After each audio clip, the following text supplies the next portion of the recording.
Hola, ¿qué tal? Buenos días en Telemundo. Telemundo Noticias, confía.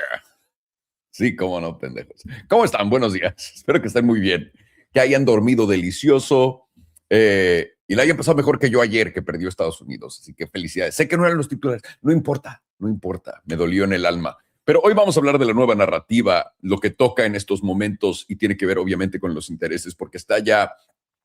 Esto es algo de lo que habíamos platicado ya hace un rato. Una vez más, no se trata de, ay, vean, puedo leer el futuro. No, es simplemente, lo digo para que entiendan, si lo he visto por un rato y se las he cantado por delante, una vez más, no es porque esté adivinando el futuro, es porque lo están haciendo enfrente de todos ustedes. Pero a todo el mundo se le va, se le borra el cassette, porque todo el mundo está tan ocupado leyendo las noticias del día de hoy y eso es un error gigantesco. Eh, yo creo que la manera más sencilla de empezar esto es que entiendan el mundo tan falso en el que vive todo el mundo en estos momentos. ¿Se acuerdan? Estoy seguro que vieron que la Reserva Federal en los últimos 2 años ha cortado intereses 6 veces. La primera fue de 50 puntos porcentuales, 0.5%, o sea, la mitad de 1%, 0.5%, y de ahí todas las demás 25 puntos porcentuales, 0.25%, ¿no? Y dirán todos, güey, qué chingón, la Reserva Federal cortó intereses. Y aquí es donde simplemente quiero hacer mi punto una vez, no me interesa si lo crees o no, pero tómalo por lo que es, ¿no? La Reserva Federal no tiene, la Reserva Federal es de chocolate, para que todos ustedes entiendan. A fin de cuentas, los bancos que son dueñas de ellas, y en especial JP Morgan Chase, que fue el que instaló a la Reserva Federal en los tempranos 1900, es el dueño de esto, ¿ok? El güey que Jerome Powell en ese entonces, y ahora es Kevin Warsh, un pedo así, ni siquiera sé cómo se llama el tío, son de chocolate, completamente de chocolate para hacer que tu Paco favorito pierda la cabeza y te diga todas las pendejadas que te están diciendo. Y ahorita te voy a explicar el por qué. Cortaron intereses 6 veces en los últimos 2 años. 6 veces. Por eso les digo que aprendan a leer tablas, porque puedes ver esto. Este es el bono a 10 años, ¿no? US 10Y, US 10Y, eso es el bono a 10 años. Es el rate por excelencia de cómo se presta dinero en Estados Unidos cuando compras una casa, cuando pides un préstamo de coches. Yo sé que varía la temporalidad del préstamo, pero esto es lo que lleva por excelencia todos los intereses, básicamente. Esto topó en 5% en el 2023. 5%. 5%. El día de hoy, si me acerco acá, está en 4.4%.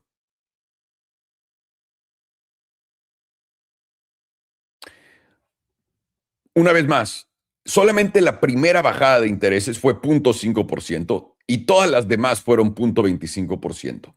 Los intereses han bajado de acuerdo a lo que la Reserva Federal los ha bajado, ¿sí o no? No. Pero en la escuela me enseñaron, Alejandro, que la Reserva Federal es muy importante.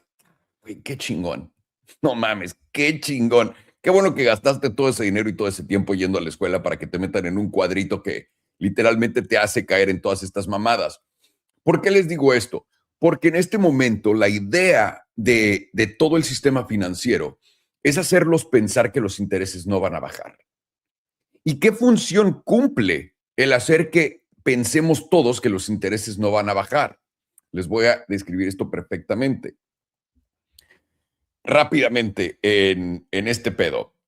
En CNBC te enseñan que Apple está subiéndole los precios a sus tabletas y a todo esto. Atención, y esto fue noticias todo ayer. Están subiendo los precios de las iPads, todavía mejor. Microsoft está a punto de subirle el precio a los Xboxes. Si no recuerdan, porque entiendo perfectamente el por qué, si no recuerdan lo que pasó a principio de este año, Ford y todas las marcas de coche te dijeron que los precios de coches iban a subir y por ende debiste haber comprado coches. Pero si vas a comprar un coche hoy, están descontados en todas las agencias. Y ahora, no lo hacen tan en tu cara, ¿no? No se están viniendo en tu cara, jalándosela enfrente de ti. Lo que hacen es, se la jalan en lo que están de lado para que no los veas y luego te la tiran en la cara sin que te des cuenta. ¿Cómo funciona eso? Cuando vas a comprar un Ford ahorita, tienen paquetes de descuento y además te dan intereses a 0%. Eso es un descuento en tu coche, tío, porque el dinero cuesta mucho más que eso y ellos no pueden prestarte a menos de lo que cobran los intereses. Simplemente están bajando el precio del coche y lo están poniendo como lo están difiriendo, si lo quieres ver así. Están descontando efectivamente todo. Una vez más, el mundo en inflación, cuando vivimos del 2020 al 2022, al 2023, que fue cuando todo ya subió cabrón, los coches normales se fueron al doble de precio. Todos los sillones, todo lo que fueras a comprar ropa subió de precio al doble, triple. Y no habían descuentos. Todo en este momento está en descuentos, menos tus básicos, tus necesidades básicas. Comida, energía. ¿Por qué no hay descuentos en comida y en energía? Porque están destruyendo todas las plantas de comida, están destruyendo a todos los granjeros alrededor del mundo y están pretendiendo que el precio de la energía continúa subiendo porque ellos, a fin de cuentas, son los que controlan el precio de la energía, como controlan los intereses que según tú han bajado 6 veces en los últimos 2 años, ¿no? ¿Por qué digo esto? ¿Qué tipo de función hace esto? Este tipo de cosas cumple la función de lo que ya vimos, ¿no? Entonces ya esta teoría fue probada. Lo que cumple cuando te prometen que van a subir los precios a través de tu paco favorito es sencillo.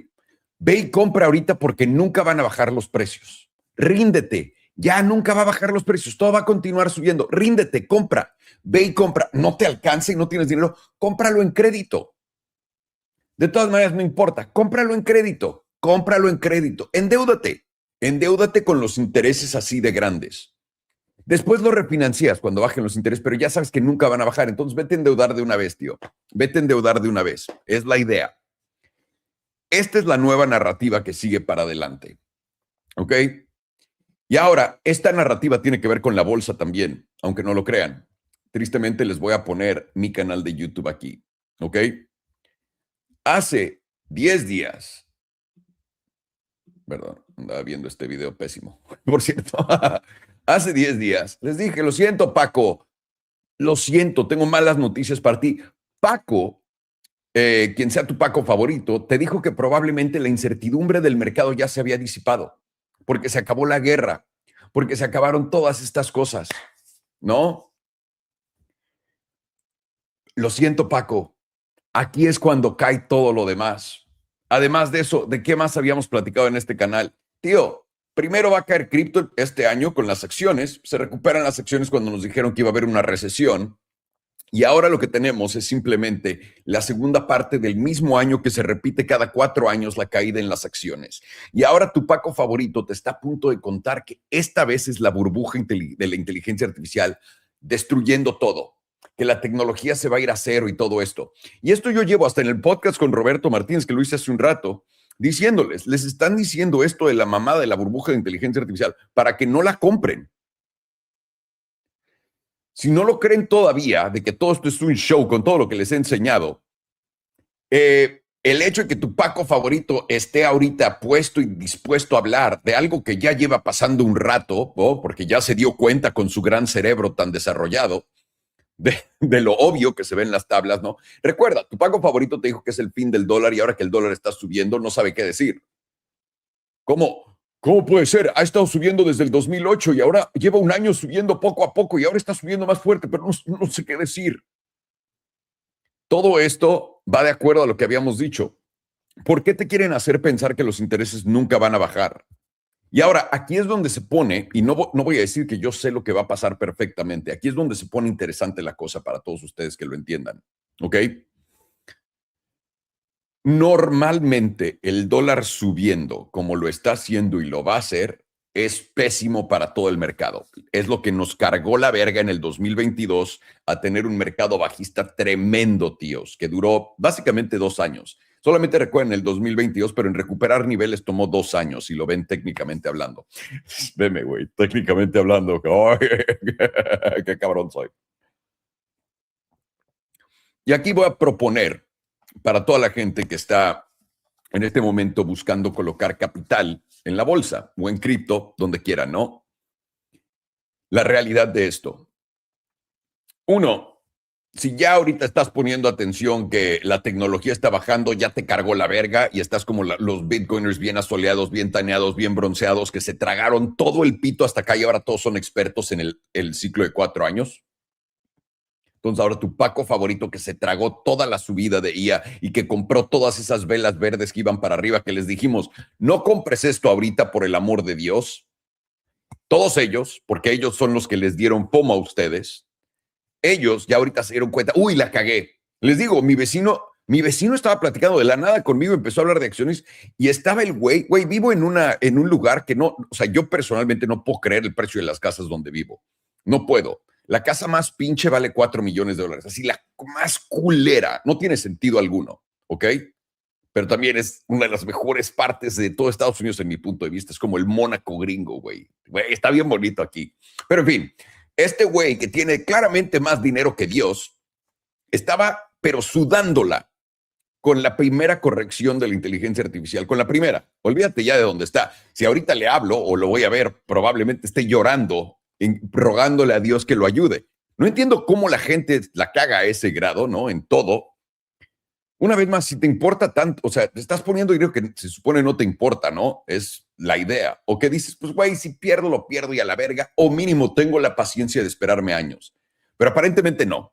Entonces, ahorita tu Paco favorito está como mi vecino rogándole a Dios enfrente de la chimenea que por favor haga algo para que suban los precios de todo. Pero no van a subir ahorita, porque esto es una corrección normal de cada 4 años que ocurre la primera fase del año y la segunda fase del año después de verano. Estás en ella, tío. Igual que con cripto, ¿no? Pero de nuevo, todo el mundo ahora ya es un experto en el ciclo de 4 años de Bitcoin. Ya todo el mundo puede notar que Michael Saylor es un imbécil. Michael Saylor siempre ha sido un pendejo y se los he dicho aquí sin parar. Y ahora estoy comprando su mamada, pero sigue siendo un pendejo. No tiene nada que ver esto. Apuesta con el diablo en Estados Unidos y ganarás. Esa es mi nueva cosa, ¿no? Entonces voy a apostar con los malos del juego para ganar. Es lo único que quiero hacer. Me da igual todo lo demás. Con eso dicho y entendido, hay algo que puede salir fuera de lo que estamos planeando. ¿Y a qué me refiero con eso? Que este mercado bajista en el que estamos ahorita simplemente dure 2 años enteros. ¿Estás preparado para eso? Yo sí. ¿Tú estás preparado para eso si estás muy verguita invirtiendo en este momento? ¿O le pusiste una fecha de que necesito hacer el doble de mi dinero de aquí a fin de año? Porque sí te va a cargar la verga probablemente. No estoy diciendo que esto sea un 100% de lo que vaya a pasar, porque lo que vamos a ver en este momento y lo que a mí me dice que es lo contrario, es si tuviéramos un mercado bajista grande como el que sigue otro año, etcétera, ya hay muchos pacos preparándonos para ello. Estos son los puntos en contra. ¿Ok? Ya hay muchos pacos preparándote, ya sacaron en el podcast de no sé quién vergas que el señor que invirtió $165 mil millones le está diciendo a todo el mundo que se los va a cargar la verga, ya les están poniendo a todos ustedes el miedo de la inteligencia artificial enfrente, todas estas estupideces gigantescas. Cuando hay algo que revienta, tío, no te lo van a decir por adelantado. Y la otra cosa que a mi punto en contra de esta teoría de que va a durar 2 años este mercado bajista es lo siguiente. Lo rápido que ya los convencieron de que este podría ser el mercado bajista. Tomó literalmente 10 días desde que le dije a Paco, güey, Paco, no te confíes, mi estimado Paco, ahorita a que la gente ya esté, güey, es que esta es la explosión de la burbuja de inteligencia artificial. Cuando esto pase, y esto yo se los había contado también, cuando pasan este tipo de pinchazos culeros, Google de un día a otro baja 10-15%. Microsoft, lo mismo. O sea, son días rojos enormes, potentes, gigantescos, uno tras otro, tras otro. Y luego agresivamente se recupera en chinga para volver a meter a la gente otra vez. Ahorita lo que están haciendo es espantando a la gente otra vez para que no te metas en la mega subida que va a ocurrir de acuerdo a lo que yo pienso. ¿Por qué? Porque tenemos QE. Una vez más, todo lo que ahorita ya que te entrenaron de cómo funciona la Reserva Federal, ¿tú crees que va a funcionar exactamente como le dijeron a tu Paco favorito y le enseñaron en la escuela que iba a funcionar? Cuando acaban de cambiar el paradigma de cómo Estados Unidos se va a financiar. ¿Y a qué me refiero con eso? Sencillo. Antes la Reserva Federal, por ley, bueno, no por ley, pero tenía que imprimir dinero y ellos mismos iban a comprar los bonos y ellos mismos compraban sus deudas, estilo Japón, y eso permitía que todos los demás pudieran todo su dinero en la bolsa, en teoría, y eso hiciera que la bolsa suba. Bien, esta vez la Reserva Federal se puede quedar con los brazos cruzados enfrente de ti, de tu Paco favorito, y vas a ver los intereses bajar. ¿Por qué? Estás creando una demanda gigantesca por esos instrumentos que la Reserva Federal manipulaba y compraba ellos mismos a través de las empresas más grandes de Estados Unidos, que indirectamente serán comprados y financiados por todos ustedes y todos los compradores internacionales alrededor del mundo. Esto lo he dicho 1,000,000 de veces y no me puedo, estoy ya cansado de decirlo porque es lo mismo, me siento igual un Paco repitiendo, un pinche periquito repitiéndome. Pero eso es el Genius Act, eso es el Clarity Act que viene ahorita, tíos, ¿ok? Esto va a permitir la impresión de dinero gigantesca. Ahora, lo que sí va a hacer es que cree un dólar mucho, mucho más fuerte de lo que está ahorita. Y lo que podríamos ver, según yo, es, le doy más preferencia a esto, es, al principio tienes el shock del dólar subiendo, ¿no? Cuando ya Paco se da cuenta que ya literalmente le metió el pito por el culo y le salió por la boca, ahí es cuando Paco le dicen y se da cuenta, ¡oh, tengo un pito que me está saliendo por la boca! Ahí es cuando se da cuenta, ¿no? O le hacen dar cuenta. Y ese tienes el shock. Y vas a ver al dólar continuar a subir. Esto es lo que yo pienso sería la dinámica que ocurra, que espantaría todavía más gente de meterse en este trade. Pero esto pasó en los 80s, cuando el dólar se fortificó mamadas después de la crisis de inflación y subió cabrón. También todas las empresas en Estados Unidos prosperaron muy duro. Y la razón por qué fue porque todo el dinero se estaba yendo al dólar, todo el dinero de todo el mundo se estaba viniendo a Estados Unidos para invertir en lo que Estados Unidos estaba haciendo.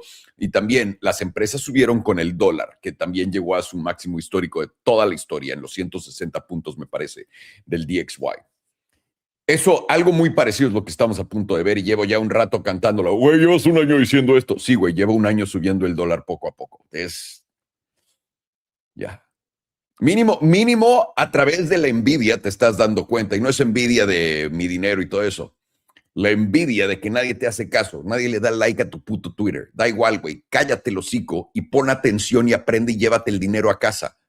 Es gratis. Es gratis. Y ha pasado una y otra vez. En este momento, tíos, les están metiendo miedo por el culo de todo. Y con sentido. Van a bajar todas las cosas y lo que quieren es que no compres. ¿Ok? Y aquí es donde tienes tú que tomar tus propias decisiones, ponerte los pantalones de adulto y decir, voy a tomar una decisión por mí mismo en este momento, sea comprar o no comprar, para que puedas aprender y no te vean la cara de pendejo otra vez, tío. Porque si no, nunca vas a salir de esto. Si sigues apoyándote en el análisis de alguien más, ¿no? Te la van a seguir metiendo. Y aquí para todos ustedes, los que están en esto, que están invirtiendo ahorita, y esto fue, yo les había contado la anécdota como divertida con mi esposa, donde le dije a Belén, güey, voy a poner todo nuestro dinero en apuestas en la bolsa. Y este año se va a ver de la verga cómo va a empezar a bajar lo que estamos haciendo. Es lo que estamos intentando hacer, ¿no? Comprar a buenos precios. Y obviamente no somos Dios, no podemos comprar el fondo del fondo. Me encantaría poder decirte que es lo más fácil de hacer. Pero lo han visto en el pasado cuando compramos fondos y vendemos topes. Bastante cerca. El pedo de todo eso es que cuando sube más, ponte tú, cuando vendí, y les voy a compartir aquí rápido esto. ¿Dónde está? ¿Dónde está? ¿Dónde está?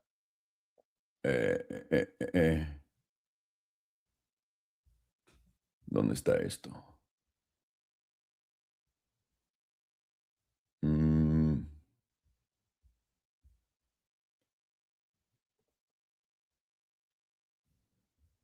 Qué hueva.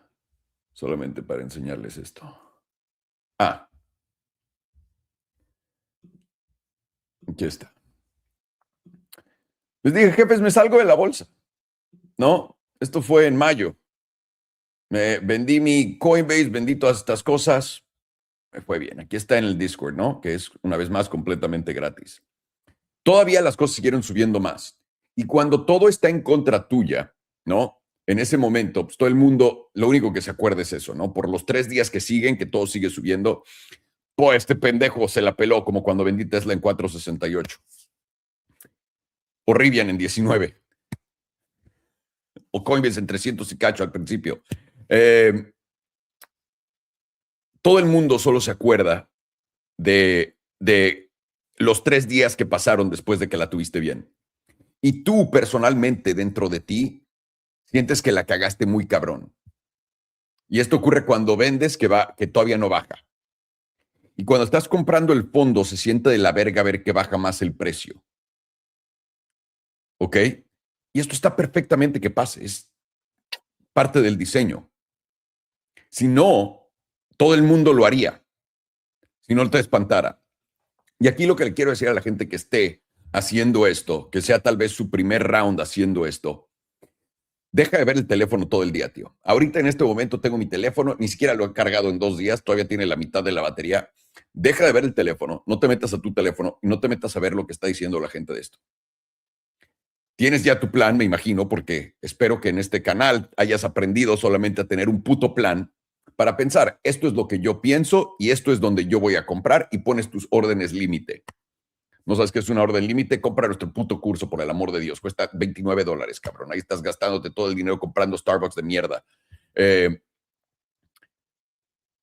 Y déjalo ser. Déjalo ser. Déjalo ser. Lo que más te va a cargar la chingada es tu propia psicología. Es como la vida, tío. La bolsa en este momento, el ejercicio que estamos haciendo en este momento en la bolsa, te habla perfectamente de la paradoja en la que existimos en nuestros cuerpos. En una paradoja emocional. Donde tú crees que tu mente, que ese miedo o que ese FOMO son tuyos, pero son implantados y están puestos para hacer que te equivoques. Cuando eres templado y ni subes ni bajas, estás en paz, tienes un plan, sabes qué hacer, todo sale mucho mejor y es más fácil. Y en la vida es igual, güey. Esta es literalmente la mejor analogía que tengo para cómo funciona la vida y poder ser maestro de tu propia vida. En este momento en el que todo el mundo está todavía aventando más fuego, y no, es que esto tiene que quebrar, y va a salir adelante, y esto va a ser esto, y la verga. Es el perfecto momento para estar en paz, ya tienes tu plan, y déjalo correr. Tienes que tener fe en ti mismo, pendejo. Porque si no, entonces, ¿a qué chingados estamos haciendo aquí? Entonces, con tu plan, con todo eso, salte, deje el ruido, no dejes que el ruido, que el FOMO, que la avaricia, porque también existe la avaricia en un mercado bajista, va a bajar más y voy a comprarlo más barato, güey. Deja que Bitcoin llegue a $12,000 otra vez, ¿no? Lo han visto aquí. No dejen que la avaricia les gane. Una vez que pudimos entender la pregunta que más me sueltan en las clases como la que tuvimos ayer con todo el grupo de Elite Trading Academy fue, güey, ¿cómo le hago para controlar el FOMO o el miedo? Es la pregunta más grande que llega. Porque dicen, es que cuando pongo un corto y empieza a salir bien, quiero esperarme a que baje un chingo y no me llevo mi dinero. Y me preguntan, ¿cuándo fue que has notado que cambió tu trading y que empezaste a hacer mucho más lana y te empezó a ir bien en eso? Cuando a la verga dije, güey, dinero en mano es dinero bien llevado en vez de esperarme a los mega movimientos. Y solamente cuando pienso una vez al mes, cada vez 2 meses, este hace un movimiento grande, es cuando juego esos trades, pero tiene que haber una noticia, tiene que ser el Clarity Act, tiene que ser Bitcoin tocando el S&P 200, tiene que ser un nivel pendejamente, extraordinariamente grande para jugar eso. Para mí todos los demás trades es, dame mi dinero y me lo llevo a casa. Dame mi dinero y me lo llevo a casa. Una vez que maté mi avaricia, me volví una máquina en esto. Y ustedes lo han visto en tiempo real. Lo han visto en tiempo real. Es solamente eso. Entonces, no dejes que ni la avaricia, ni que el miedo, ni que el FOMO te carguen en este momento. Apunta tu plan, que es el error más grande que veo en común de todos. Apunta tu plan y ejecuta lo que apuntaste. Porque en lo que está pasando todo enfrente de ti, las emociones te hacen pensar que todo va a jugar diferente. Y es lo que le pasó a todo el mundo que no sigue los ciclos económicos, el ciclo de Bitcoin de 4 años, etcétera. Ahorita me los tienen a todos espantadísimos que Michael Saylor y Strategy va a quebrar y la verga. Esto pasa cada 4 años, güey. O sea, es literalmente del libro. Entonces, no caigan en esas mamadas. También por acá me preguntaban del Discord, acá hasta abajo, ¿no?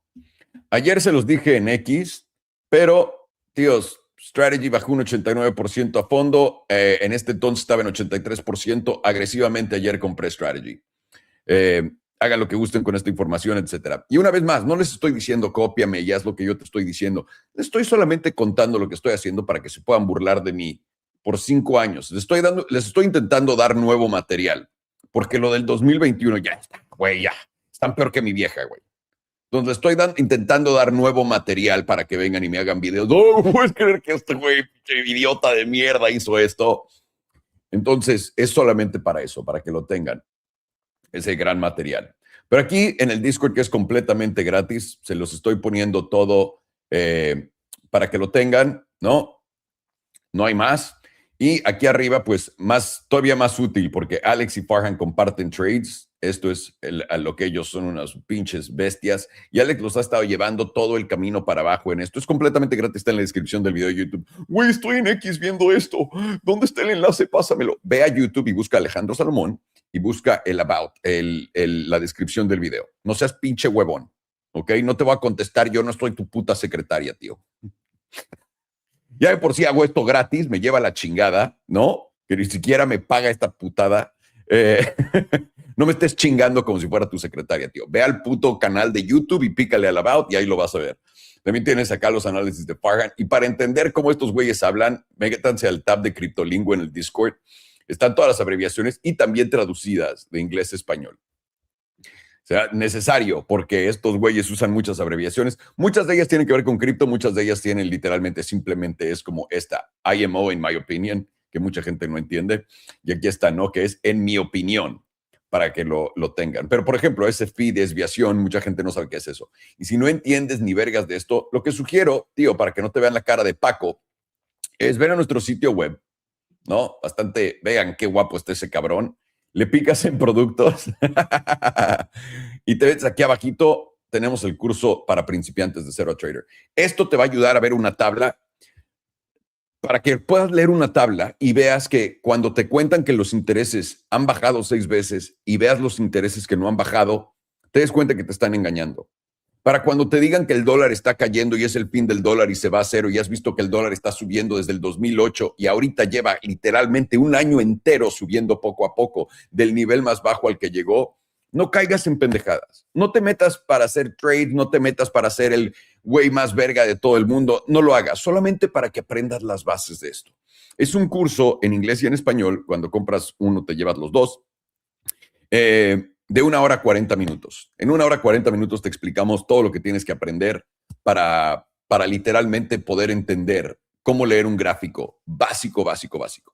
Y esto fue literalmente de principiantes, como a mí me hubiera gustado aprender, cabrones.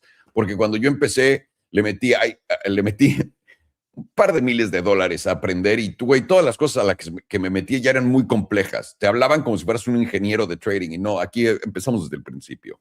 Eso.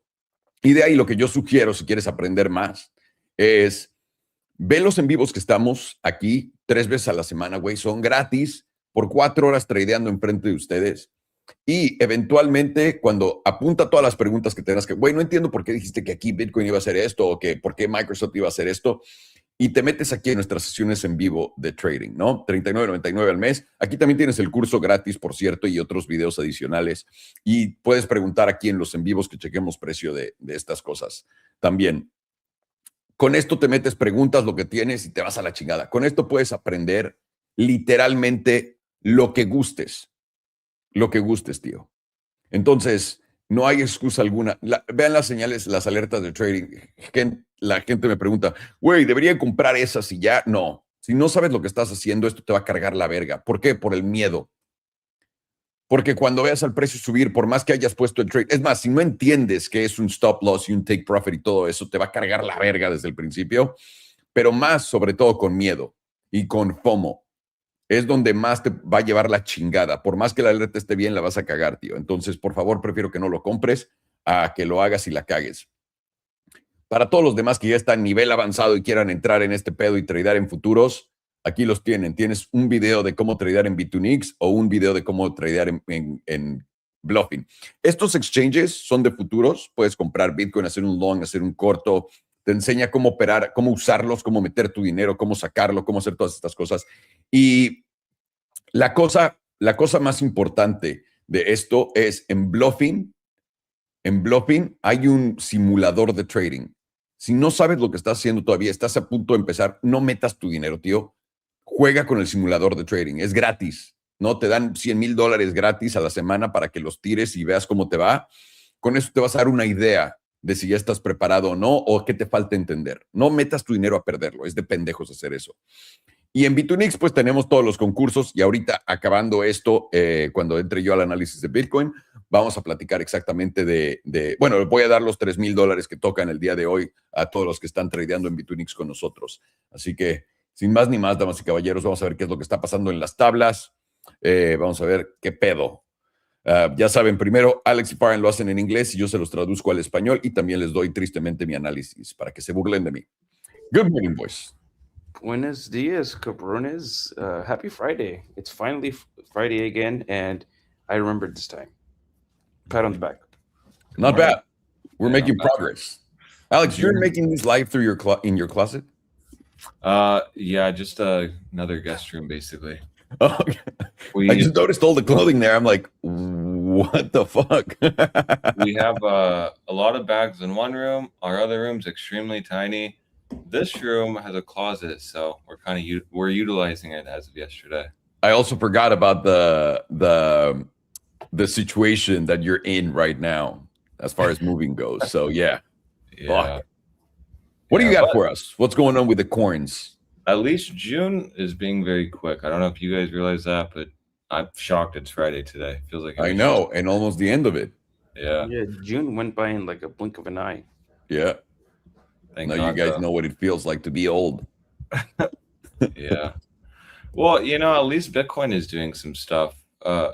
Really, I'm starting to see a lot of, are we bottomed? Is there a bottom yet on CR? And for me, it's really basic. As long as we are going to stay under now 60,700, there's not going to be any kind of mean reversion rally, unfortunately. You could call maybe for a move up to 62.2, but the issue is we're just kind of SRing what was support on the lower time frames. If you just view this more on like a 6 hour, you can really see that 60,700 was solid support. We even went up all the way up to 67K. From there, you literally almost went up all the way up to $69,000. And so now that we've rejected it, the 6 hour has put in a top candle. We've put in the bearish retest, and all we've done now is rallied up to the 6 hour EMA 5 while still producing lower highs. This still isn't a spot where we need to be cautious of a move down. I understand we've been literally moving down only the last few days, or really since just the start of June 24th, which is, I think, an interesting kind of perspective to keep. If you know, you know. And so now today we just need to watch one level. Are we going to reclaim 60,700?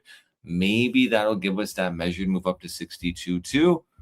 Or are we going to reject this today and make the next leg down? I do believe this is going to be the next major leg down, if we make that route at all, because simply we are just playing within the middle of the range. Now, the nice part about the daily is it's slowly grinding down and really producing a lower high for a lower low. So even if we rallied up to 62.2, back above 60,700, this still would just look nothing more than just a daily EMA 9 retest. And if you throw on your 55, you'll know you are still in daily silver cross to the downside. The last major rejection was off your daily 21. So hopefully that keeps the perspective today on, we have an easy spot to maybe long Bitcoin up to 62.2 if we get it. But really the daily, today rejected 60,689. So you have to really be wondering if, this is just rejecting 60,700 before filling all this red and making its expansion move all the way down to 49,000. I do believe that if we start rejecting here, we can really aggressively move down to 49,000. I even believe we can honestly do it in 1 or 2 days, honestly. Now that might sound crazy, but there is still a lot of momentum with the monthly. Remember the monthly in the beginning of this month? I was moving up. We were even around 68, 67K. And now we're all the way back down to new lows. That just shows how violent this move can be. And it's brought to you because of monthly volatility. As long as this is expanding under, with the lowest volatility read ever recorded, there's literally nothing but air on Bitcoin in terms of mean reversions for bulls. You are just going to keep rejecting down. And don't trust me. Let's just see the last time we've had tinier monthly volatility setups. What has occurred? Because remember, it started to fire off in May, really confirmed in June. Unless you're looking at CME, in that case, it really started to confirm in like March, call it. But for index, because this is the biggest setup, most recent, let's just see here. So here was the volatility setup, fired off. So let me draw, I'll move this here, fired off. I'll delete this. And actually, we'll clean the chart up a bit. Okay, and then this, fired off.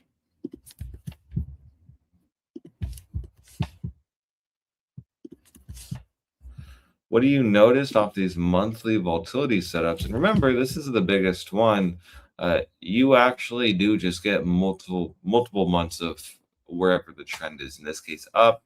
In this case, down. Here was another one. Double check that right here. Okay, cool. 1, 2, 3, 4, 5, 6 months of up only.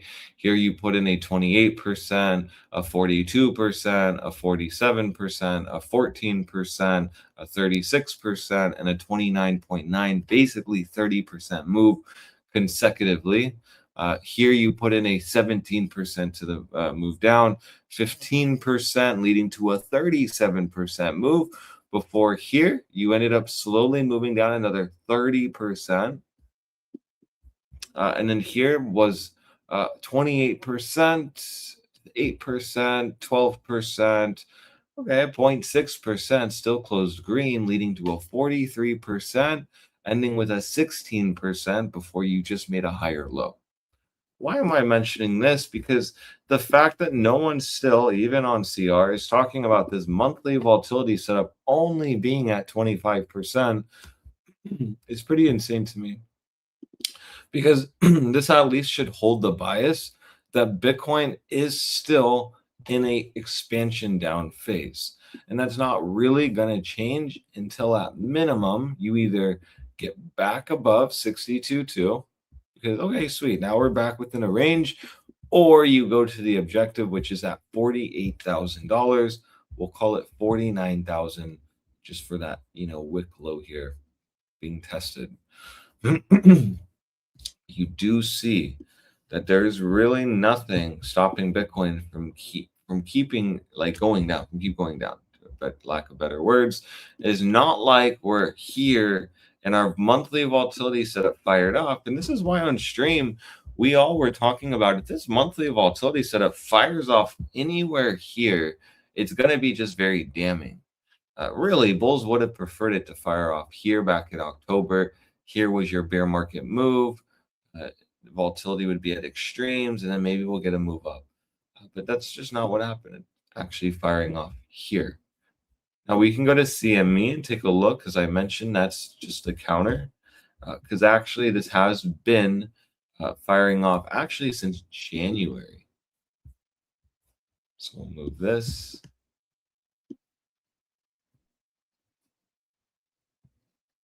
Confirmed in March, firing off in January. So February then, I mean.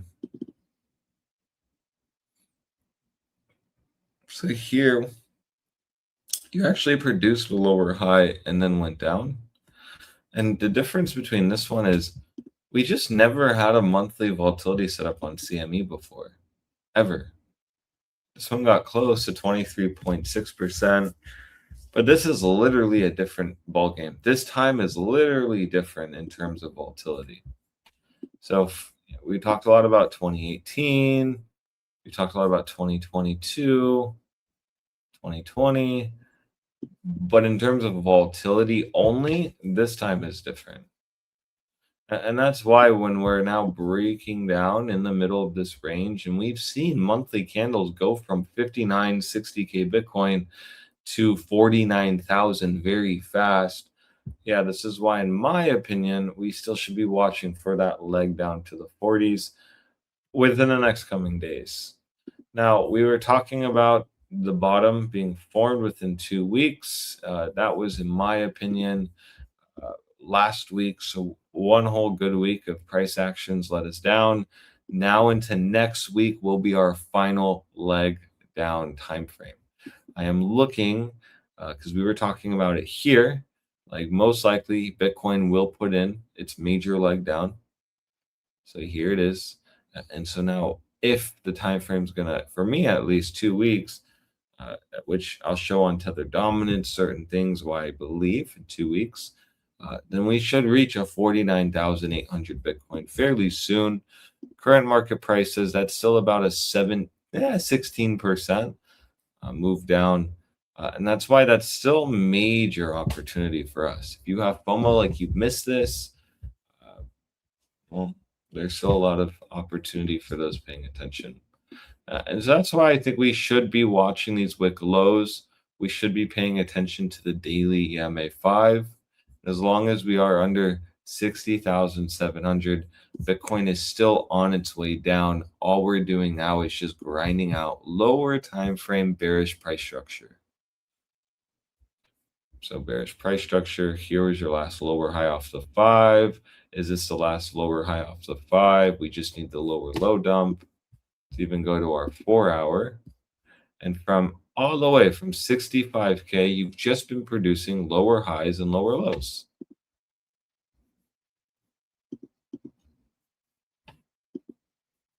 You see that? Just okay, now you're getting a little bit of chop, but this is still in lower high posturing. So it doesn't really matter.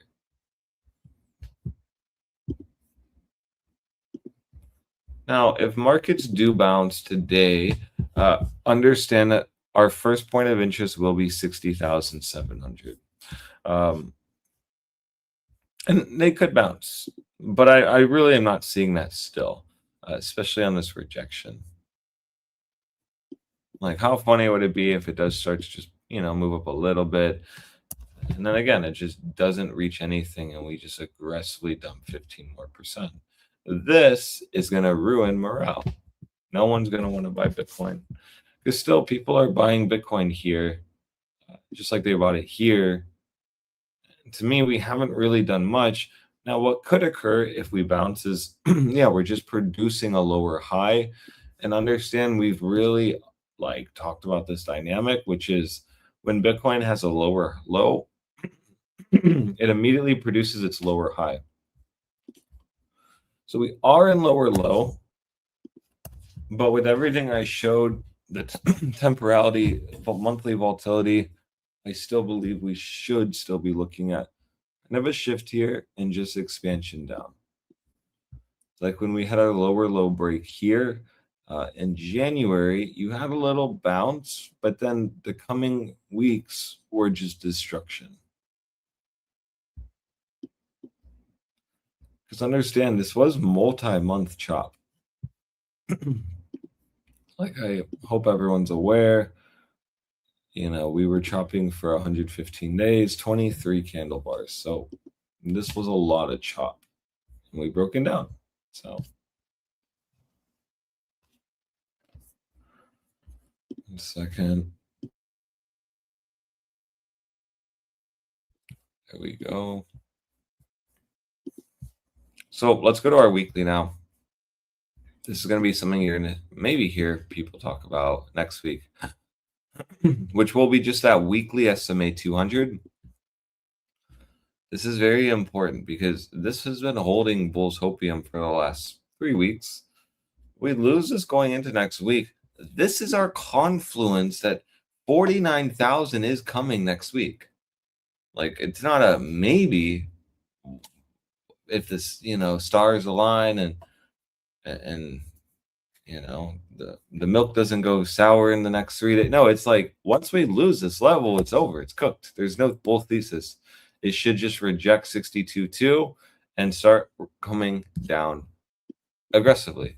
We've even talked about last time we rejected and lost our SMA 200 on the weekly.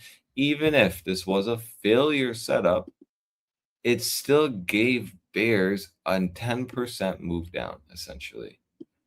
And then before that, here was our rejection, our loss right here.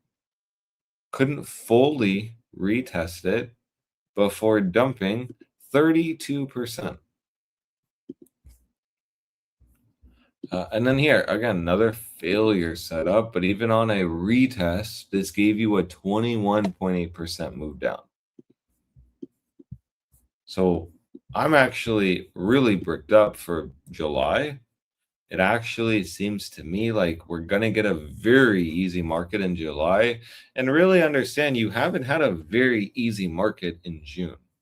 Now you are, for sure. But understand we were all the way up at 65.5, 65K. Are we going to go up? Are we not? Like, that was just like last week ago. So, or even just a few days ago, really. I mean, we were just there last Monday. So no, this market hasn't been just super easy. You even had like chop all of June, basically. Now, end of month, you're starting to see expansion down. To me, that just really screams July. Like, we're just starting to see the steps of July, which are going to be pretty disastrous. You either get the capitulation in July into the next week, or like this weekend. But regardless, I really will be shocked if we start July and Bitcoin just starts doing this. And if it does start going up, that's okay. Like, that's perfectly okay. We now know once Bitcoin reaches 76,000 and gets a reclaim, that's bullish. We also know that we don't need to wait until 76K. We'll be playing this once we reclaim 69,000. So again, should we have FOMO? No, it's like Bitcoin, we can afford a 13% loss in gains. If we're truly going to be bull and truly move up, and even go up to the SMA 200 at 69,000, that still will give you a 10% trade minimum. So even as a bull year, there should be just literally zero FOMO. And actually, as a bear, you should be feeling the heat, wanting the position on these lost supports, and really bricked up for this next week. Because next week, that's when we can get our mean reversion. Not this week. That doesn't make sense. Why would we start bouncing right now?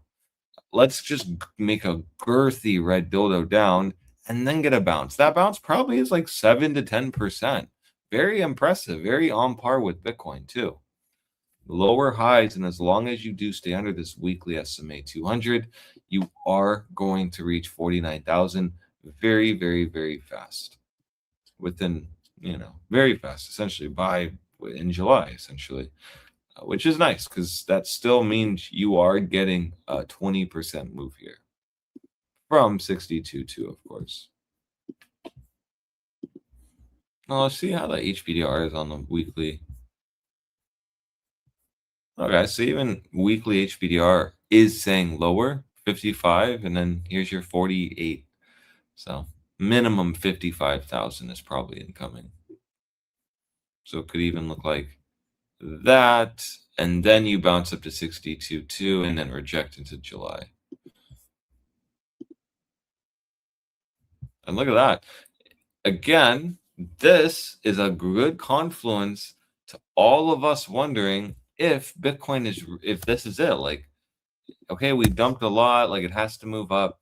Bi-weekly HBDR is telling you this is literally just the beginning, which is absolutely absurd if you really think about it.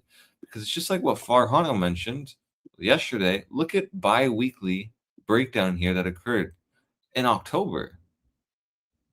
So, and then that in October took us all the way down to 59,000. And then you got back within the blue zone. So you're literally now producing an October trade. What occurred in November, capitulation. So what could occur into July is capitulation down. Let's observe kind of this and actually look at what occurred in November.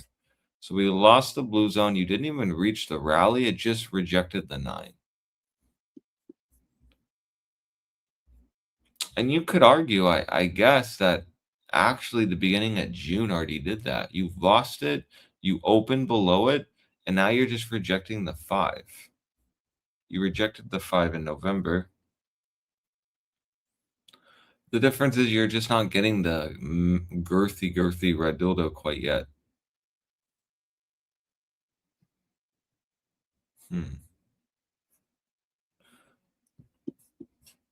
So already in a breakdown, as we see. Have we gotten the 38.2% retest? No. And where is that? That's at 62,000. So maybe actually, well, I guess this closes in 9 days, though, so that's a little tricky. Dang. Yeah. I was going to say, if this closes into July early, we could just get the rally up and then dump. But, I mean, yeah, well, this already kind of has nothing but air until this SMA 200 now.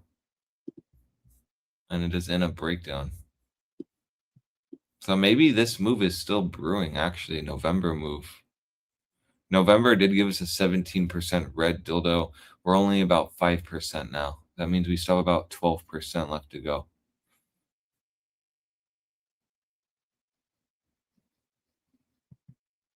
I mean, this took you to the 78.6%. So that's the equivalent of, yeah, let's just measure that. From here going to the 78.6%. Oh, man. That's even worse than what I'm thinking. Wow, 46,300. If we're going to play November. And really, you could argue this is weaker than November because you at least had just the beginnings of a sell trigger here. You're in a full-blown death zone on Bitcoin. So new bi-weekly will at least guide us. The new weekly will be the front-running event. That's in 2 days. And I don't find any reason on why we're going to wait for a bi-weekly. When a weekly is losing its SMA 200, so then the trade actually could be brought to you by a weekly versus a bi-weekly. The bi-weekly could just give us the target. And that is saying 46,000 is more likely, which actually comes in really close to our 43,300 target. And that is right on the bi-weekly SMA 200. So weekly will help us position into next week, early July. Bi-weekly will give us the target. And so I'm seeing a target of 46.3 to 43,000. And at minimum, 52.3. So like pick your poison, but still means we have a lot lower.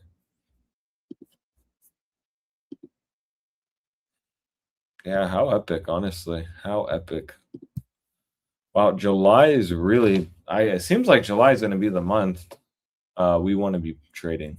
That's all I'm going to say. Okay, so now we'll go to the 5-day. We'll go to CME.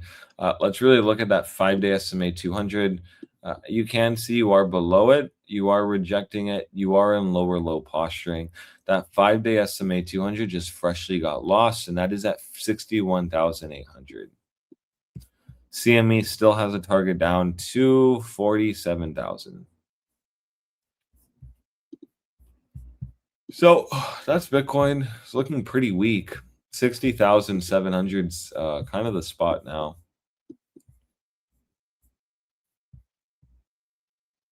You're just kind of forming a doji.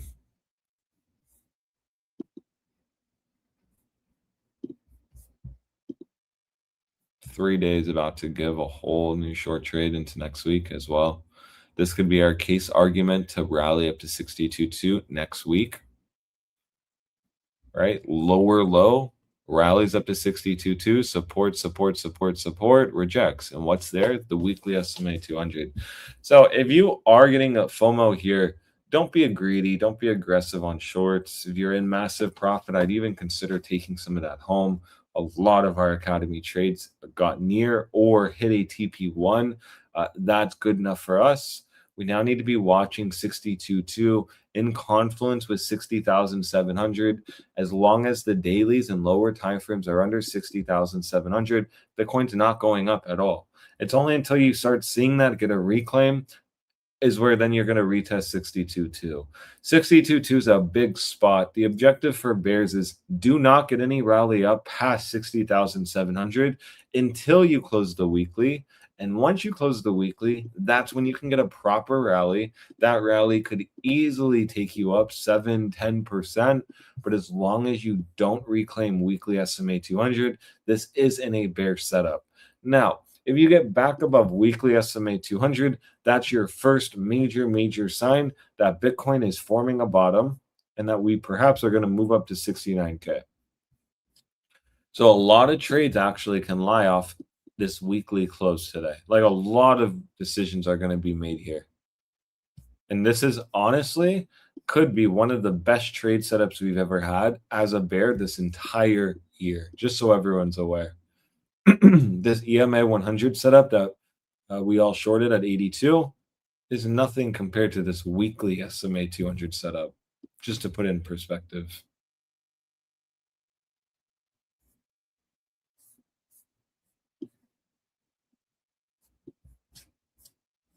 So how exciting. Let's go to Tether dominance now.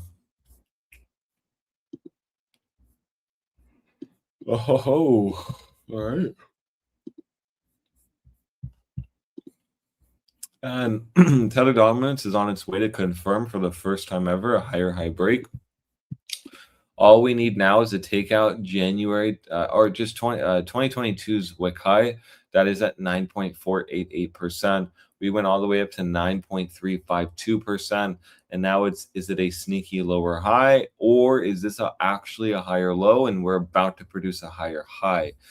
We are more closer to a higher high than the lower high price divergence scenario I hope everyone's aware of.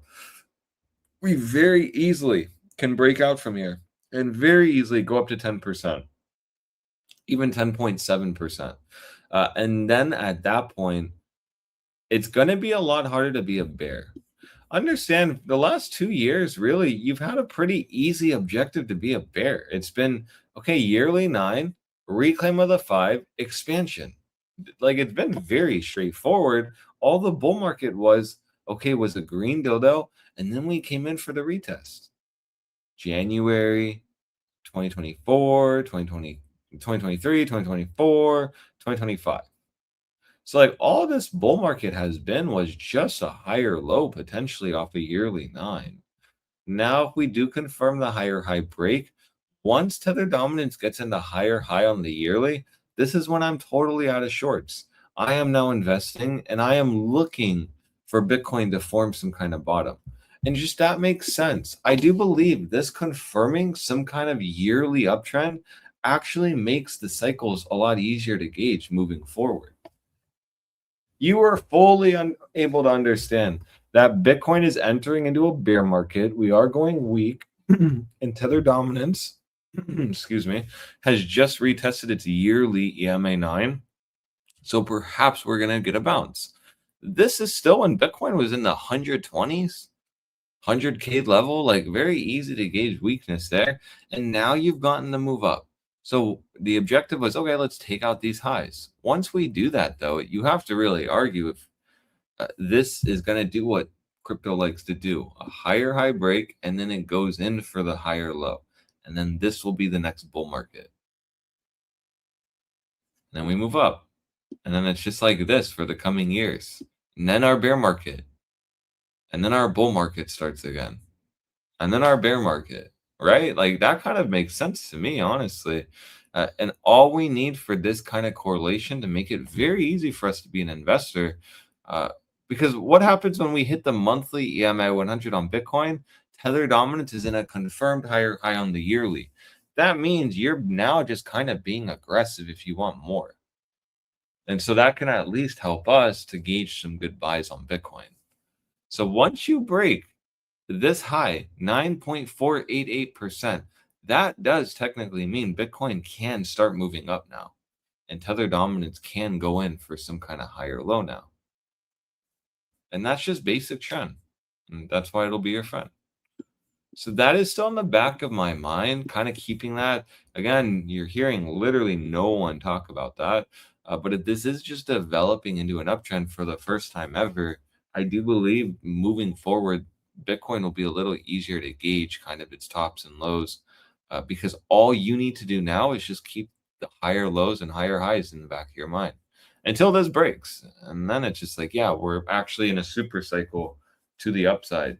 Like, had, CZ been right on that super cycle, you would have seen something like this happen. Like the lows get taken out and just go down. This would have been a super cycle type of play.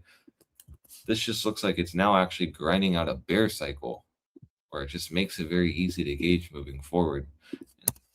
Kind of can't say that doesn't look like what's happening, because we're now closer than ever to confirming a higher high break, meaning this literally was just a higher low, meaning the whole bull market was brought to you by Tether dominance just producing a higher low on the yearly, which is very interesting, actually. So if this goes up, I believe we had a target of 10.7, and we move down, that could still be like a 45% pullback. And let's go to our monthly now and kind of see. So here's our Tether dominance has an objective up to 10.55%. Still, that could be your higher high on the yearly. This could be where we actually start rolling over. Something like that. So until you get this higher high on Tether dominance yearly, you're not really allowed to get bullish on crypto. And I'll be very, very, very shocked, and that'll be extremely dirty if this does just form some sneaky price divergence and bears actually get the rejection here, and we just go back into limbo. No higher highs. Maybe it's a lower high. It's just back in limbo. But we are the closest we've ever been in crypto's history on having major decision on Tether dominance now, which is very nice, actually, because it just makes, the TA better moving forward.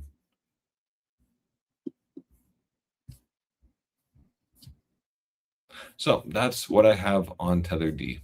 Now, we are trying to SR this level at 9%.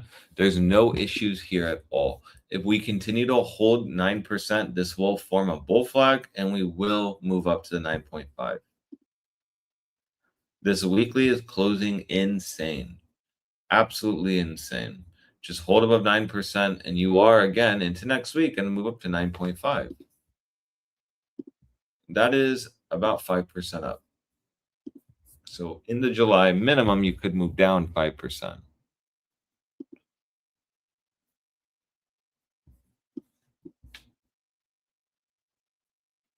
How nice.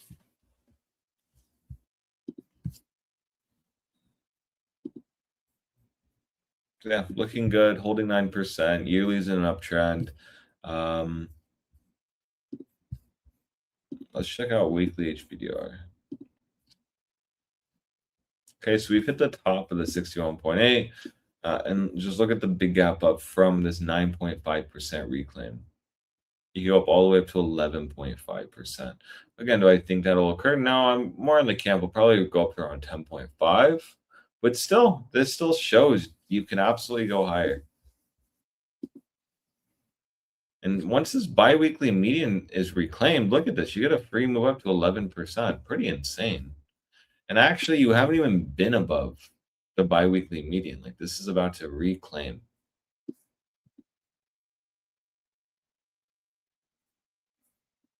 Biweekly volatility is giving us a sit up on the next candle.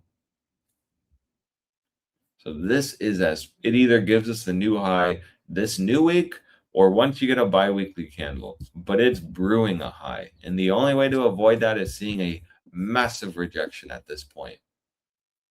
rejecting the median and coming all the way down to 8% is really what's going to need to happen for bulls to have a leg to stand on. And that's just not at all what's looking like what's about to happen. As we have a weekly close coming in 2 days, and this is literally closing above 9%, something you've really not had on the weekly, really do a lot. So this is literally showing you strength into July for the first time ever, all while Bitcoin is still brewing a $49,000 dump, a $10,000 dump essentially. So that's tether dominance. Terrible for bulls, really damning chart. And bulls should be worried, like, if this just enters into an uptrend, our bull markets will only be brought once we just get those higher lows forming. I guess that's good news for them. It's good news for everyone. You just get more clarity. This is our real clarity act, honestly. Tether dominance on the yearly. This is the clarity that we need. Because how easy would that be? And I know I keep saying it, but like, if this is just like in an uptrend and then we do this and then that's our next bull market and then our bear market, and it's just like that for the years to come. And it's just like a total hindsight thing. And we're just seeing the development of that right now. Meaning we are kind of early in crypto. This is the case. So Tinfoil had ideas today. Let's go to Bitcoin D. Let's go to the weekly. Oh, 2 days, weekly EMA 100, your big focal point. That's the spot you're watching carefully. This is entering into a breakdown. Once you lose weekly EMA 100, you'll get a target down to 57.4% and even a move down to 54.6%. How ironic that Bitcoin dominance is even breaking down, confirmed into next week. So you're literally getting extreme weakness into next week. This weekly closure is just like the decision weekly closer. Next week is like your move. So, and I think we can say that, like, it's pretty nice. Like, here was your weekly EMA 100. You lost it. Reclaim went up. You lost it. Reclaim went up. And then that was it. You've just been holding it, holding it, holding it. Are you about to lose it? And are you going to bet we're just going to go back up? Or was this the chop that needed to happen for everyone to disregard Bitcoin dominance? Once this week closes here, we rally up and we reject. And we go to our target. And there's our Bitcoin confluence of weekly SMA 200 probably gets tested and then dumps.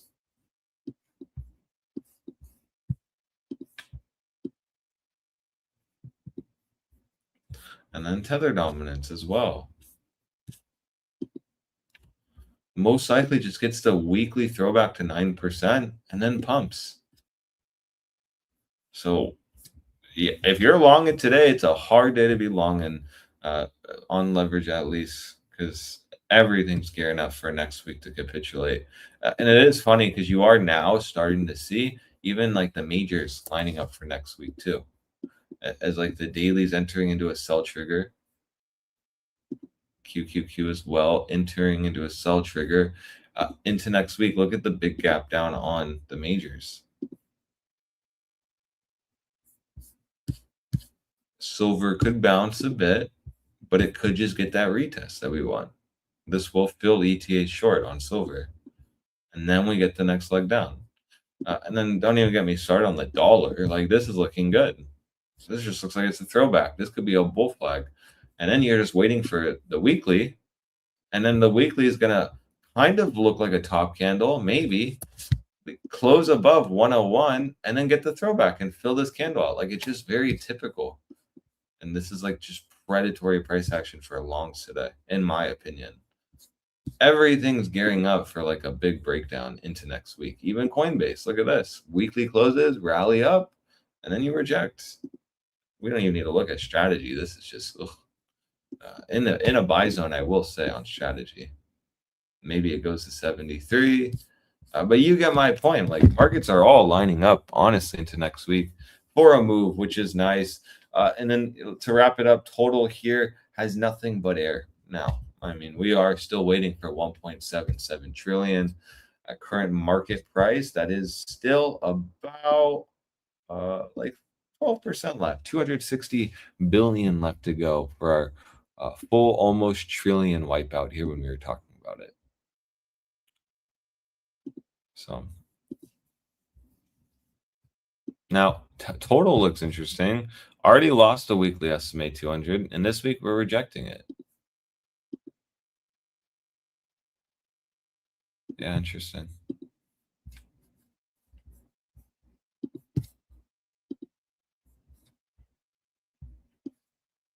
Why wouldn't it go all the way home at this point? But more reason on why we are closer to a bottom than ever before. You've never hit this EMA 100. You've only gotten near it. The closest you've got, let's see the measuring difference. Just my own curiosity. Like 33%. Okay, so you're already closer now than ever before. So in summary, 60,700, your line in the sand, and maybe get that move to 62.2. We're not really betting on that occurring at all until we get the weekly close on the index. The weekly closing as girthy and red as possible will be good for bulls, because that'll mean that it will take out, inevitably will take out aggressive shorting here. Aggressive shorting, I think, is allowed, and it's whatever, it's fine, because we are in a downtrend until you get this weekly close or until you reclaim 60,700.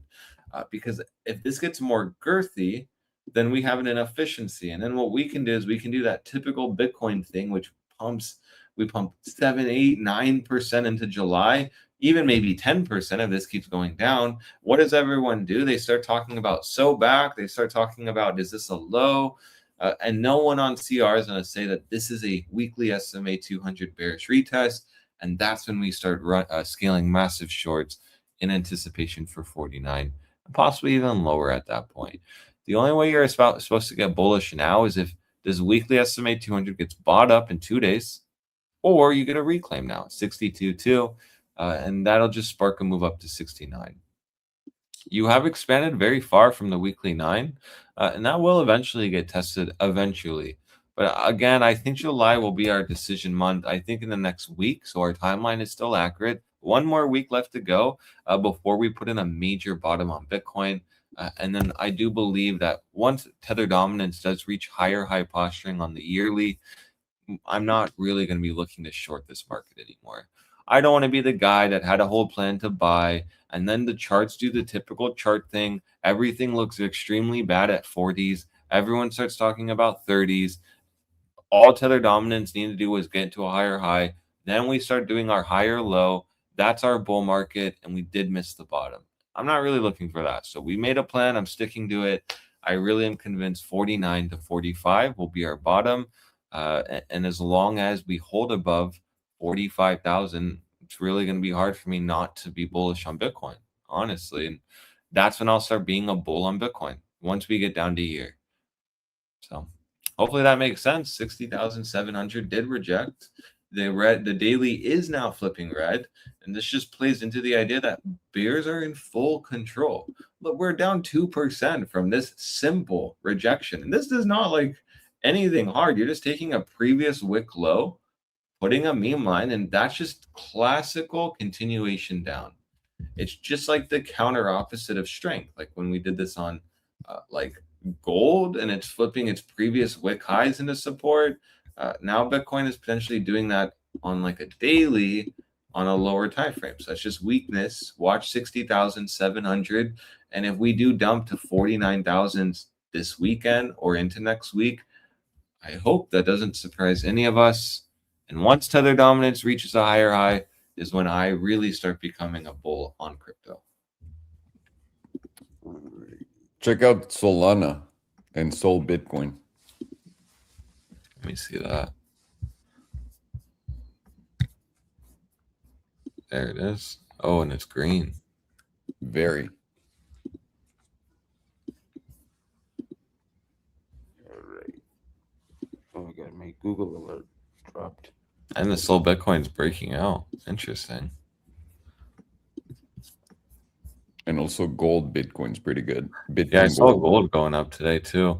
So then is Bitcoin just going to hold this zone until the weekend and then start moving up to 62.2 into July? Would be perfectly fine.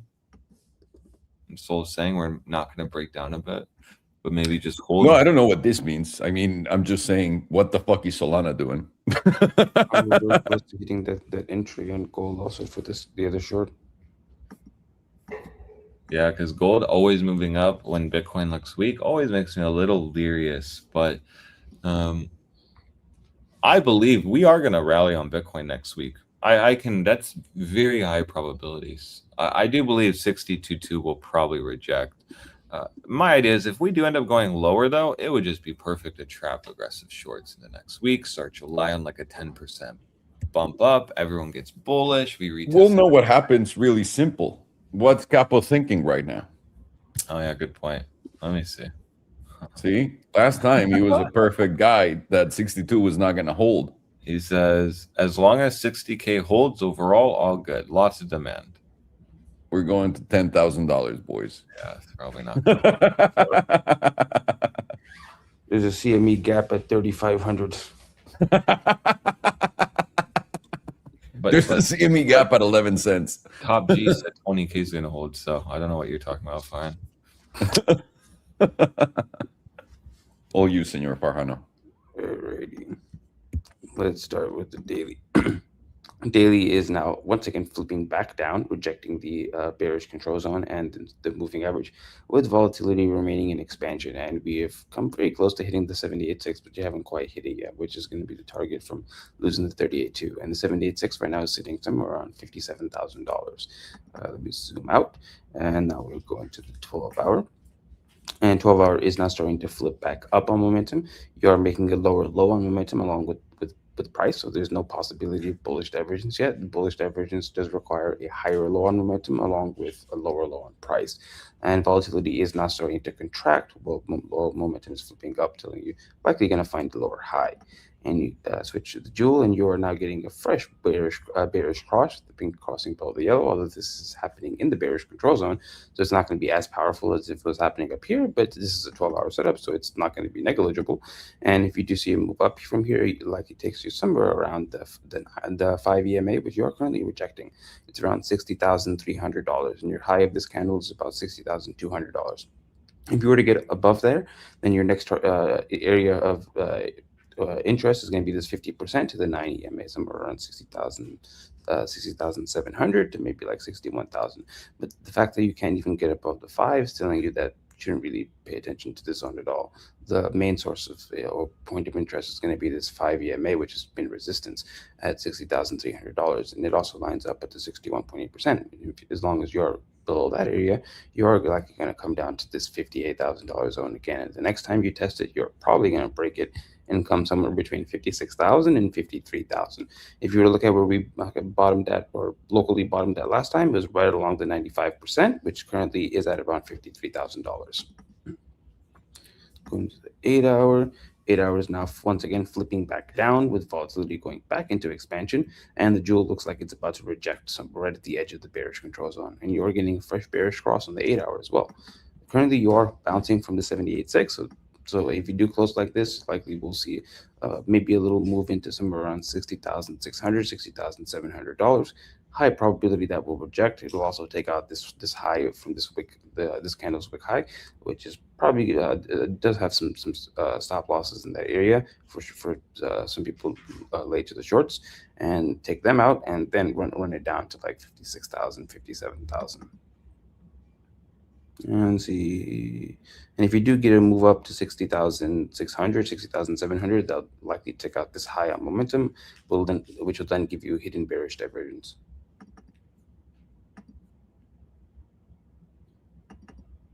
4-hour is trying to flip back up here. Is there any divergence present? Nope, because you are making a higher low on price and momentum, so there is no divergence possible here. And if you are currently getting a rejection from the 9, which is around $60,100. If you do move up from here, your next target would be the bottom 38.2%, around $60,600. And as long as you are closing below that area, this is likely just going to end up rolling over and coming down towards around 56,000 to 54,000.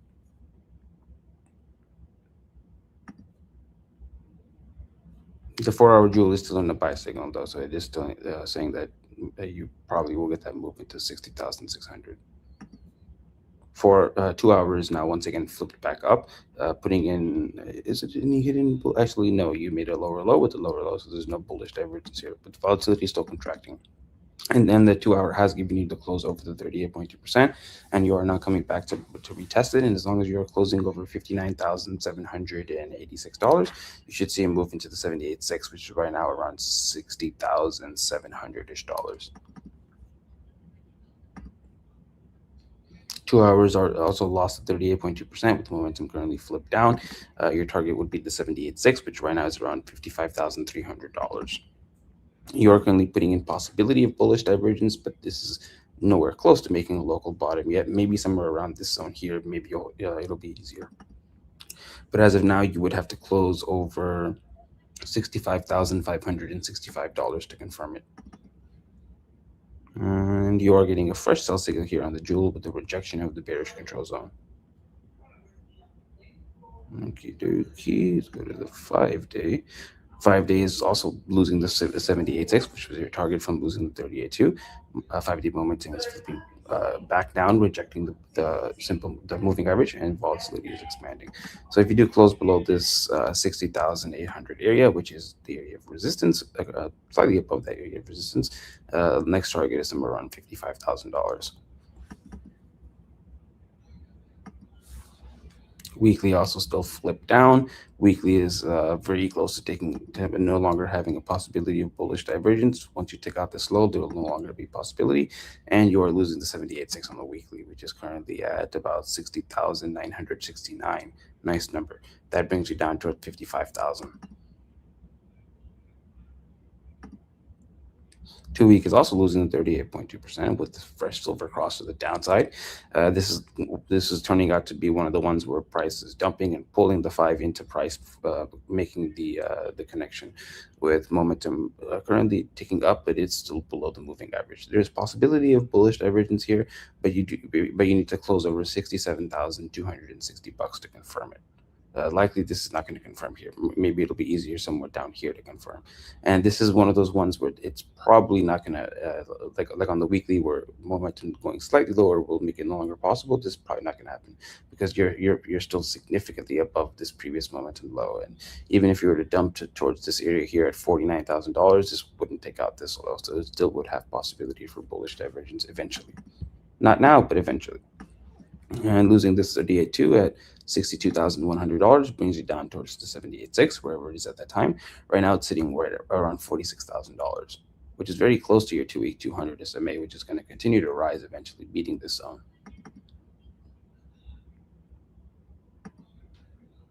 And monthly is losing the 61.8% and the 55 EMA, with monthly momentum very close to flipping back down, and weekly, volatility also very close to going into expansion. And 78.6 is very close, not that close, but you're making your way towards it, and that's currently sitting around $52,300. And your monthly 100 is going to continue to rise with every single close, and eventually is going to line up with this 78.6. And the 100 is where you bottomed out off of FTX, and you front ran it slightly, but basically you bottomed out on COVID. And you're also putting in monthly bearish divergence. Any close below 72,402 will confirm it, and that will give you the target towards this 100. And you also got a little cock and balls pattern here. Head and shoulders.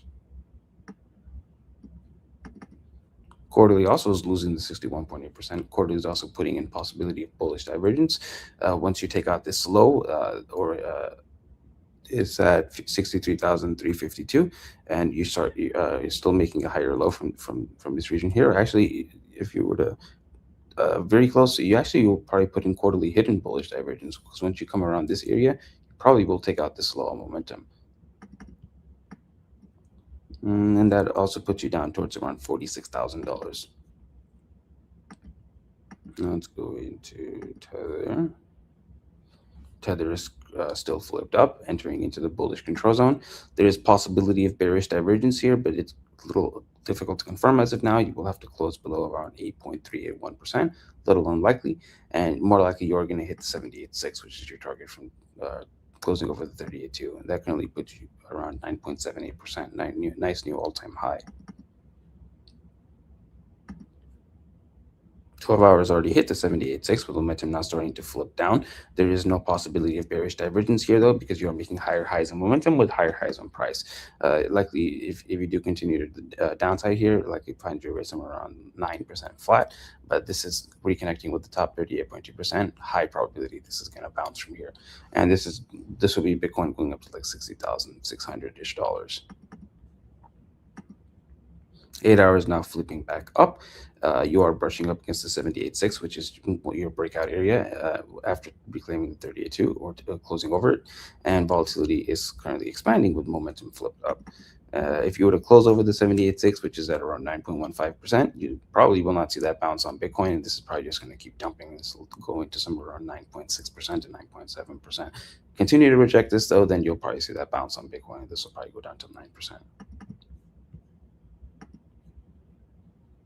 4 hours, little toppy here. Is there any bearish divergence? Let's see. This is 8.879%, and this is 9. Yeah, so there is some slight bearish divergence possible here. You will have to close below about 8.9999% to confirm it. So probably won't get confirmed. Probably just going to give you that move down at worst to this 9% flat zone, and then come close to confirming it, and then you get your bounce on Tether. And you do currently have a fresh, or you have a neutral signal flashing in between neutral and sell. 2 days also still on breakout mode with momentum flipped up, very close to entering into the bullish control zone. As long as you are closing over about 9%, 9.07%, you are likely going to go towards about 10.3, 10.4, 10.5% after that. Let's see if this lines up with anything. Just below 10%, so not really.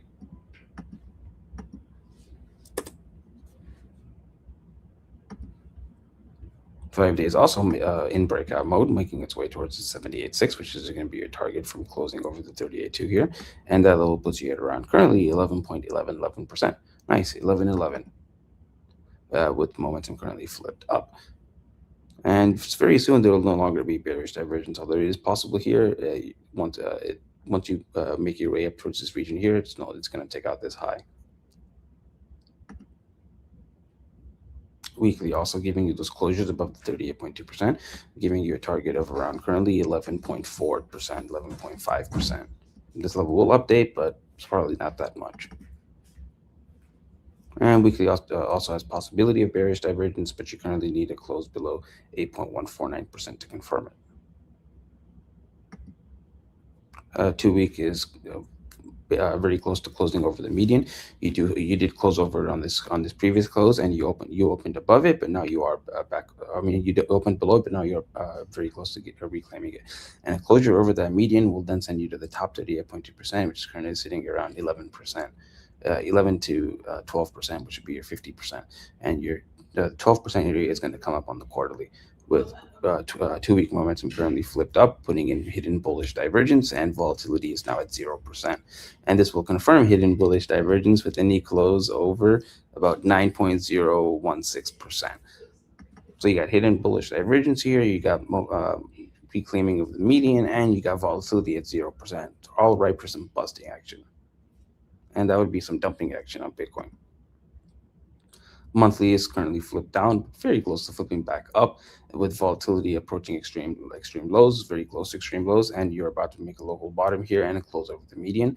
And this will do that with any close over 7.864%, and then that sends you up towards somewhere around 10.5 to 11%. That would be a nice new all-time high.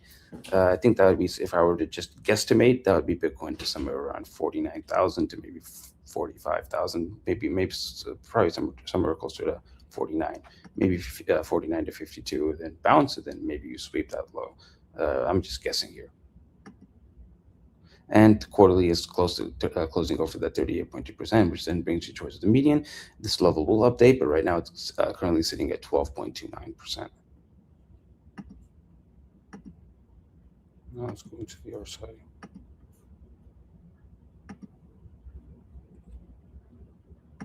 We'll start with Tether. Tether currently has active hidden bullish divergence. You've now reclaimed the bullish control zone. If you were to retest it, that puts you down towards closer to 9%. And then the next target from there would be the critical zone, which is just below 10.5% at 10.47. This lines up with the monthly 38.2%. 12 hours also got hidden bullish divergence. If you were to come back down and retest the simple moving average, put you at 9% flat. And then from there, the critical zone's at 9.57%. I think that's a new all-time high. Yeah, it is. 8 hour has a local top that brings you down towards the simple moving average in the bullish control zone, around 8.97% to 9% flat.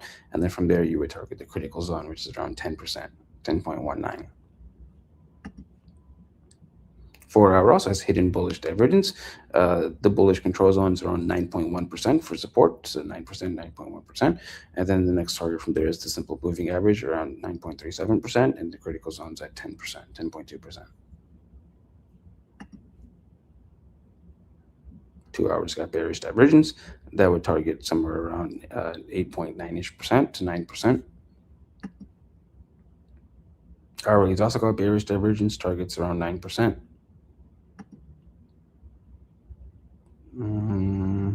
2 days currently getting freshly above the simple moving average. If you were to retest it, puts you around 9%. Nothing there. 5 days got fresh hidden bullish divergence. This would target 10.3%.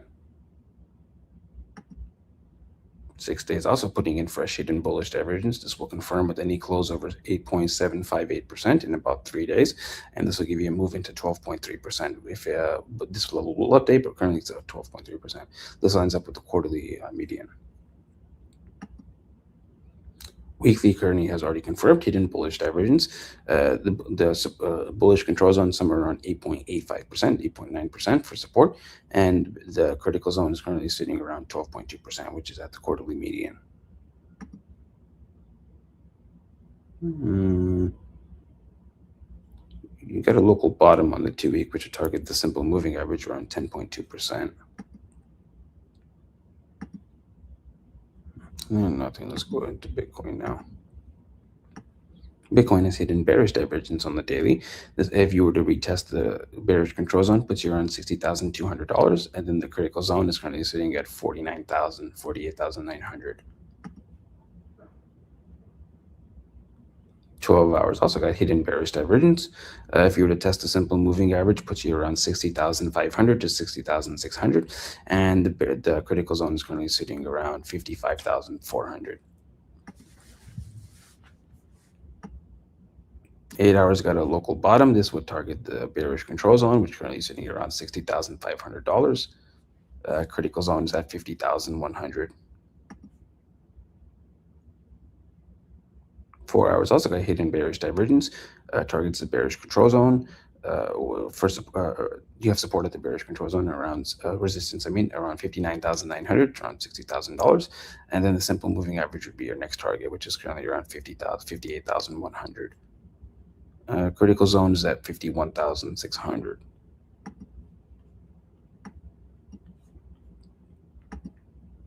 Seems to be a no-brainer short around that low $60,000 area if you get it. Mm, 5 days got fresh hidden bearish divergence. It will target the critical zone, and that currently is sitting around 41,000, although it will update in 3 days. 6 days got confirmed hidden bearish divergence, making it very likely that Tether is going to confirm the hidden bullish divergence, and this will give you a target towards about 58,000 first, and then the critical zone, which will update several times. Right now it's sitting at 17,000. Weekly also has 3 drives of hidden bearish divergence. Currently, this is going to target the bearish control zone first, which is sitting at around 56,100. 2 week also has hidden bearish divergence. This is going to target the simple moving average, which is currently sitting at around 47,300. And monthly is putting in a first drive of bearish divergence, local top here. It will confirm with any close over 72,400. And this will give you a move down into the 100 EMA, which is going to rise with this next close, landing up at somewhere around $48,000 to $49,000. And once again, this is where you bottomed out here on FTX and COVID. Quarterly already has confirmed 3 drives of bearish divergence.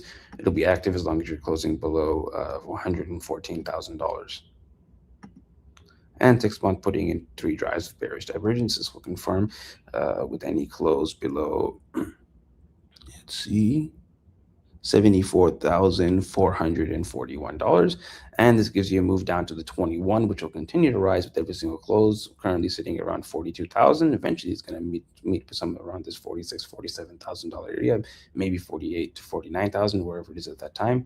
It doesn't really give you that much of difference between 45,000 and 49,000, only really a 10%-ish difference, but likely somewhere around there is probably where you're going to bottom at. On the last bear market on FTX, you kind of front ran it a little bit, so that would put you somewhere around that monthly 100, closer to that $48,000-$49,000 zone.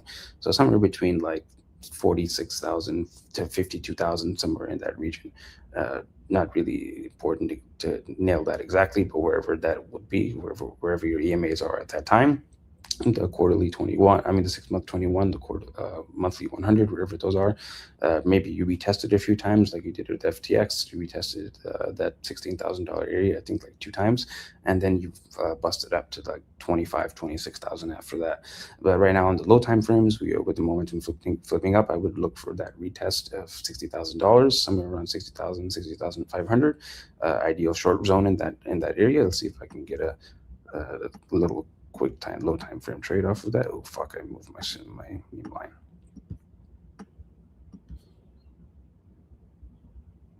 You could use this high, I guess, around $61,900. This would be very safe. Short 60,600, and then you'd be aiming from there for around 56,000, and then about $53,000, and then your next target after that would be around $49,000. But right now, as long as you are closing weeklies below this 200 SMA around $62,300, $62,400, this is likely just going to continue going to the downside.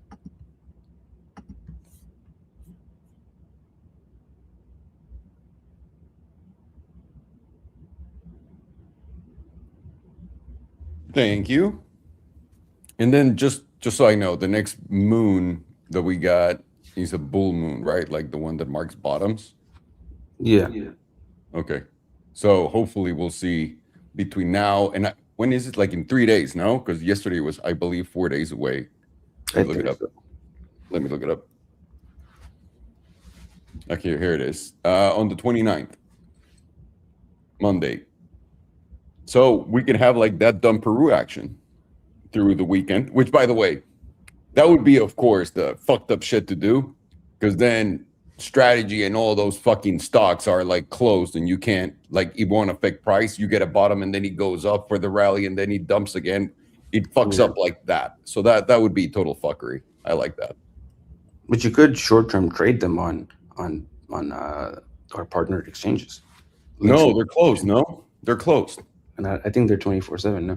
No, I don't think so. Because when I trade stocks, tokenized stocks, which is not really a backed one-to-one thing, they're closed on the weekend because you have no price reference. But I don't know if they change. SpaceX moves on the weekend. SpaceX moves on the weekend? Yeah. So then yes. Exchanges, crypto exchanges. Okay. If they do, then that'd be nice. I think it's just pure speculation, though. No, SpaceX? No, what makes you say that?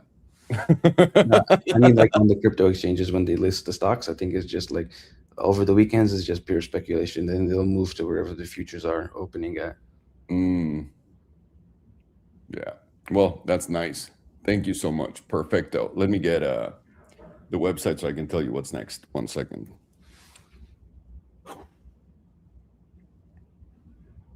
Got a little treadmill here. While you're doing your shit, I can walk a little bit instead of just fucking sitting like an asshole. Mazel tov. Yeah. No more goy slop for you. All right, here we go. Tesla for a trade, and then BBAI for investment. I do whichever one. Do Tesla. Okay. BAI. BB, as in B as in baby, B as in baby, AI. Alright, so it has AI, so it should be straight up. Should be only a big bear AI. Oh my God. Let's see. Oh, Never mind. found support though in whatever last time we were looking at this. If you invert it, it goes only up. Exactly. It's a very strong chart. Oh shit. Just made lower. Man, what a bummer. Okay. And then I wanted to show you this. No.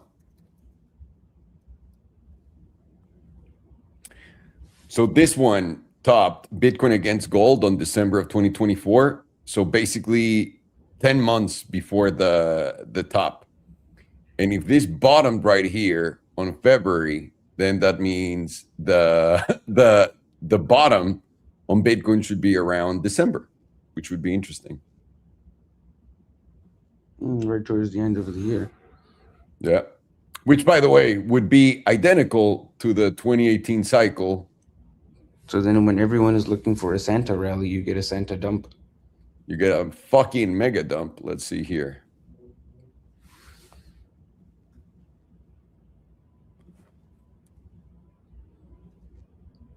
What is this? December. Wow. December 2018. December. Huh? Exactly on December. Well, that's fucking creepy. Santa's giving you red dildos for Christmas. If we're here, then right here, right now, we should see this. That was a 47% rally on the Bitcoins. Because this, I mean, this is where we at right now, June, and then it ends, goes up a little bit. By the end of the month, it goes up and finds a top rally for your birthday in July. Awesome. July, that'd be nice. And if we get this exact move, I am selling to re-enter. Because that's creepy that the Bitcoin pair with gold shows this as a possibility. I didn't even look it up before I started doing this, so I'll be on the lookout for this bullshit. 47% would be like over 80,000. I can't really do the numbers. Well, it depends on where it's at. If it's at 59, and remember, these rallies were way stronger back then. Yeah, that's true. Like this one went up 54%, and we got the one right now that took us where? It was 50-some percent. This one was 38%. So yeah, it's diminishing returns, right? So probably, even if it's a 30% pump, dude, that's pretty fucking good. In just like a month and a half. That'd be nice. Okay. So you got this bullshit. All right, perfect. Let's get it.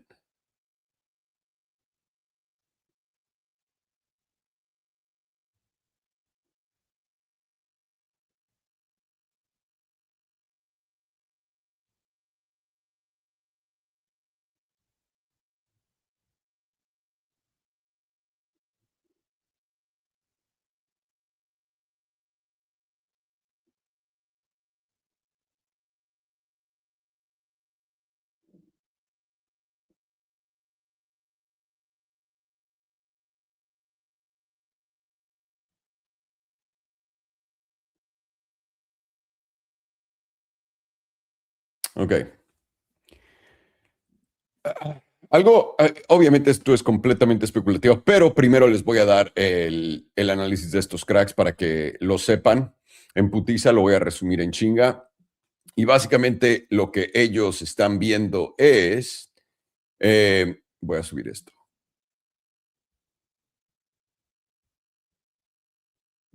De aquí a... acá. Y eso sería su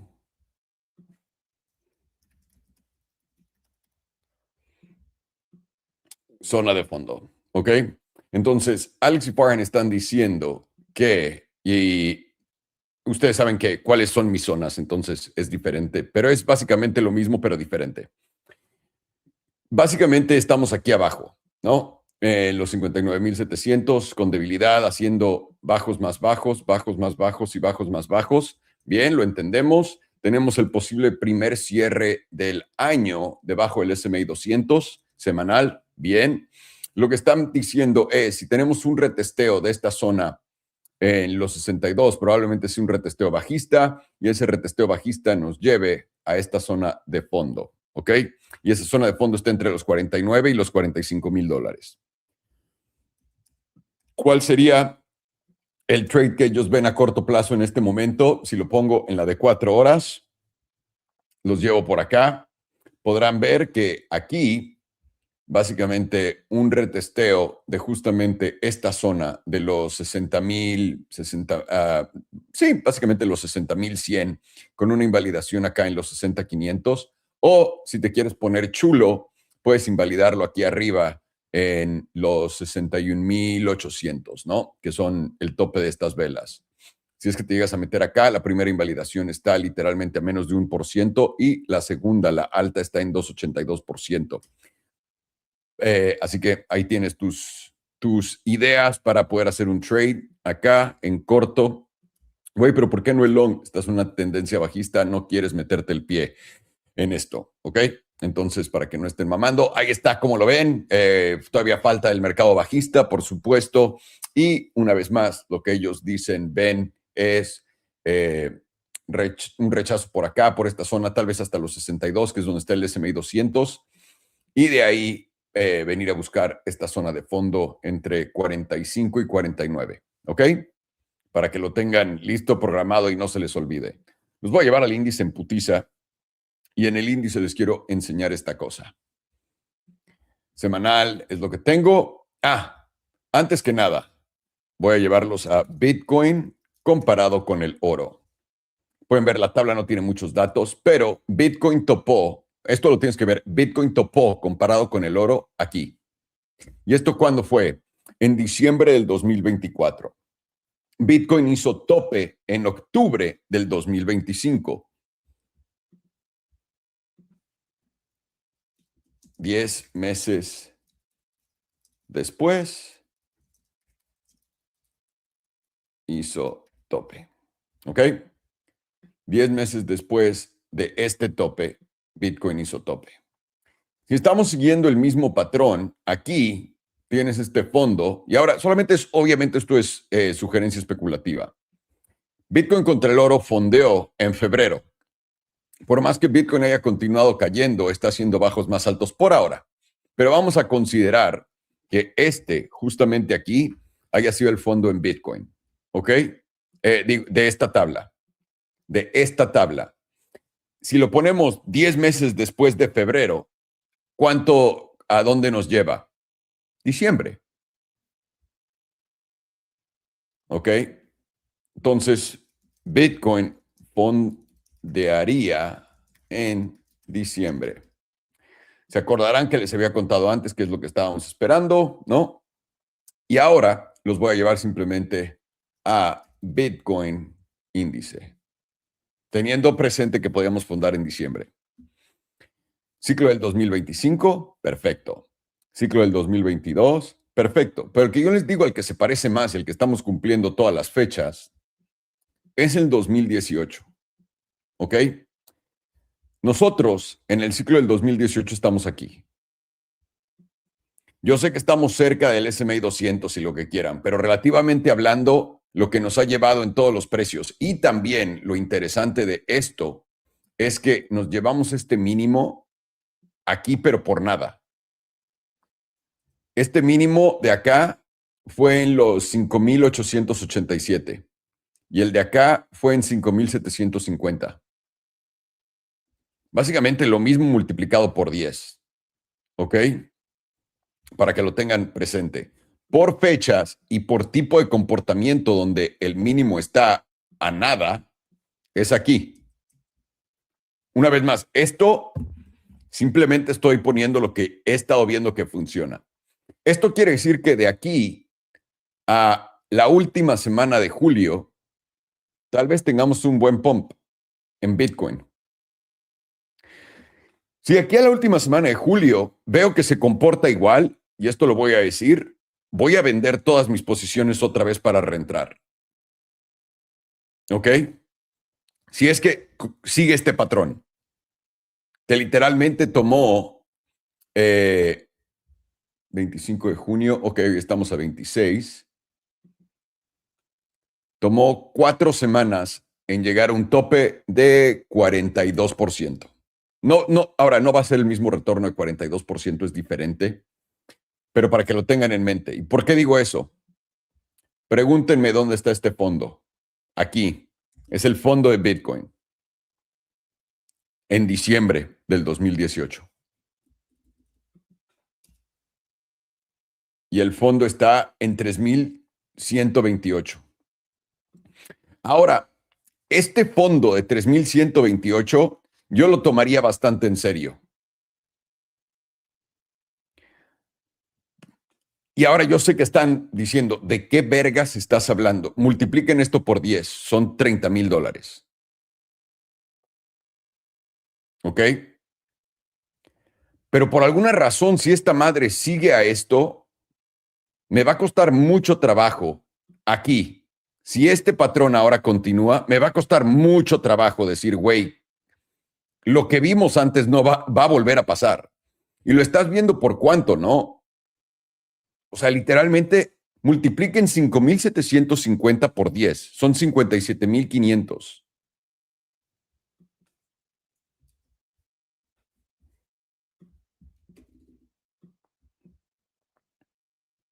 $58,000. Le falló por $500 ahorita al mínimo.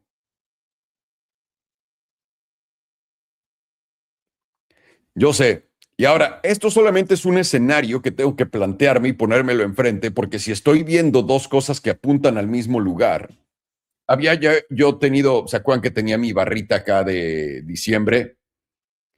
Había puesto una barra así, diciembre, encontramos fondo, bla, bla, bla, acá. La razón por qué es porque había seguido ese ciclo. Y después la borré y dije, güey, no mames, no vamos a seguir el ciclo tan de cerca. ¿La borré o no? Estoy seguro que sí, porque quité todos mis dibujos de todas las cosas. Ok.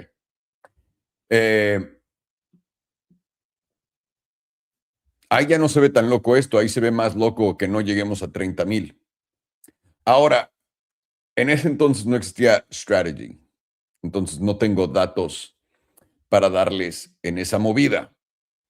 Lo que sí he notado y lo que sí noté acá en strategy es que strategy fondeó en mayo del 2022. Sé que ahorita es junio, ¿no?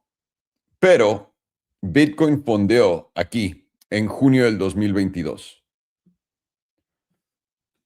Y strategy no se llevó el fondo, ¿no? Pero strategy después de eso tuvo un santo pompazo. Para empezar, el de aquí abajo a este tope de acá nada más fue el doble. Fue 105%. Si fueras a calcular este hasta este, hubiera sido 160%. Pon las cosas un poco en perspectiva, ¿no? Strategy cae primero, después cae Bitcoin al objetivo que sigue. En esto, solamente lo menciono porque, pues, güey, si estoy viendo una vez más, yo me rijo, personalmente me gusta más la idea de copiar lo que ha pasado antes, ¿no? Y una vez más, no estoy diciéndoles que Bitcoin va a llegar a $30,000. No, no, no, no, no, no, no. Lo que estoy diciendo es, me voy a esperar a ver qué vergas. Porque yo no había visto a Bitcoin hacer esta gatada antes. La de pinta un mínimo acá y pinta un mínimo súper mínimo después, ¿no? De este gran movimiento, el gran rally que tuvo, que fue, para que ustedes entiendan esto, este fue el rally a los 82. ¿Ok? Que tuvimos. De los 82 caímos hasta acá. A los 58,000. Y si ahorita tenemos otro rally más o menos a esto, que será por ahí de los $70,000, de aquí a, una vez más, Esto tiene que pasar muy rápido. Estás hablando de 4 o 5 semanas de ahorita. Si vemos ese rally, lo que tenemos, lo que yo voy a hacer, no voy a decirles a ustedes qué vergas hacer, lo que yo personalmente voy a hacer en ese punto es deshacerme de mi posición, de todas mis posiciones. ¿Por qué? Porque mínimo me dice que voy a volver a venir al plano de acá donde estamos ahorita. Esa es una. Pero si digamos, porque ha seguido esto 1 a 1, que también sigue esto multiplicado por 10, una vez más, en los fondos multiplicados por 10 es lo que nos da donde estamos ahorita. Si estoy acá en esto y estoy viendo 32, 31, pues no les voy a mentir. Me hace pensar que podría ser una posibilidad bastante grande. Y una vez más, entendiendo la dinámica del dólar y la demanda por el dólar que existiría en enero o por ahí de enero, en eso no sonaría tan loco, que es la que también le estoy diciendo, que puede ser que simplemente nos vayamos de lado por un año más. Solamente le estoy presentando otro escenario. Todavía no cambio nada, sigo pensando lo mismo hasta ahorita, pero lo tengo que poner en la mesa, ¿no? Porque está enfrente de nosotros. Tengo que ser un pinche necio de mierda para no ser fluido como la sexualidad de todos ustedes. De acá a acá. Si vemos esto, yo salgo por patas.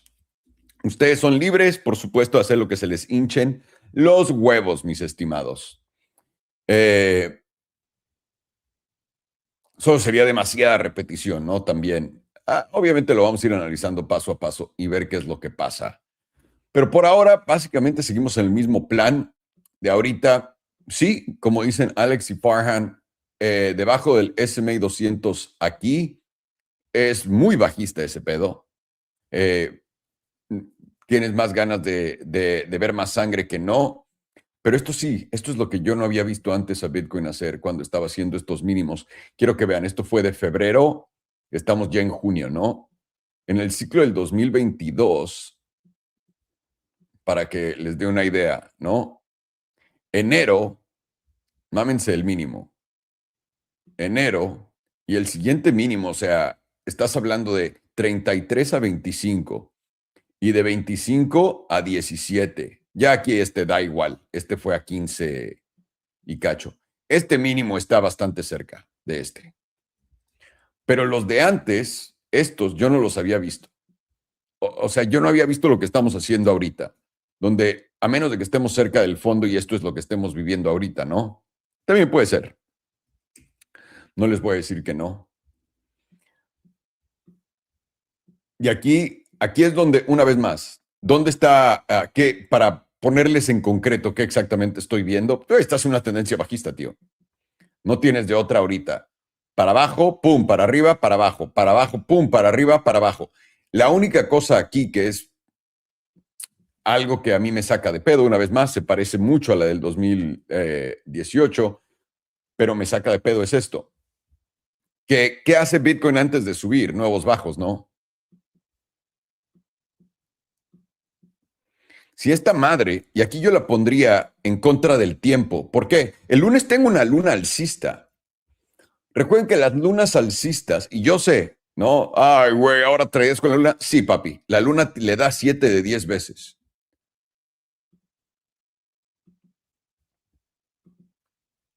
Fondo local, movimiento para arriba. Fondo local, movimiento para arriba.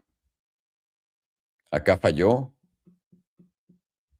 Fondo local, movimiento para arriba. Fondo local, movimiento para arriba. Fondo local, movimiento para arriba. ¿Voy a tradear con la luna? Sí. Voy a mínimo tenerla en mente. En lo que Bitcoin está en $60,000 ahorita. ¿Qué le estoy diciendo con esto? Estamos en una tendencia bajista, tíos. O sea, por excelencia, análisis técnico hablando, estamos en una tendencia bajista. Mínimo, alto, bajo más alto más bajo más bajo. ¿Qué sigue? Un alto más bajo para después hacer ¿qué? Un bajo más bajo. Si vamos a continuar la tendencia bajista es lo que tiene que pasar. Ahora, en la semanal, que es para mí el mejor punto de vista, no te metes en tanto pedo ahorita. Si quieres hacer el trade, ya te puse el trade enfrente, ¿no? Está ya dicho, puesto, cantado, todo lo que quieras. Aquí solamente te estoy dando ideas de los movimientos que puede dar esta chingadera. Ahorita el fin de semana, lo que podríamos ver es simplemente retesteo, tal cual como dicen Alex y Farhan. De aquí al domingo, ver esto caer, llevárselo una vez más por nada, o tal vez esos 55 o 53, que es mi punto de final de entradas en todo. Si se llega a dar por aquí, más o menos algo así, y luego aparece la luna acá, tío, sería una gran casualidad. Sería literalmente perfección para mí, perfección. Pero les tengo que poner el otro lado de esto. Si esta mamada regresa por encima, el cierre semanal es en 2 días y 9 horas. A mí no me sorprendería que esta mierda, porque ya saben cómo es Bitcoin, cierre encima, que lo puedas ver por debajito del S&P 200 por nada o arribita. No me sorprendería nada. Y aquí, si tienes cierres por encima del S&P 200, por arriba, ¿ok? O más bien, por arriba, no sé cómo ilustrar por arriba. Si cierras por arriba del S&P 200, aquí vas a tener que, aquí le estás poniendo presión a los bajistas a que continúe su movimiento. Y si no va a continuar su movimiento, lo más probable es que veas ese pinche rebote. Y vean dónde tengo mi línea meme. En los 73. Sí, un movimiento de 26% más o menos. Y ahí podrías tener tu retesteo bajista potente acá, zona donde yo vendería, para después irte a la verga.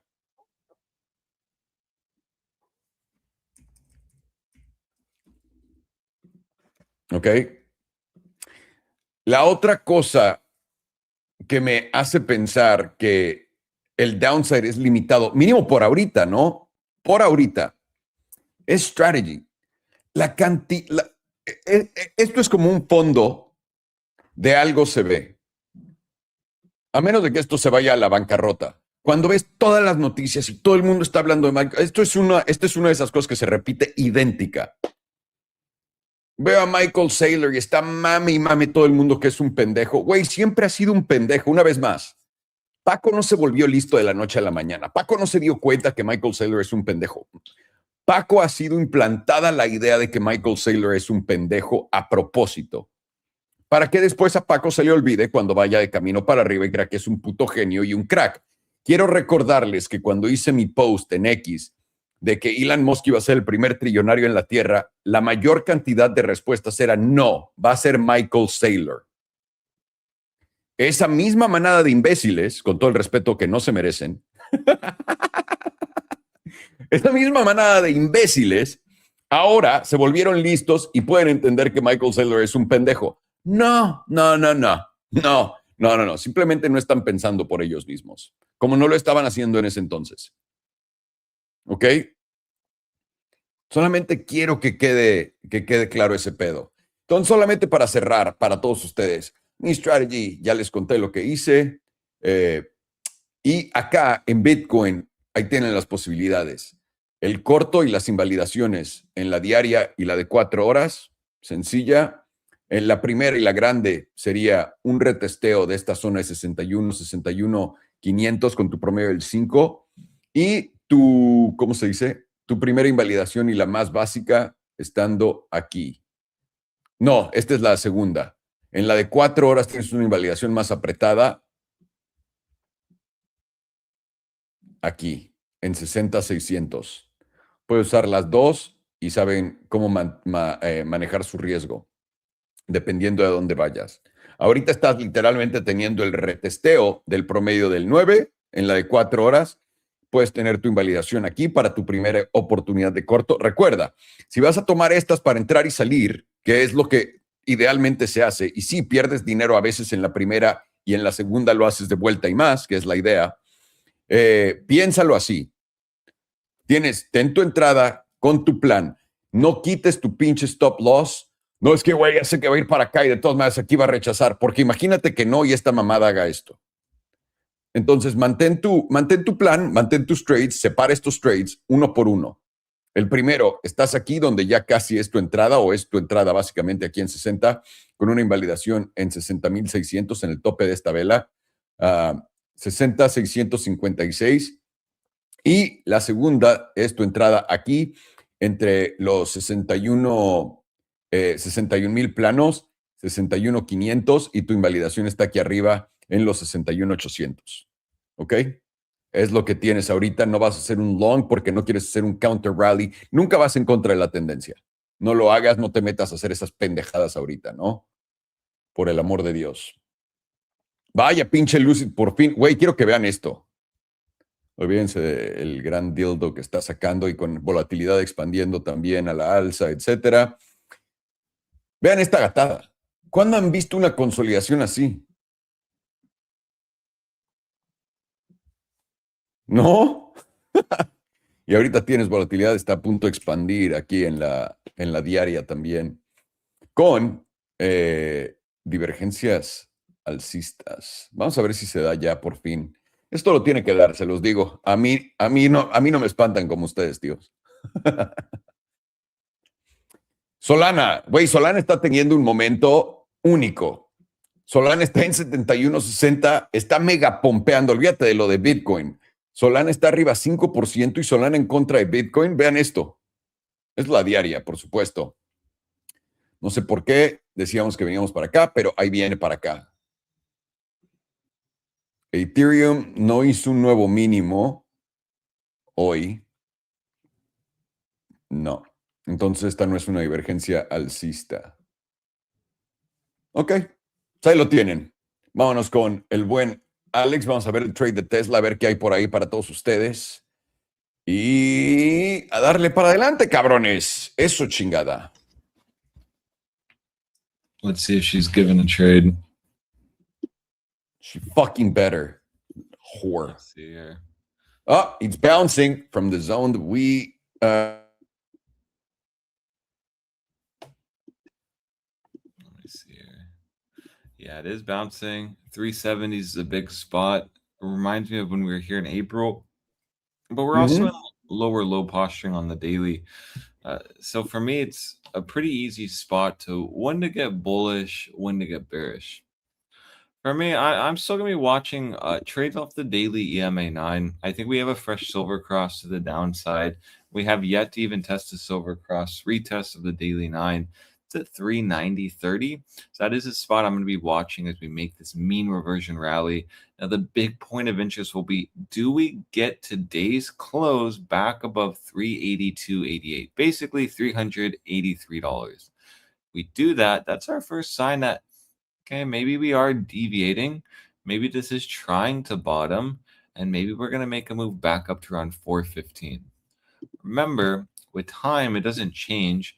415 is still a really big spot for Tesla, and this is going to be really our big decision point on when we can go long. Actually, if you hold above 415, even on big pullbacks, we are still going to move up. But once you lose it is really when Tesla does start becoming weaker. We saw really last year when we had that epic move down in January 2025 that took Tesla all the way down to the low 200s. Here you do see that you did make pretty aggressive rallies. Even in this exact same spot, you could not get it back above 415, and this resulted into a major multi-month downtrend. And really what would have helped you here was daily downtrend, still being in a downtrend, like lower highs, lower lows, all the way down. So that's why for me, still, we're in a downtrend. We're now testing resistance. 390 will be your spot to short.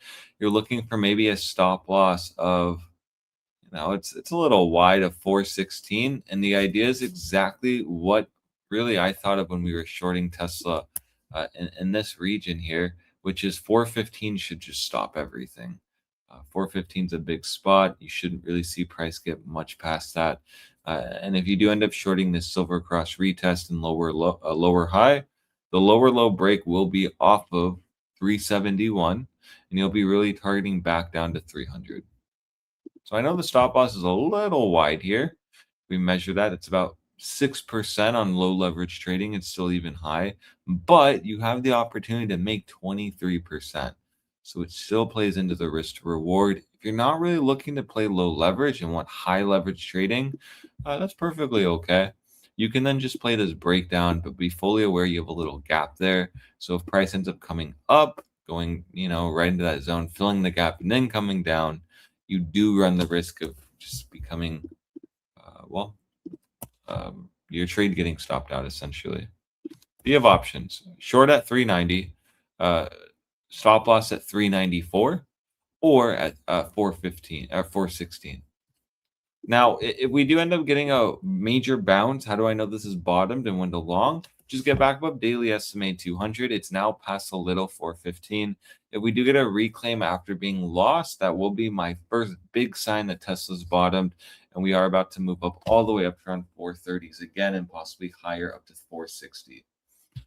So you got a daily silver cross to the downside. I don't know if you mentioned it. Yeah, that's the basis of this short trade. Yeah, it makes sense. Okay, I'm sorry. Trend down, silver cross, first retest, entry at 390s. You can have a stop at 394.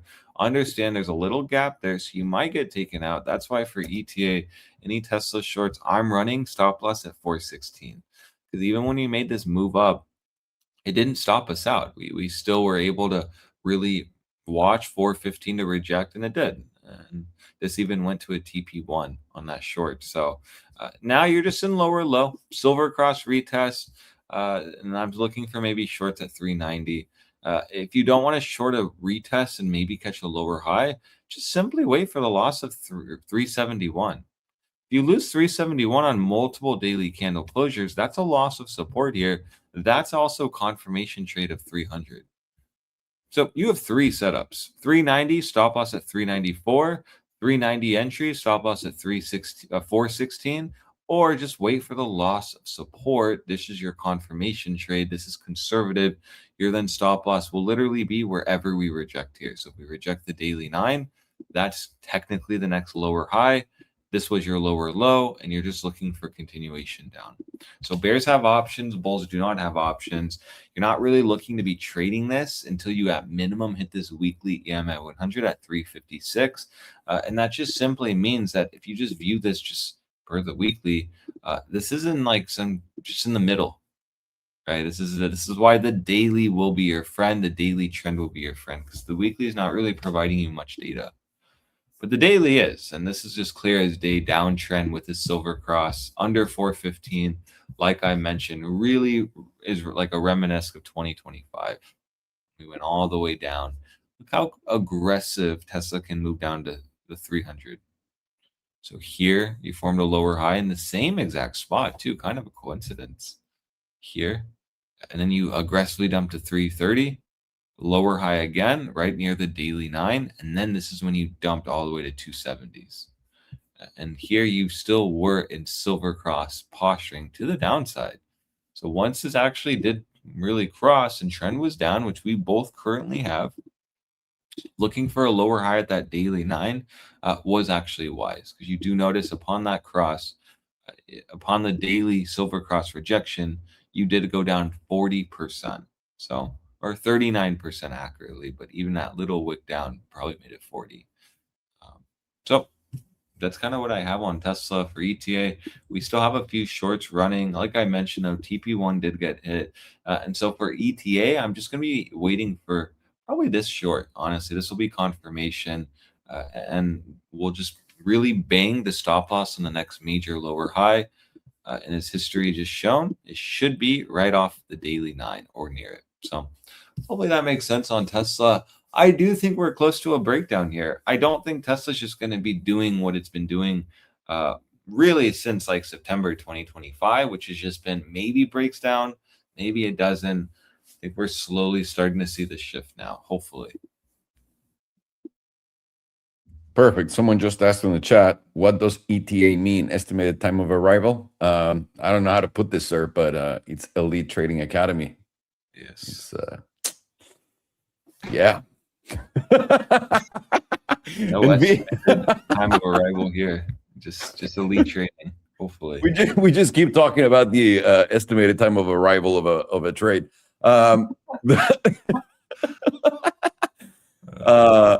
What was I going to say? Oh, Nvidia for investment would be next. So after BB, AI, Nvidia for investing. Cool. Thank you, sir.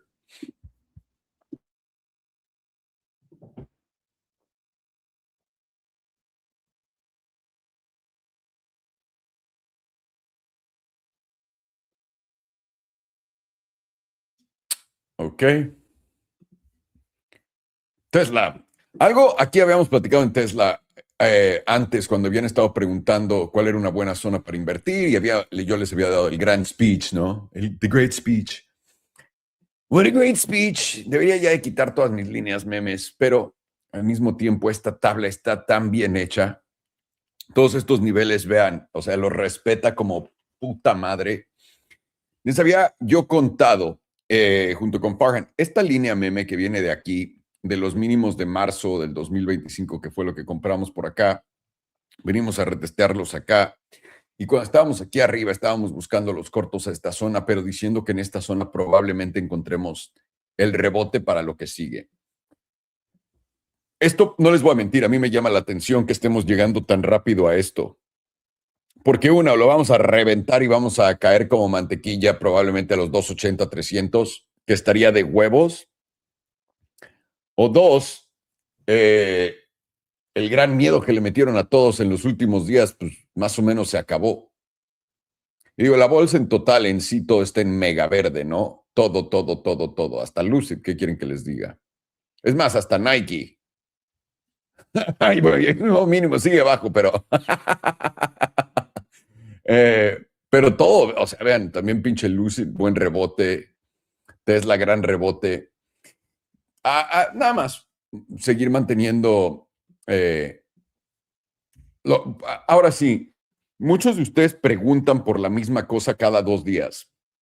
Y la idea, un buen trader, no cambias de opinión cada 2 días de tus niveles. Te quedas en tus niveles porque es lo que ya viste, ¿no? Y es lo que va a pasar. Ahora, si algo cambia dentro de lo que tú dijiste, siempre tienes que saber, ¿no? ¿Cuál sería mi invalidación?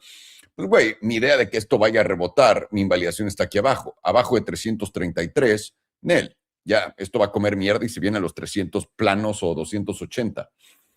Tienes que conocer esas. Y aquí seguimos con lo mismo. Entonces, para mí, esta era la zona de rebote y justamente llegamos. Y vean el pinche rebotazo en la diaria que dio acá. Ahora, cosas que te van a dar más seguridad que vas para abajo, sencillo. Tienes un alto con un bajo, con un alto más bajo, con un bajo más bajo, con un alto más bajo, con un bajo más bajo, con un alto todavía más bajo y con un bajo más bajo. ¿Ok? Cuando después de todo eso que les acabo de cantar, ¿qué es lo que sigue? Un alto más bajo para después continuar para abajo. Y la pregunta es, ¿dónde? ¿Dónde estaría ese trade? Aquí hay varias sopas que puedes hacer. Tú escoges cuál te gusta, mi estimado. Tienes un cruce plateado a la baja. Cuando tenemos un cruce plateado a la baja en la diaria, ¿qué es lo que hacemos? Cada que tocamos el promedio del 9, lo usamos como un retesteo bajista para continuar para abajo. Ahí el promedio del 9 está en 390, ¿no? Aquí, 390. ¿Qué vas a usar como invalidación? No la parte alta de esta vela, que está en 392, lo pone muy apretadito y todo. ¿Por qué? Porque aquí hay un gap. Y este gap lo va a venir a cerrar. O puede que lo venga a cerrar o puede que no. Pero mínimo tener el peligro de que venga a cerrar este gap te pone tu invalidación por encima del cierre del gap en 395. Entonces, entras en 390, invalidación en 395. Sería tu primer trade. Tu segundo trade sería casi lo mismo, pero del otro lado. 395, cerrando el gap. Y tu invalidación estaría hasta acá arriba en los 4.14 con el tope de esta vela. Este sería tu segundo trade. El tercero que podrías hacer, que sería como ya una confirmación, el que tiene menos riesgo, dejas que esto haga el nuevo alto con el bajo, pon tú que lo viene a hacer acá en 4.9 y tienes tu invalidación acá, perfecto. Dejas que esto pase. Una vez que esto caiga, cuando rompas los 3.70 a la baja, vas a venir a retestearlos. Vas a tener lista la entrada aquí para tener tu rechazo. Que normalmente es lo que sigue, si eres un trader, es lo que normalmente haces. No intentas meterte a cacharlo. Lo que haces es esperas al retesteo, como esto que iba a ser un retesteo, donde ibas a tener un rebote, una zona importante. ¿Ok? Entonces tienen las tres opciones. Promedio el 9 en 3.90, con invalidación en 3.95, o puedes entrar en 3.95 con invalidación en 4.14, o puedes esperarte a que revientes esto para abajo y el retesteo de los 3.70 es lo que vas a usar y podemos ver ahí ya dónde sería tu invalidación cuando esté más cerca. Es lo que tienes ahorita en Tesla. Vamos a ver BBAI, ¿no? Esta chingadera, no sé qué verga sea, pero la vamos a ir a ver. Big Bear AI, discúlpenme. Big Bear. Big Black Dick AI. It lines up with the red dildos, I guess. They're both big. They're average sized. It must be African. It must be an African stock. It is. That's why it's going down. All right. So we got enough data for. We got monthly. So monthly is putting in a pretty massive bearish engulfing dildo here. In one candle, you're losing the 38.2% and the 50%, and this will confirm a bearish engulfing with any close below $3.75. Any close below $3.95 will give you a loss of 38.2%, and then that brings you down to the 78.6, which is a sweep of these current lows, and that brings you towards $2.75. Let's zoom out. Momentum on the monthly is now entering into the bearish control zone. You are close to taking out this low here, which is at $1.46. So then once you come down to this 275 area, you very likely will take this low out, and you'll have possibility for hidden bullish divergence. So then you will have hopium there that you can make your next low somewhere in this region. Although there's going to be fear that you might sweep this if there's any fuckery involved. This low at $2.36. So it makes it a little difficult to position with your stop loss in this region, because the logical area if you would want to enter in this region is to keep yourself from getting like wiped out. Just put your stop here, but I do think that there's going to be fuckery that this low will get swept. So we'll see if we can get a better look on the lower time frames. 2 week is currently flipped up. Very likely will reject the edge of the bullish control zone here, and then you're going to put in hidden bearish divergence. You're already putting in some hidden bearish divergence, and this will confirm with any close below $3.76. And you're also making your way back into the 38.2%. Plus, you're very close to a silver cross to the downside. This will bring you down towards the bottom 38.2%, which is currently, it will update, but it's currently sitting around $2.34 with a stop around the psychological number of $3. Alrighty, monthly or weekly. I mean, weekly is also losing the 38.2%. That level's at $3.55. Weekly is also putting in hidden bearish divergence, which is already confirmed. And once you lose the 38.2%, you're gonna find your way somewhere around 250s with a little bounce at 3-ish.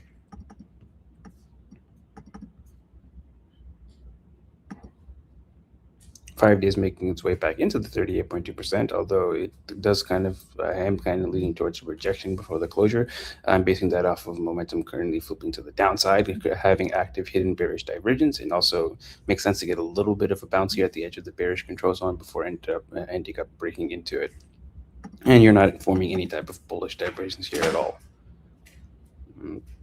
And with the rejection of this 38.2%, your target would be somewhere in the 240s, 250s. I'm just front running this to 78.6 because I do think these levels will update. But if you were to go in towards, if they don't update, it would give you a better positioning with your stop loss.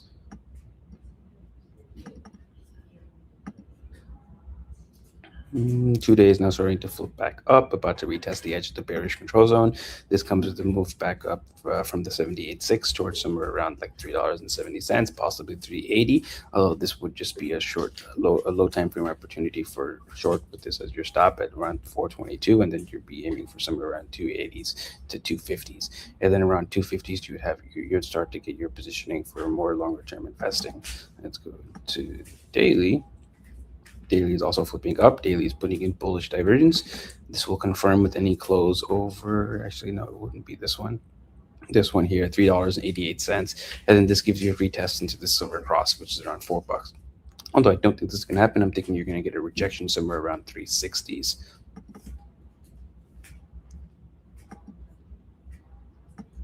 4 hour also flipping back up, also putting in bullish divergence.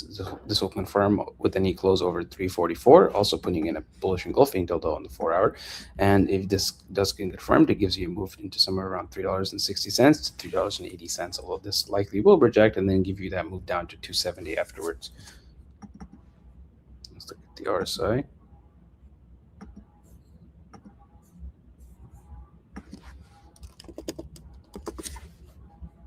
I'm going to have my name legally changed to Forhano AI. You're going to be worth so much money instantly. On paper, immediately, with the snap of a finger. And then I'll go get a loan from JP Morgan with myself as collateral. As you should. As one should. I guess you've learned finally how to use the American system to your advantage. You too can learn it. All you have to do is fuck everybody else. So on the monthly, we get putting in a fresh drive of bearish divergence. This is going to give you that move down to ideally give you your entry for a long-term position, although this is in a macro downtrend, so not much hopium for that. More possibility that this will just continue to trend down, but we're going to have the hopium that this thing will reverse, and from this next major support point, we'll find our macro bottom, and then from there it'll be up only. But currently with this bearish divergence, you'd be targeting somewhere around the neutral zone, which is going to update, but right now it's sitting at $3.41, and then your next level is the bearish control zone, which currently says it's impossible. And volatility is at the lowest point ever with this bearish divergence forming. 2 week has a local top, and that's going to target somewhere around $2.20. This level will update. Weekly has hidden bearish divergence. That's going to target simple moving average at 262, and the bearish control zone is at about 205. Go back to the weekly for a second. What is this low? This was 236.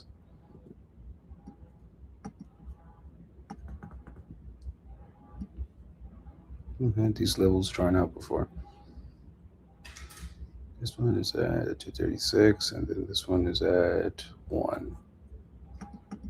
The problem for me is below 310, that's the weekly 200 SMA. You're going to break it again and go down. That means you're making a mega gigantic SFP on the weekly. It just seems super cooked. Yeah, that's what it looks like. 3 days also got hidden bearish divergence. That's going to target 298. Then the critical zone is at currently impossible. 2 days also got hidden bearish divergence. Targets 316. Critical zone's at 35 cents. I would usually say that level will update, but who knows? 4 hours got a local bottom. This would target the bearish control zone around 365, 370. Same idea. Somewhere around that region likely will get your rejection, and then the only trade I can see here is short on this thing around 365 to 370. Let's look at momentum.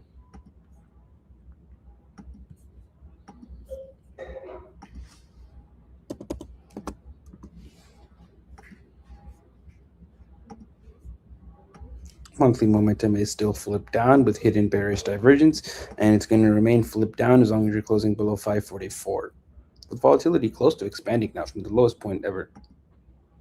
Maybe you just get a quick monthly volatility expansion to 0.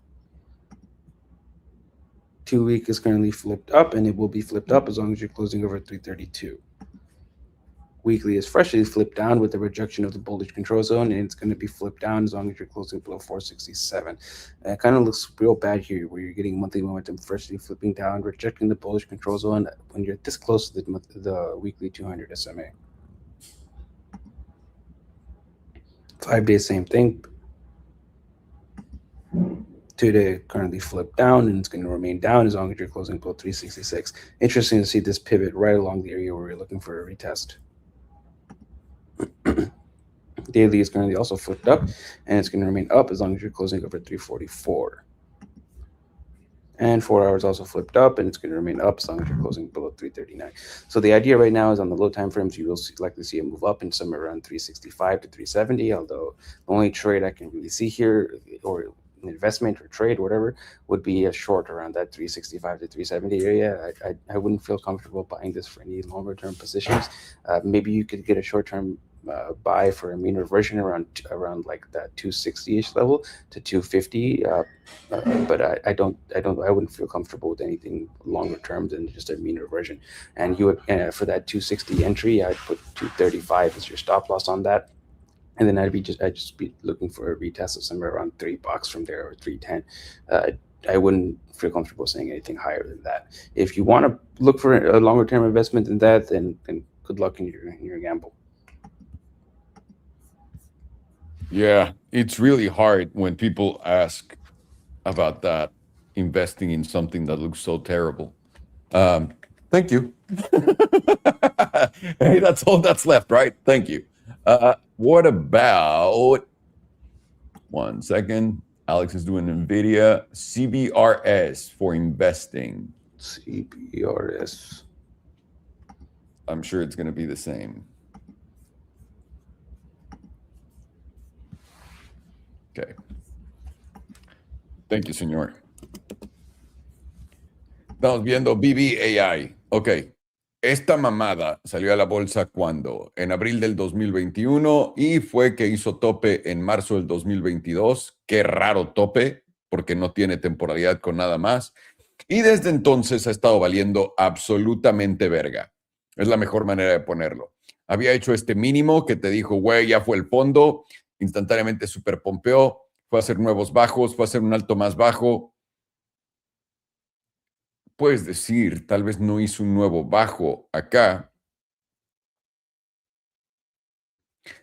Puedes argumentar un doble fondo aquí abajo, ¿no? Y de ahí trepaste, pum, para arriba, y luego estás cayendo. El problema de este gráfico es en la semanal, tío. Si vas a invertir a largo plazo, y esto es lo único que nosotros haríamos, por lo que no tiene sentido. Esto no tiene sentido alguno, ¿ok? Tienes un cruce plateado en la semanal para abajo, vienes de esta línea alcista, ¿no? Que viene desde el 2024, ya llevas 2 años que estaba subiendo, la rompiste, veniste a retestearla y ahora estás cayendo. No nada más eso, tienes un cruce plateado a la baja y más allá de eso, tienes el S&P 200 semanal acá. Ya lo veniste a retestear cuando rompiste, es el retesteo. Lo que diría es,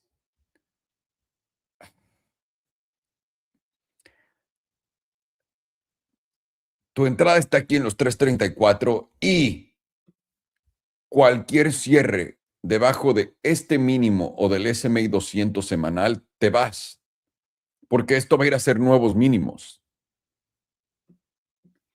Desde este máximo, ¿no? Que es tu gran invalidación, no has hecho otros altos. ¿Y eso fue cuándo? En febrero del 2025. Llevas 1 año y medio sin hacer nuevos altos en esto. Te quebraste toda esta línea en la que venías para arriba de 2 años. La retesteaste, obviamente fue una tomadota de liquidez y va para abajo. Estás a punto de retestear tu S&P 200 a la baja. Si no lo aguantas y de ahí te catapultas a nuevos máximos históricos, esta mamada va a venir a retestear todos los mínimos de los mínimos de los mínimos a 50 y tantos centavos. En consejo de inversión, no lo hagas, ¿no? Porque estás diciendo, bueno, no consejo de inversión, pero buscando dónde invertir. O tienes huevos y en verdad crees en este proyecto donde estás y que no se lleve esto. Este mínimo de acá en los 3, ¿qué son? En los 3. Te llevas los 3 para abajo y esto está completamente cocinado y se va a venir a hacer nuevos mínimos.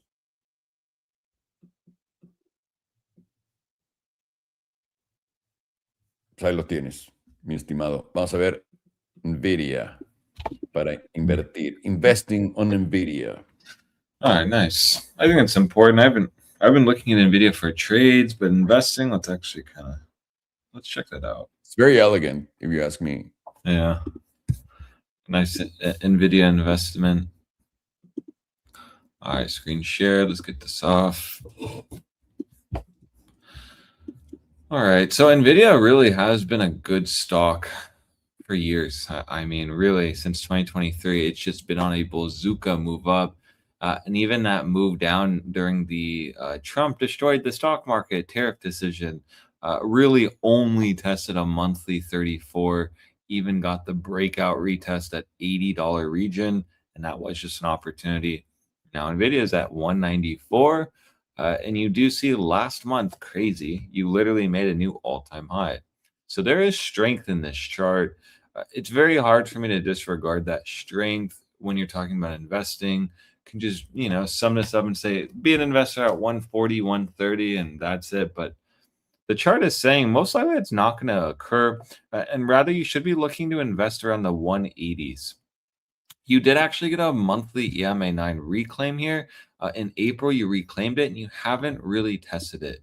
You are going to notice that once you got a reclaim back in 2025, retesting the monthly 9 was an opportunity zone. Here you got a nice bounce. And then I understand once you got the reclaim here in 2025, you just simply played the 5.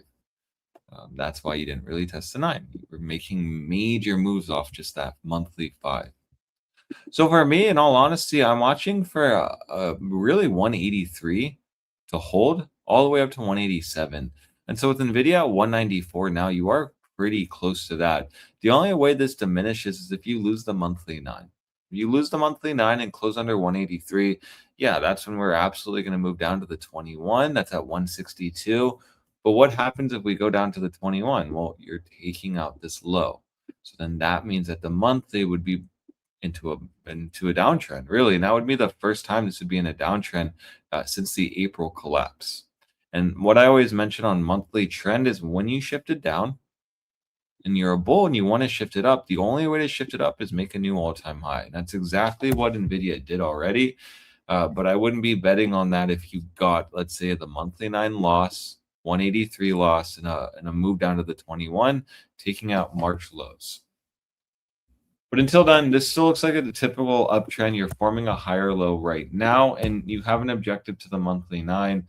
Something to note is you haven't really even expanded that far from the monthly 5.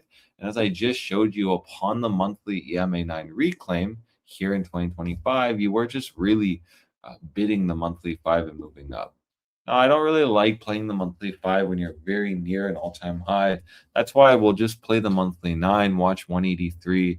As long as Nvidia holds above 183, this will make a new all-time high in the coming months, target around 237 to 240. So that means, from here, you could make about a 29%. If you're trying to be like an extremity low, you want an opportunity instead of just playing trend. That becomes a little more difficult on Nvidia because, again, trend's just been up for years. I would be looking at maybe 130s. If you get 130s, that could be a quarterly higher low potentially.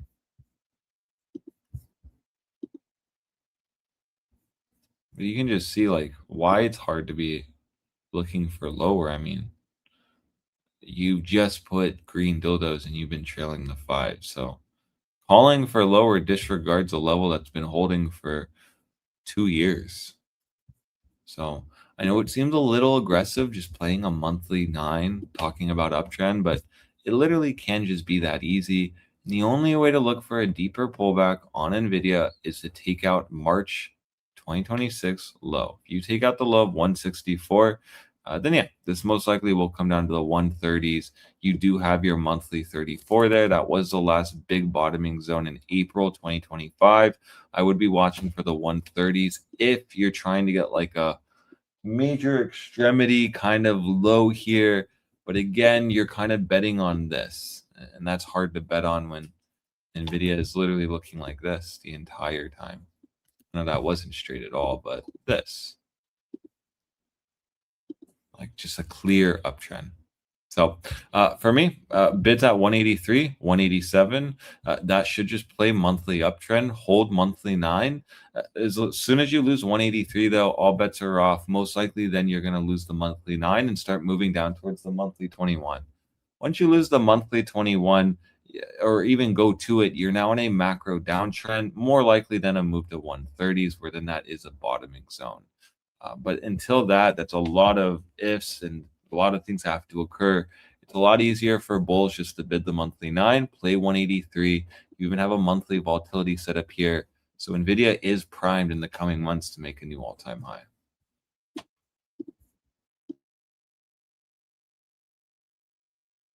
Thank you, senor. Up next, Oracle for investment. Oh, wonderful. Yeah, I was doing Nvidia and I hear Molly eating the wood bed right by me. Oh, of course. Yeah, of course. Why not? Yeah. Airbnb stuff. So just added to it. I had a Tata. My squirrel was in a Texas Airbnb. She ate a whole fucking room. Like Belen calls me and she's like, Tata has escaped. I'm like, what do you mean escaped? And she's like, she's outside in the room playing. And I was like, oh, so just let her be. She's like, no, she's eating everything. And Belen's terrified of Tata. So I drove back home. I get there and I look at the room and you can see Tata just like having the time of her fucking life, like bouncing everywhere and whatever she wanted. She ate the window frames. She ate everything. I had to get a guy that came, a contractor basically that came in and just fucking redid the entire Airbnb room. Yeah, I know all about that. Getting someone to repair the house before you check out. Yeah. My goodness. Or if not, it's 10 times the price and you lose. You ruin the room. So, oh, yeah. Anything. Oh, yeah. The secret is having your house with a room that they can ruin. But yeah, exactly. Yeah. Yeah, I ended up eating shit on that part in Guatemala. Got that 1-star review, even though I gave them a $500 cleaning fee. Airbnbs make no sense. No sense. I hate them. I am not an Airbnb person anymore. And I also got bed bugs one time. I stayed at the most luxurious Airbnb I've ever stayed at in Mexico City. God. Yeah. And then after that, I had to go to the Indy 500 race with Pato, and I couldn't figure out what it was that I had, but my legs were so fucking itchy. Oh my God, they're dirty. They're dirty. I use a lot of Airbnbs, but I always rebuy. It's expensive, but just all the shit, the sheets, everything, because my wife she feels gross. And you have to. So it's gross. Yeah. Cups and plates. I gotta say, one of the grossest ones I've ever been to is two of them. One I went to Goodwood, which is somewhere in England, right, for the Goodwood Festival of Speed. And so I stayed in Sussex, in a town called Sussex. And the guys that owned it were gay, and they were like all over the place, like with pictures. And I was like, dude, this place is full of jizz. I know it. And I slept in a hoodie every single day with my arms around my shit. I was like, I'm not touching any of this shit. You got to walk everywhere with the black light. Yep. And then, no, I don't want to do that because then I know for a fact it's there and I'm not going to be able to even stand there. And another one was Palm Springs. You walk into a Palm Springs one, there's pictures of the dudes everywhere. And you're like, dude, there's a jizz party going on. And gay guys, by the way, filmed some gay porn there. Well, by the way, gay guys, God bless them, because they get to have way more sex than straight men, right? Because men actually love fucking. Oh, yeah. So they're like in fucking, literally in fucking heaven. And they also call their friends, right? So it's like fucking, it's a free-for-all all the time. So when I see that and I'm walking into an Airbnb and I see those crusty bed sheets, I'm like, oh, so no more. At least in the hotel, they kind of put Clorox in them and shit. At least the hotels feel clean. They do, honestly. They feel versus an Airbnb, yeah. Which again, nothing wrong. Hey guys, gay guys, awesome, good for you that you're fucking banging nonstop. But hey, it's fucking gross when you go and stay at your house, dude, and it's all crusty. All right, that's all I'm saying. If I was a jizzer everywhere in my house, you would feel the same way. Doesn't matter if you're gay or straight. Just leaves an aura in the air. You can just feel it. Yeah, it's a Jeezy aura. Yeah. They're Jeezy boys. That's what I call Vinny. With his big balls, he's jizzing everywhere. He's a Jeezy boy. Jizzy boy. Is so mad. The thing is, he's not jizzing, but he's dick because he's got the biggest balls you've ever seen. He's always producing some sort of dick jizz, like liquid, and it's everywhere, dude. He's got to have like blankets and shit. Belen's cleaning the entire house all day long from his jizz. Hey, that's not my problem.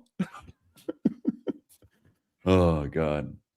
Ok, Nvidia, de vuelta a las tablas en vez de hablar de venidotas. Pueden ver que llevas una súper tendencia a la alza y honestamente viendo esto de este punto de vista, ya es lo que habíamos dicho antes. Si tienes un retroceso a esta zona de 170, qué rico y obviamente tu invalidación estaría aquí. Por ahora, para mantener la tendencia, lo único que esperarías es venir a tocar el promedio del 9 y agregar en el promedio del 9 para continuar a la alza. Pero aquí hay un caveat muy grande. Que es un pero muy grande. Un pero, no un pedo. Digamos que entras en 187. Si ves que te llevas este mínimo, te deberías de salir. Y la razón por qué es porque una vez que rompas este mínimo y te lleves el promedio del 21, vas a tener una alta probabilidad de venir a esta zona. Yo personalmente lo veo así. A mí no me interesa invertir en... Y ahora entiendo el porqué, ¿no? Cuando Nvidia se mueve para arriba es muy potente. Pero, güey, a menos de que vengas a una zona muy, muy dulce, como la de los 130, 140 dólares acá, no voy a entrar para llevarme ganancias de mierda, porque esto a cierto punto se va a doblar. Va a haber algún punto donde se doble, ¿no? Y lo que tienes ahorita, sobre todo en la semanal, tienes un tope acá en mayo, caes, no una vela envolvente, tienes una vela topera justamente acá. No te da confirmación, pero esta vela en la que estamos ahorita te está dando la confirmación y va a cerrar ahorita. Te da la confirmación de esta vela topera, tienes una vela envolvente bajista justamente aquí, ¿no? Que se lleva todo ese precio. Y aquí es donde dices, güey, pues 187 suena fantástico, ¿no? 183. Si estás desesperado, yo lo veo de dos formas. Estoy desesperado y quiero entrar en Nvidia. Bien, 183 dólares e invalídalo con estos 164. Llévate los 164 para abajo, te sales y te esperas entrar acá. Esta sería la buena, porque además viene el promedio del S&P 200 semanal a esta zona. Güey, si llegaras a tocar el S&P 200 semanal, fue la oportunidad dorada en octubre del 2022. Y ahora, aquí todavía ni siquiera llega. Entonces va a tener demasiadas sesiones todavía para venir a esta zona entre 130 y 140. Es donde te interesa, que fue la última consolidación alcista. Porque aquí puede continuar simplemente en el mismo rango y no va a tener los mismos retornos tan deliciosos que te interesarían. O tal vez sí. Entonces, 183 para después invalidarlo acá si es que llegas ahí. O toma el trade de ricos, que es el de 141 a 130, ¿no? Esas son las dos cosas que vemos por ahora. Denme un segundito, creo que podemos ya hacer el torneo de esta mamada. Vamos a ver. Sí.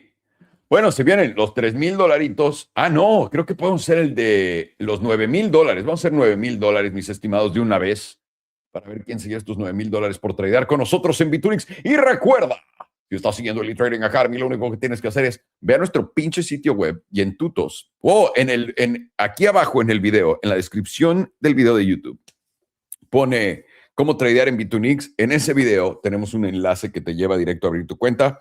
Con que abras tu cuenta, vas a estar del otro lado, mi estimado, para poder participar acá con nosotros. Recuerda que la regla es, tienes que tradear en este ciclo.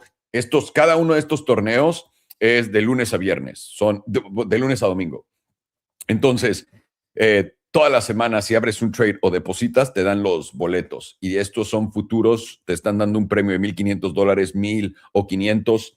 en futuros de USDT no son sacables, pero si ganas, ponte tú 10,000, 20,000 dólares con esto, te lo puedes llevar todo. Pero si lo pierdes, pues te la pelas. Esto es Elite Trading Academy, no Copia Mi Academy, para que puedas ganar dinero. Brother, empecemos con esto entonces. Empecemos con el primer ganador. Como de que no, el primer ganador de los 1,500 el día de hoy. Hoy estamos dando 9,000 dólares. ¿Lo leí bien? No, 6,000, porque dimos 3,000 el miércoles. Qué pendejo soy. Así que hoy se van 6,000 dolaritos. Vamos a ver. Estoy seguro va a ganar uno de los mismos que ganó la última vez. Vamos a ver. Fab. No me acuerdo si Fab había ganado la semana pasada o esta semana. Así que felicidades, Fab, por esos 1,500 dólares en USDT. Vamos con el que sigue, los siguientes 1,500 dolaritos. Como de que no, NJ, vamos a ver, este va a ser el boleto ganador. Y recuerden que si están participando en esto, para una vez que ganas acá, lo único que tienes que hacer para cobrarlo es darle un clic aquí a la campanita y ahí te va a aparecer man@hotmail.com. Bueno, mínimo alguien que es más igual de viejo que yo ganó, porque por eso estás usando Hotmail. Bienvenido y felicidades, mi estimado. Solamente en la campanita acá te van a dar un cupón y con ese cupón pues lo metes en futuros y vámonos. Vámonos por los 1,000 dólares. Vamos a ver si hay repetidos el día de hoy también. No, como la semana pasada, no me acuerdo quién. No, el miércoles se llevó 2,000 dólares. Hijo de puta. Vamos a ver quién es. Y disculpen que todavía no tengamos presupuesto para tener a Sydney Sweeney aquí enseñando las tetas en lo que pasa esto. @gmail.com. Felicidades, mi estimado. Te llevas 1,000 dólares en USDT. ¿Cómo chingados no? Vamos con el que sigue, damas y caballeros. El siguiente ganador aquí en Noticias Telemundo. Confía. ¿Cómo no, pendejos? Confía. Qué culeros son, neta, la gente de las noticias. Pinche Telemundo de mierda. Pero en los mundiales es lo que tengo que ver porque las narraciones, las narradas están buenísimas. Rafa, estoy seguro que ganaste hace poquitito, así que felicidades. Estás en una mega streak de ganancias. Aquí están nuestros dos ganadores de los 1,000 dólares. Felicidades. Y ahora, ¿quién se lleva 500 y 500 dólares? Vamos a ver. Va a haber repetidos. Hasta ahorita no nos ha tocado un repetido el día de hoy. Está cabrón, porque hay muy pocos de ustedes haciendo esto. Vamos a ver. A mover la colita.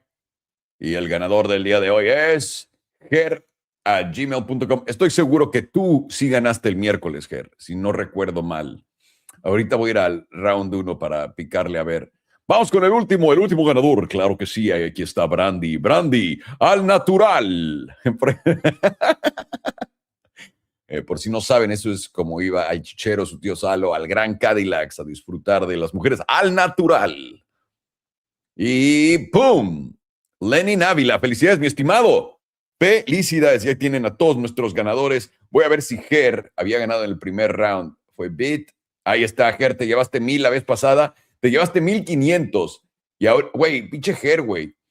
¿Y ahorita qué? ¿Te llevaste otros 500? Esta semana ganaste 2,000 dólares. Nada mal, cabrón. Felicidades. Felicidades a todos los ganadores y a todos los participantes. Recuerden que la próxima semana pues vamos a continuar con estas mamadas y todavía no tendremos dinero para poner a Sydney Sweeney. Así que ahí lo tienen. Vamos con lo que sigue. Si te pones, Salo, intenté entrar con tu link a Bitunix, dice que la campaña finalizó. No, la campaña finalizó al día de hoy y luego instantáneamente se abre la de la siguiente semana. Es un problema estúpido que tienen con los tickets, pero da igual. Estás dentro porque eres un referido de Elite Trading Academy. ¿Tiene sentido? Ahí está. Yo me creí más listo que el tío Salo y compré XRP a 3.5 dólares porque se iba a ir a la luna ahorita. No sé cómo salirme y no tengo que tragarme 8 años para que suba. Perdóname, tío. Nada, güey, no me tienes que pedir perdón a mí. Es simplemente a tu propia bolsa. No, a mí, güey, que ustedes compren o no con lo que yo les estoy diciendo, me da igual. Nunca les voy a dar consejos, hagan lo que ustedes gusten. Solamente quiero que piensen fuera de todo lo que les están vendiendo todo el tiempo y ya. Ese es mi objetivo con estas mamadas. Así que acabamos de ver estas chingaderas. Ahora que tenemos, era Oracle para invertir, Oracle para la inversión, pero me parece que el buen Farhan está literalmente en el baño, así que se las voy a poner yo. Denme un segundito. Oracle, aquí, lo habíamos puesto en la pasada. I'll do Oracle, and then for you, Alex, do you have one that you're doing already? I thought I was going to do Oracle. Oh, then do it. Then do it. Let's run that. Is it maybe for a trade, investment? Investment. Okay, cool. Yeah, wow, I'm shocked. What a girthy red dildo Oracle had. Yeah, what a bummer. Let's see here. I mean, let's just measure this out. Only please get off me. It's like 60% down. It's like one of the greatest buying times of all time. Yeah, wow. I mean, yeah, so from that high to now, 56.2%. And so you instantly know with this monthly, you will get some kind of bounce into July. July will test the 34, the 21, or the 9. You have options. But ultimately, the goal here is just to bid the monthly 100. That is the opportunity zone. That is just the big spot on Oracle that has been tested before, even here in 2020. And that was the opportunity. And then here in 2016, got near it. And then that's it, I believe. Let's see here. Even on this epic move down, you can see that Oracle was trying to defend the EMA 100. Let's see, from that point, it went up 39%. You lost it, and then it went to, well, the gutter. But then you got chop off of it. Once you got this reclaim here, you can really see that it held it. And then from that point, it went up 92% before dropping all the way down. And then going back up another 130%. And then even here, let's measure this from wick high down. Okay, so that's 33%. Again, just showing we can have big moves. Now, obviously, this one's more dramatic. But let's even measure back here in 2022. That was about 43%. So from the highs to the lows, you've gone down 60%. So very close to a bottom. The issue is Oracle could now, for the first time ever, be grinding out, well, not for the first time ever, but for the first time in a long time, I should say, grinding out maybe a lower high on the monthly. The issue is this still has bull hopium inside of it. You are still holding April's low, and you are really looking for these lows to hold. But in all honesty, bears are just looking for this to be an aggressive lower high, and the lower low break will come at the loss of 130. That should take you down to 115. Where ideally that does give you at minimum a lower high bounce. In all honesty, for an investment standpoint, I would just be looking to invest in Oracle around 115 to like 120. And I would just solely be playing the monthly EMA 100. You are losing the bi-weekly EMA 100. This is giving you a target down to that 106. Confluence of that monthly EMA 100 target around 115 being the next target. Only way really you're going to be looking for Oracle to move up is if it gets a bounce from this point. Bounces, this was the breakout, here was the retest, and Oracle proceeds to reclaim $200. Okay, that'll be a sign where, yeah, we can start actually longing Oracle and looking for a move up to around 250. Why? Because this will be the How start. far away is that? How far away is that target? I'm sorry. 250? Yeah, from the top. Oh, from the top up? Yeah. No, not that one. So from the top down to the EMA 100, monthly EMA 100. Let me see that. Sorry, because I have my chart in. It took me forever to get to the 2000s. About 66%. Isn't that, well, you're kind of like at 60% right now, right? Because yeah. So in 2008, this shit only dropped 40%. 2020, 40%. 2022, 40%. The only time it's dropped more, it's in the .com burst. That one, that massive one. And that's 80%, 80 something percent. So right now you're somewhere in between that and all of the other extreme corrections that's it's ever, like the most extreme corrections it ever had after. So for 20 years, you haven't seen 26 years. And so from the highs to the EMA 172%, this did lose it eventually, but it did get a bounce from it. Even in the .com crash, still went up about 37%, rejected the 9, and then came down. So let's see again. Let me measure this out. High down 73, and then the high down. Let me just see. Just curious. So like 66. So it absolutely could retest this monthly 100. Now, are we going to say this is going to lose it? It's similar to this environment? Unsure. But for sure, we did make the top here. And then the crash, the bubble bursted. But then even so, you bounced almost 40% off that 100. And then here, another bounce. You lost it. Very logical trading here. Then this is where you get your chop from it. Boom, boom, boom, boom, boom. What was helping you here, though, was your 34s. You weren't holding the buy trigger. You reclaim it, you SFP. Okay, cool. You get a reclaim. You try to hold it. Okay, you got expansion even. But then you fell back under the 5, and this is where it crumbles. Reclaimed it, expansion, fell back under the 5, it crumbles.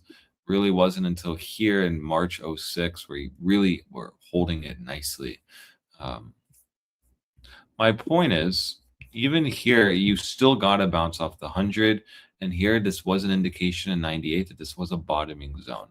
And I still stand on, if you viewed the monthly 100 over the SMA 200, that just ended up being an opportunity zone.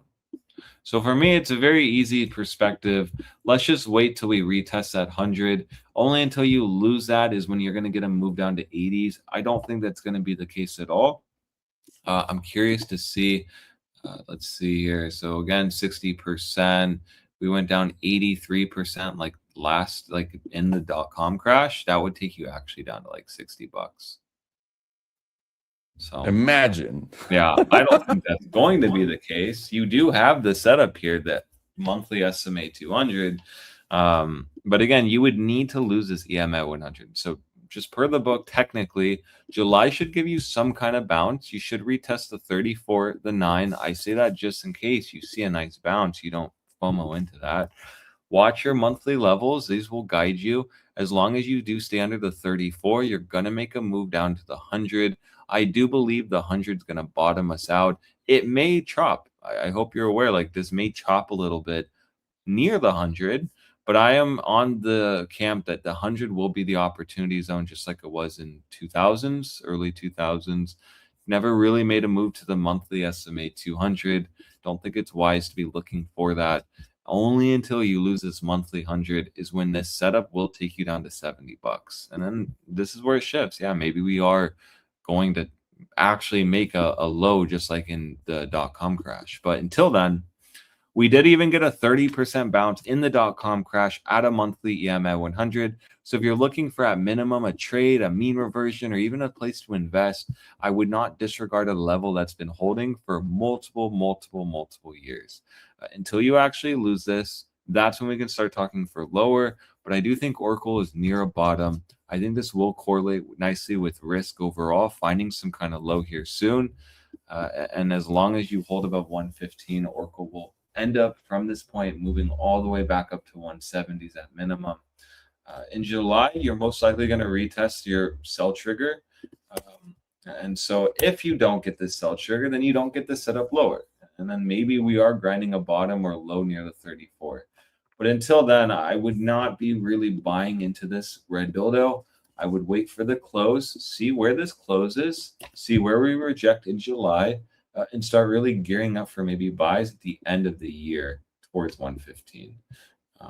And again, this changes if you lose 115, then it's all bets are off. Most likely we do go down to 80, $70.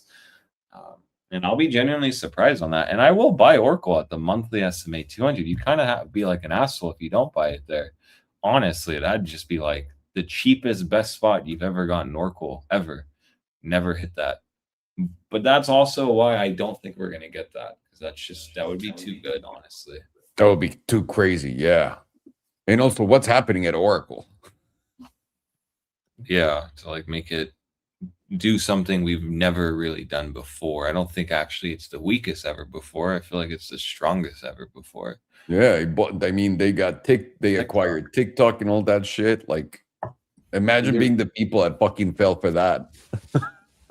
They're buying too much avocado toast. That has to be it. That's the only explanation. They're not making coffee at home.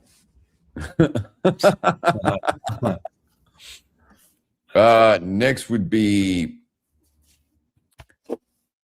ETH. It doesn't say for what, so let's just do it for a trade, and also oil for a trade. Okay. I'll do ETH. Why not? Oracle, damas y caballeros, lo tengo en la semanal, quiero que vean esto. Esto es el boom de las .com y bajó 84% del tope al fondo. Y para poder pasar este nivel, literalmente se tomó solamente 17 años, nada mal, ¿no? 17 añitos. Verga. Ok, ¿por qué les enseño esto? Porque en el 2008, este es el 2008, que ni parece nada, cayó 41%, ¿ok? Cuando Oracle ha corregido grande, como en el 2011, cayó 32%. Acá, en el 2014, cayó 30%. Acá, en el 2019, a COVID, cayó 34%. ¿Ok? ¿Entienden, no? Lo que ha caído Oracle desde que les dijeron que TikTok era lo más alcista del planeta es 60%. 60. Tienes la corrección más grande desde el .com hasta ahorita, ya pegándote en el S&P 200. Esto sonota para comprar, ¿no? El pedo es que ahorita en la mensual tienes una vela envolvente bajista, tío. Enorme. Acá. What's going on? Alrighty. I love you. Tienes una vela gigantesca envolvente bajista. Acá. Lo que dice Alex es fácil. Siguiente objetivo debería ser tu 115. Si no has posicionado aquí, que aquí lo dimos, ¿no? La línea esta es la que debió de haber aguantado y aguantó. Si esta línea no aguanta otra vez, acá con estos mínimos de los 135, siguiente lugar en donde agregar y lo que podría ser el último son los 115 en la mensual. Aquí. Esta es una de esas cosas que si estás comprando esto y estás abajo y llevas abajo un rato y luego vienes a los 115, que es 66% abajo, ¿no? Y te quedas aquí yéndote de lado por un rato, es juego de paciencia, tío. Yo por eso no compro estas cosas, no las entiendo. No me voy a hacer el puto héroe de todo. Hay muchas cosas que no entiendo. Y lo de AI y todo eso, no soy un genio en ello, ¿no?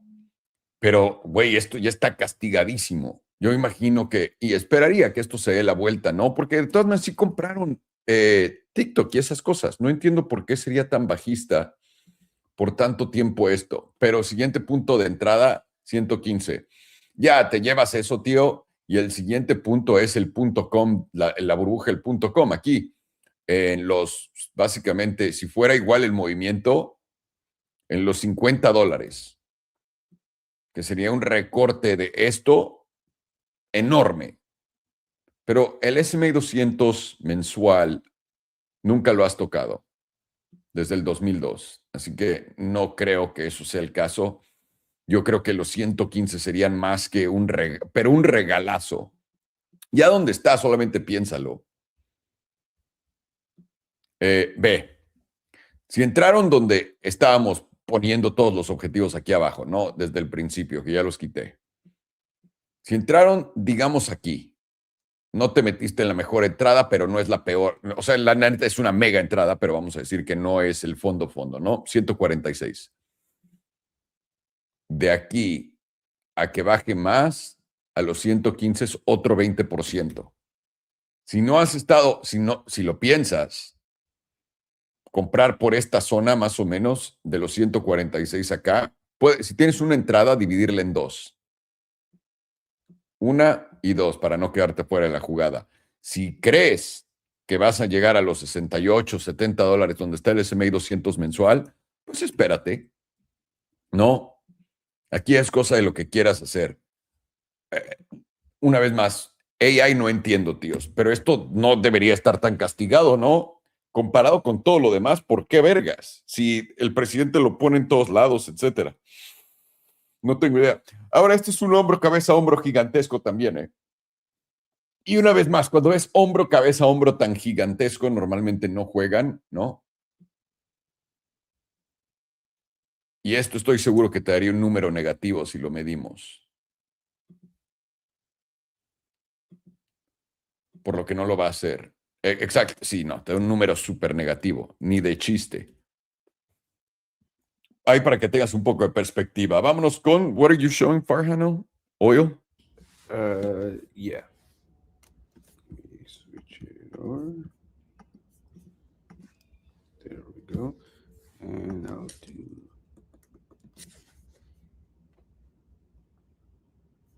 US oil for a trade. alrighty. Let's zoom out. Getting very extreme here to the downside. Momentum is at 98%, volatility is at 98%, and this jewel signal is pretty played out here. You're at the 200 SMA. It is getting closer than not to a bounce zone, and you're very close to hitting a silver cross to the downside as well. So even in a like bearish case scenario, once these cross, likely we'll get some type of a bounce to come up and try to retest at least the 5, if not the 9. Let's go to daily. Nice number, $69. You can just keep it here and call it a day. Daily is now starting to flip up on momentum with volatility going into contraction. I'm telling you, like, you're going to just find a lower high as long as volatility is contracting. And daily jewel is now losing the sell signal, flipping into a neutral right around the critical zone. Let's go back to, into previous history and mark off whenever we've had loss of the sell signal in the critical zone. Nothing above the critical zone.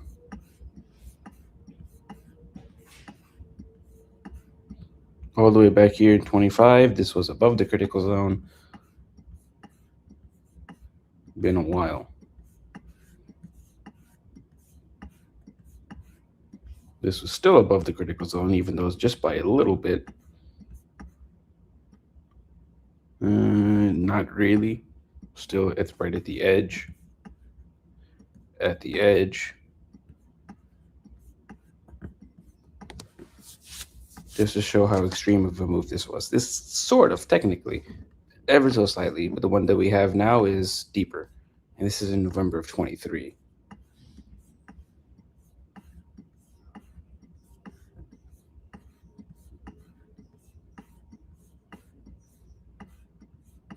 Wow. Long time. We're all the way back in 22.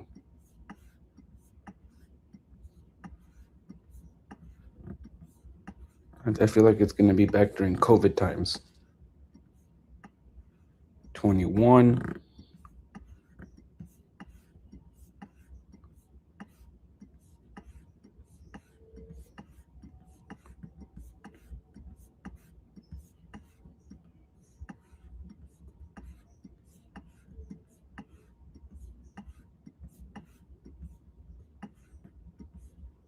Wow, even in COVID, it didn't really enter into the critical zone.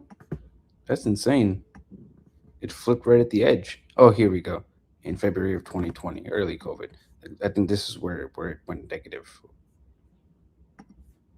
Let's mark it off right over here. Even though it did go lower, you did get a little bit of a neutral phase. And let's take this move. Oh, this is when it was absolutely nuking. And this went up from open to wick high of around 0.25%.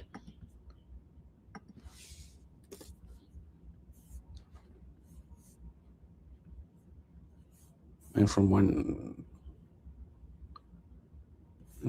it entered into the critical zone, let's see how much that was. To the downside, 46%. Well, 99.98%. Coolio. This was just a straight up dump from $18.44 to 1 cent. I think this doesn't show where it went negative here. And even when it went to 1 cent, it didn't go below the 100% range on the HPDR.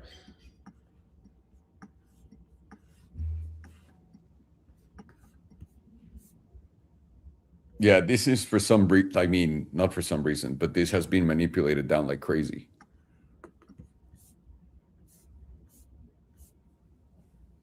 Is there anything else to trade that gets as manipulated as this? All energy, nat gas. That's why when people want to fucking trade natural gas, it's absolutely ridiculous to me. And they only do it because we caught the bottom at 1.5, and it's not the same. Like I keep telling people, that was just a crazy, stupid price. It's like oil at 0. You buy it, dude. Like you fucking buy it. I don't know how to say that, but that's it. It's actually something that does something. It's not a digital online Ponzi coin. That's right. Don't fucking talk to me like that about Bitcoin. Remember, I'm a Bitcoiner. I'm very smart. One of the smartest person in the world. Michael Saylor is a genius when Bitcoin's up. When he's down, he's a fucking idiot. But I'm just so smart, really well tanned, really well nutrition and balanced. I'm spiritual. I'm better than you because I'm a Bitcoiner. I'm outside of the system buying Bitcoin through the system and then getting out of Bitcoin through the system too. But I'm outside of the system. Yeah, that's right. I'm a Bitcoiner, motherfucker. Schrodinger's system. Yeah. Fucking bunch of fucking retards.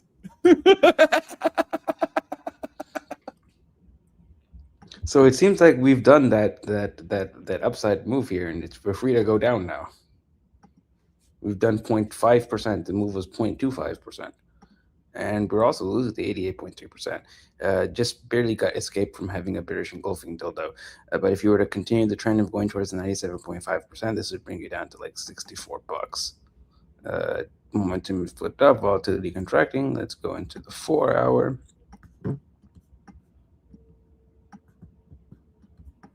This also on traditional finance exchanges, it's closed on the weekends, right? Yeah, it is. So it's also open on the crypto exchanges. But I'm guessing it's just what they're guessing on where the price would be going.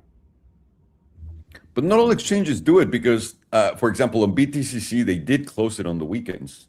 Do they? I think on Bitunix it moves on the weekend. Yeah, it just varies.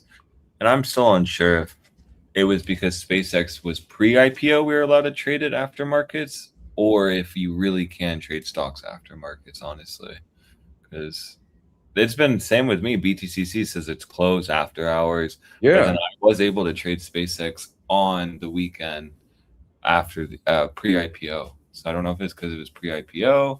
I don't even know how they IPO'd SpaceX on Bitunix before the stock exchange. Honestly, don't even know how that works. But well, first of all, it's not real stocks. It's just pegged to a number, and then they just freeball it during like closed hours. That's what I think they're doing. They must be, because there was literally no price set on SpaceX, but it was trading on Bitunix. So yeah, I think what they do is they take the idea of how many shares it will be and what price that it's expected to launch at, and or what valuation it's expected to launch at, and they just divide that price by the amount. I have no fucking clue how they do it, but I don't touch that shit. Let me tell you that. Either that or they just throw a dart at the board on a number. That might as well be. Why not? And then you let it run, and then you see what people are doing. Oh, you're short? Fuck you all, we're going higher. Oh, you're long? Fuck you all, we're going down. Like, that's it. It's really simple to be a market. It's just a vehicle to steal everybody's money in another way. Absolutely. Every new product and exchange list is a new way to take your money. Oh, by the way, the retards from XRP are like, see, they're tokenizing stocks 1-to-1. That means you're going to be able to buy a stock and hold it on your wallet. Okay, but what about the amount of dollars?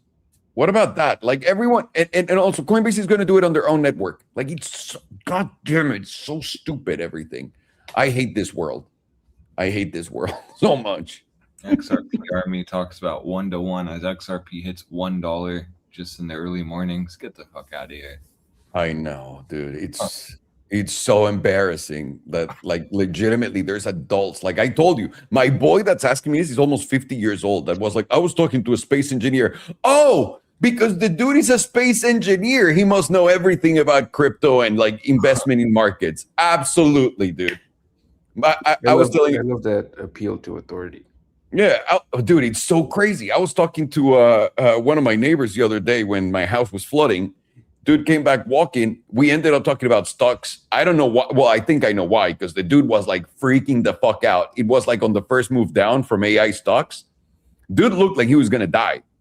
Like legitimately, I've never seen someone so nervous. I was like, dude, it's only down a little bit. Like unless you bought the mega top, I didn't say that, but I was like, yeah, it's not a big deal, dude. It's gonna go back up eventually. Either way, just hold. Or you can buy right now. He goes, yeah, I have no money. I'm like, oh boy. Okay, well, Damn. Sucks yeah. to suck. Then why are these people buying stocks? They have no fucking idea of what. It's so weird. That's the craziest part. And like, not saying because that guy, but like even I had someone like 3 months ago say you got to go into STRC. It's what 12% yield every year, brother. I was like, strategy looks terrible. Like, there's a good chance you're just gonna go red, and then the 12% gets minuted because you're down 30%. But and they just literally they had to be right. And we're talking about someone who's making like no money every year, putting their actual hard-earned money in something that now is totally collapsed, like literally 3 months later. Yeah, I mean, it makes no sense. No sense whatsoever. Even the most, and this is the funniest thing to me, the people that are the most studied in finance and business and economy and all that shit are the worst at investing too. Like they're fucking terrible at it. When one of my biggest signals, and it's one of the videos that I made where there's like a little parrot 10 days ago on the thumbnails. I'm saying, no, Paco, it's not time. Like you're being fucking played, because they told, like, all of them came out at the same time. All these people that went to school for economy and for all this shit that according to them, they're doing like a macro analysis that they can go fuck themselves. They're all saying, all right, there's no uncertainty anymore. Markets can only go higher. Guess what's going to happen, buddy? Guess what's going to happen? Get the fuck. It's so stupid. It's like, it's so embarrassing. And these are 40, 50-year-old men, 60-year-old men, dude. Like, oh, God damn it.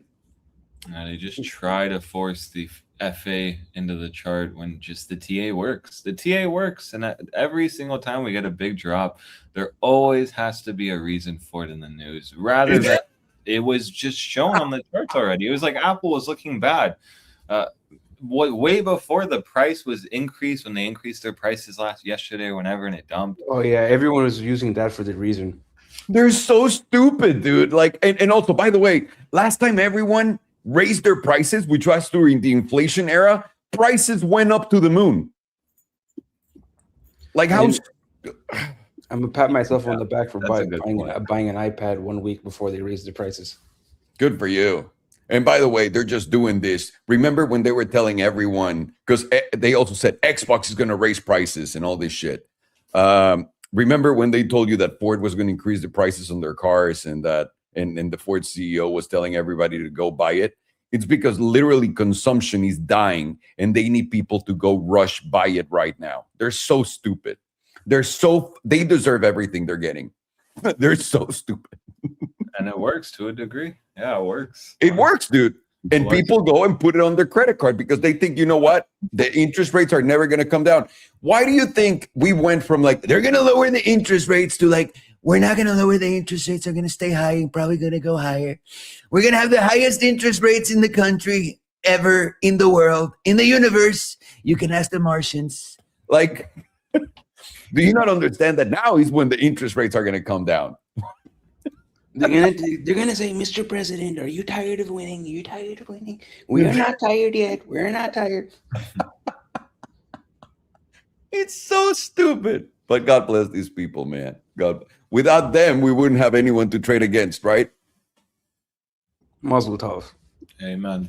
Yeah. Sorry, Parn. Go on. My bad. Jesus. No worries. All right, so the 4 hour is still flipped down, putting in possibility of bullish divergence here, but you will have to close back over $70.57 to confirm it.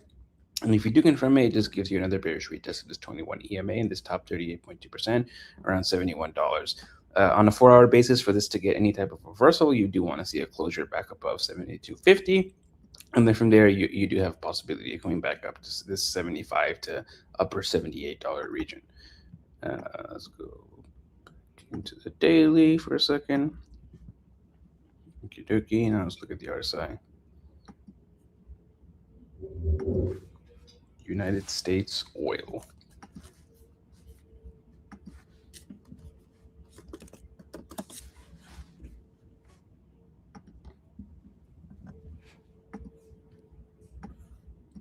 2-day is deep into the critical zone currently, losing at 200 SMA also.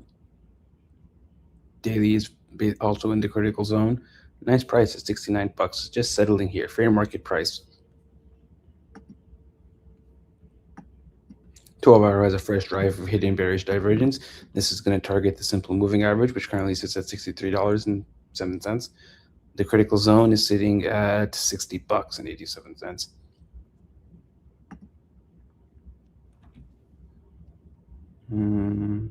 8-hour critical zone's at 67.50.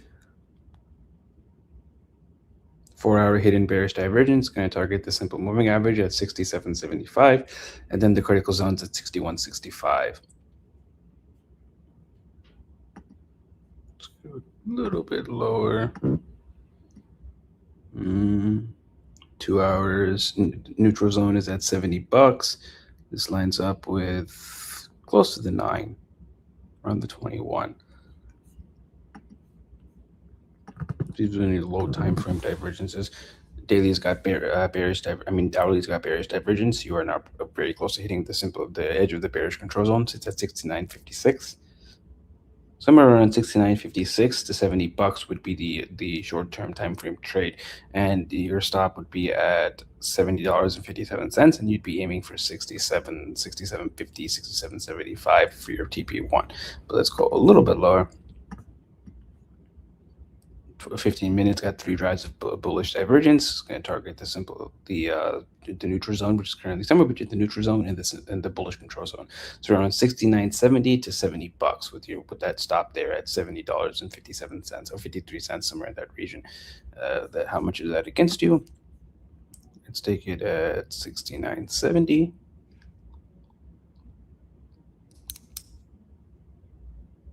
Come on.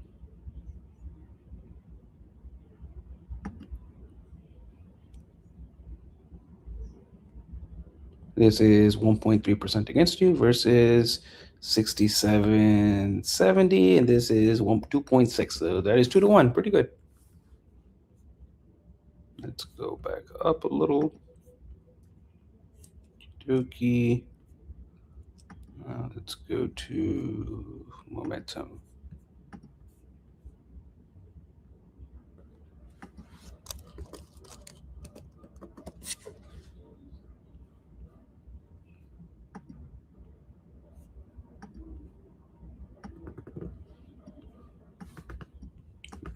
Two-day currently flipped down, and it's going to remain down as long as you're closing below $72.85, with volatility now giving you a double extreme.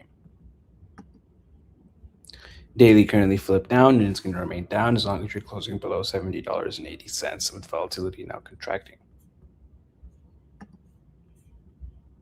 4-hour flip down, and it's going to remain down as long as you're closing below $70.74. 2-hour flip down, very close to flipping up, and it will flip up if you close over $69.98. Nice number.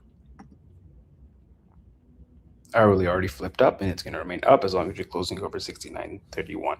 So right now on the low time frames, you are seeing very low time frames momentum moving up, putting in some slight bullish divergence. I would expect to move from here into somewhere around $69.50 to maybe $70, and that would be the ideal short entry for this next move. In the short time frames, with your stop at somewhere around $70.57, I believe it was. Let me go back up and confirm. $70. Oh no, not this one.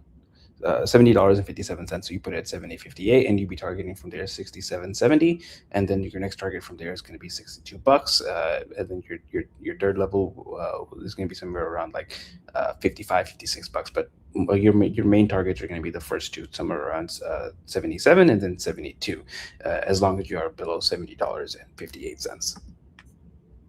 Sorry, I didn't get it. So it's a long? No, it's a short from $69.50 to $70, down towards 67, 70, and then 62. Got it. Thank you. Perfect. Elías, me preguntas de CBRS. No, perdón que te salté.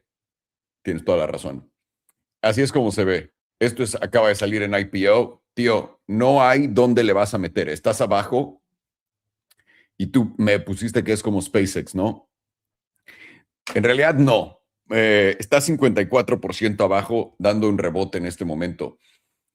Lo más fácil para poder invertir en estas mamadas es cuando se den la vuelta. Y todavía aquí, güey, estás en una tendencia bajista. Sería adivinar, ¿no? En SpaceX dije, güey, pues compras cuando estás 50, 60, 70% abajo. ¿Cómo sabes que esto no es como Rivian y vaya a ser un 90% para abajo? Y Rivian hizo un 98% para abajo, ¿eh? Eso te pone en $7. No hay análisis técnico para estas cosas, tío. Todo lo que saquemos, que te vayamos a decir, es pura mamada. Pero pura mamada. No hay, no hay nada aquí. Nada.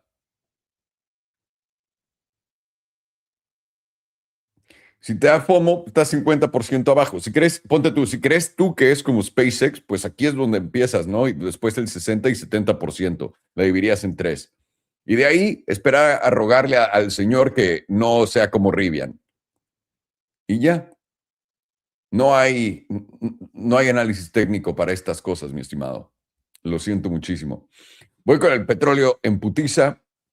El petróleo es más sencillo de lo que parece. Continúa cayendo y cayendo y cayendo y cayendo y cayendo. Lo que tiene cara es que el petróleo aquí, de esta caída, no, es más, esto es una mega mamada. O sea, esto se va a dar la vuelta. Me imagino que por acá o acá. A cierto punto, no nada más cae sin que el dólar esté ya moviéndose muy para arriba. Lo hemos visto 1000 veces. Una vez más, yo soy muy de ciclo, se repite la misma mamada. De que lo pueden hacer ver que ya al carajo, pues lo pueden hacer ver que ya al carajo. Pero tienes que caer de esta zona para empezar a buscar ya objetivos aquí abajo. Por ahora, la idea es dónde estás o me voy a acercar un poco más para que lo veas. O acá en el promedio del 9 y el 5, en los 70, hagas un corto con tu stop poniéndolo aquí. En los 72. Es el único trade que hay. Y estás bastante, no bastante, pero estás lejos de la invalidación, ¿no? Si entras aquí, hasta acá es un 3%. Obviamente también puedes usar una vela acá, puedes usar la vela de acá, lo que gustes, pero la idea es probablemente vayas a continuar cayendo simplemente por cómo momento me está apuntando para abajo, con volatilidad expandiendo ante este movimiento para abajo, etcétera. Y de aquí te irías básicamente a 66, primero a 68, luego 66 y probablemente hasta 62, es lo que dice el buen Farhano. Y entonces, vamos con Ethereum. Some ETH. ETH for a trade, I believe. Yes. But just some confluence of maybe lower for Ethereum is monthlies potentially for the first time ever about to close under the 100. This just plays into the big idea that Ethereum is on its way lower, and possibly that could result into under $1,000 Ethereum if actually July does result into a move down. Now the daily here has just been on a steady move down. You've been rejecting the 5, and you really had this major rejection right off that 21. Now, for me moving forward, this is kind of in limbo. It's just kind of in no man's land, in my opinion. You're just simply waiting for $1,400, and you will be noticing that for the last few weeks, we've been really getting baited on $1,400. For example, we made that low at $1,505 before going all the way back up to $1,800. And now even yesterday, you made the low at $1,510. Now you're moving up slowly. I do want to see $1,400 tested, where that could provide actually Ethereum a nice move up potentially. From 1,400, I'd want to see potentially 1,900 tested again. So for a trade, it's a little harder, but it just means patience. If you didn't end up shorting the daily 21 with ETA here, now it's becoming a little harder to short ETH. You're simply going to be watching the low of June, draw a meme line. Under $1,600 will result in some kind of lower high, also rejecting the daily 5. You're maybe looking for either a long setup at $1,400 or maybe a short setup off of the daily EMA 5 right into $1,600. As long as you don't take out yesterday's wick high at 1,657, this is still going to be more likely to reject 1,600 and move down to 1,400, most likely in the weekend or maybe the start of the new week. ETH is a harder trade, though, in my opinion, trading down here. But at least we know the $1,600 is somewhat of a bearish retest on the 2-day. Now we can talk about other things like silver crosses. ETH is extremely weak. And you do see that really since the daily silver cross occurred, you've just been rejecting the 9, the 21 rejected, and now the 9's no different. So this also plays into a silver cross trade. But in all honesty, really shorting here now is a lot harder. You're better off just waiting for $1,400 and into July, either re-shorting 19 to 1,800. It's a big range. Right here, monthly EMA 100 will be a whole setup in itself. But understand that if you end up into the beginning of July retesting this zone and rejecting, most likely this will result into a massive capitulation on ETH. I am looking for $1,400 to be the big line in the sand on if we're actually going to break down towards 600 or not. I still have a target down to 586. I do believe that 2020 breakout will get tested eventually. We were trying to do that in 2022. We only went to about 880. And so that means to me, at minimum, we should at least see a move back down to around $800 ETH. So from here, losing the monthly EMA 100 that's been holding this entire time, a spot that literally sparked an all-time high for ETH, should spark a new macro low, and that low should come in the form of $600 ETH. I still stand on this is the opportunity zone to be buying Ethereum. I don't believe over here was 3,000, maybe 1,400 or near it. So this isn't a bad spot either. But understand the monthly is kind of telling us that $1,400 probably not going to hold, and we're probably going to capitulate. Now, I'm curious to see just real fast how the monthly HBDR looks, and really look how important 1,400 is. If you lose this zone, you dump straight to 680. Like even monthly HBDR is telling us what the ranges already are. Okay, 1,350, 1,430, lose that, you dump to 690. 500, which is the 100%. We are talking on a monthly. Has ETH ever gone to the 100%? Let's see. Okay, so it has dumped to the 97.5. 100% though? Yeah, it did in 2018. Isn't that weird? Huh. And we've talked a lot about 2018, honestly, with, what was it, Oracle, Bitcoin, now ETH? Interesting. So if we did end up going to the 100%, assuming the ranges don't shift too much here, we are talking about still a buy zone at 600 to 500 on ETH. So let's just actually look at this really fast. So monthly 5 was just rejecting the entire way down. Price ended up finding a bottom. And we were talking about, it's like the equivalent, let's see. So we're at the 78.6. So it's like the equivalent of right here talking about like Ethereum at 460 to 450, talking about potentially a move down to like 160. The issue is it did trail the 100% all the way down until you hit 72. But this was a previous cycle breakout spot too. Or I guess just the beginning of this cycle breakout. What was the first cycle for ETH?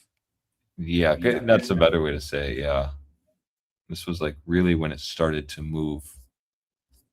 But it did get a retest, and it did hold, and it did press the monthly 100%, which did not get lost. So at least what we can say is, okay, here's another cycle breakout. Here's the 100%. So I still see correlation with these lows, but remember, it's all based on 1,400. So that's why the daily bouncing doesn't surprise us. 1,600 to like 16,000, 630 will be the spot.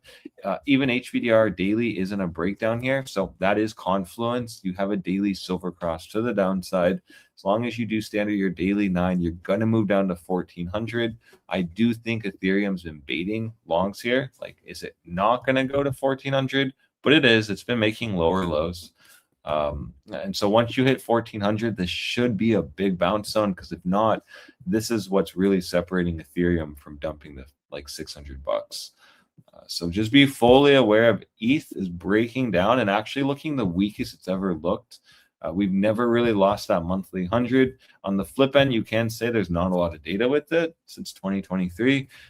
But then also you could argue this is what gave us a new all-time high. Like, the entire bull market, Ethereum was doing nothing until you hit that monthly 100, where then you made a new all-time high, and very fast too. So it being lost, you really have to spark the question on, is this going to just make a major low now? The opposite end move. But that will mean you need a rejection. That will mean Ethereum probably bounces to around 1,800 to 1,700 in July. And then the decision will lie there if it rejects or not. Still, I'm an investor on ETH at 600. And again, for a trade here, you are just looking to maybe short the monthly EMA 100. That'll be the easy trade. What would your stop loss be if you did short that? You would just really have this month's high at 2,000. So even if you got a bearish retest, it still would be okay. It's a little high though, but we're talking about a ginormous move on ETH down, like 66%. So I think you could afford a 12% stop loss, and even running this on no leverage or 1-2x still would pay you over a 2x if this does play out entirely. So pretty nice risk to reward. I know it's a little high. If you want a lower time frame trade, start watching the daily silver cross. Short 1,655, and your stop loss will be 1,690 to 1,700. Your target will be 1,400, and really once you start reclaiming $1,600 is when you could cut the trade for 2 to 3 closures. So hopefully that makes sense. I just see a lower high forming on the daily. 1,400 seems next, and if you lose 1,400, will be our big lower time frame gauge on these ranges. But already the monthly signaling to me, we close like this, it's cooks. And you either are now betting on a deviation play into July, or just a capitulation play. And I have to still be betting on the capitulation play. Thank you, senor. Amazon for investing zones. Next, por favor. Sweet. Well, that's for Farhano, right? Yeah, actually. Yeah. And then would be Circle for investing. I'll be quick. All right. Because it's just a trade. Ok. Puedes ver que está Ethereum en este momento. Estoy en la mensual. Ves el promedio del 100. Justamente esta línea roja que está acá. Esta línea roja es la primera vez que lo pierde. No tienes tanto que está populando en Ethereum. No hay tantos datos como con Bitcoin, por ejemplo. No tienes la cantidad de mercados que ha tenido Bitcoin y ciclos. Algo que quiero ver acá es en el mercado del 2016 hizo Ethereum fondo en diciembre. Ese fue el 2016. En el 2018, que fue hizo Ethereum fondo en, ¿cuál de estos es este? Diciembre del 2018. Interesante. Sería como Bitcoin. Si tenemos ese pompazo ahorita, que repito, se vuelve a dar, esto me estaría a mí diciendo que sí, efectivamente. Vamos a corretear al 2018 con unas bajadas putísimamente enormes, pero a fin de año, por ahora sería un pompazo. Si es que llega a pasar eso, si nos vamos simplemente de lado, Nel. O si bajamos ya. Por ahora, Ethereum puedes ver, el único trade, por cierto, hay muchas veces que no hay trades, ¿ok? Y están solamente mamando porque quieren entrar a algo a huevo. Y puede que sea el caso, puede que no. Te voy a llevar a la diaria y en la diaria tienes un cruce plateado a la baja. Tienes no vas a hacer un long en esto porque, tío, sería suicidio en una tendencia bajista. ¿Ok? El siguiente nivel de Ethereum está en los 1400. ¿Qué estarías viendo para hacer un corto? Un retesteo del promedio del 9. Y acá, muy mediocremente, porque en realidad lo que tienes que hacer es poner tu invalidación aquí arriba o mínimo en los 1770, puedes tener una invalidación más corta en 1660. Mucho riesgo, mediano, y acá es el que tiene menor riesgo, si llegas a eso. Pero más fuera de eso, Ethereum continúa en una tendencia bajista y por más que no haya hecho este nuevo mínimo, también parecería que está baiteando a longs, ¿no? Y puede que lo esté haciendo o puede que se dé tantito la vuelta para ir y dar el pompazo en julio, como todo el mercado cripto. Estás viendo a Solana 7% arriba. No sé qué le inyectaron a Solana, pero yo quiero lo que está probando. Y verga, güey, o sea, está con madre. Y ahorita pues, Ethereum simplemente parece baiteando a longs. Y si pones atención a esta línea de tendencia, también lo que puede ser es que aquí mismo te dé el retesteo bajista para ir a estos 1400 y acá tal vez esto o continuar para abajo, cualquiera de las opciones.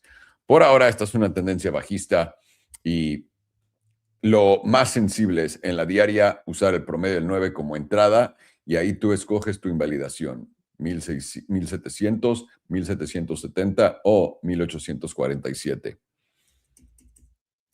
Vale, vamos a ver Amazon.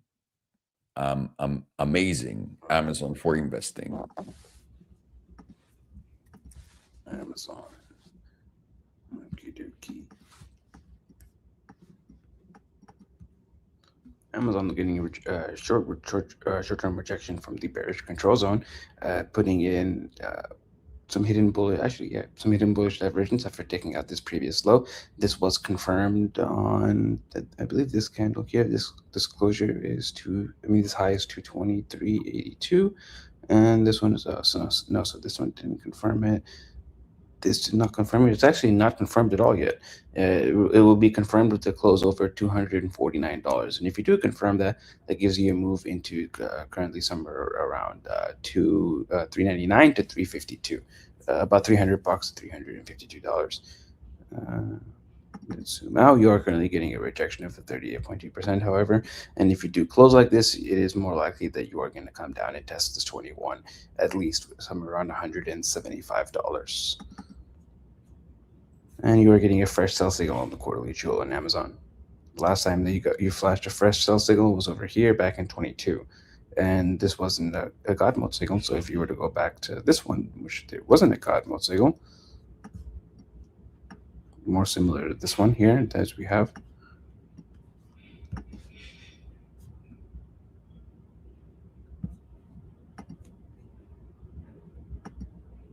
About 22%, still respectable. If we were to just guesstimate 22% from this region, from where it flashed to sell, I mean, this basically exactly to that 21 at $177, $179. Very interesting. Monthly is now about to lose at 38.2%, now about to put in also a local top on the monthly. This is going to confirm with any close below 255.19, which we are below at the moment. And there's also monthly bearish divergence, which will confirm with any close below 255.19. And that's going to give you a move down towards the monthly 55 and the 78.6, which is your target after losing this 38.2%, brings you down to about $180, very close to that previous number of the 170s. 2-week currently freshly flipped down, about to lose the bullish control zone here. We're rejecting the bullish control zone and about to lose at 38.2%. And is there any bearish divergence here? There is not, because you do have a higher high on momentum. And the loss of this 38.2% brings you down to about $190-ish. And at that point, you are likely to lose 38.2%, which brings you down towards the 78.6, which as of now is around 160s. This level is going to update though. Weekly is flipped down also. Weekly, it's putting in divergence here. you are making a lower low, and higher low still on momentum. So there is a possibility of hidden bullish divergence, but it's going to require a close over about $250, which is a little unlikely at this point.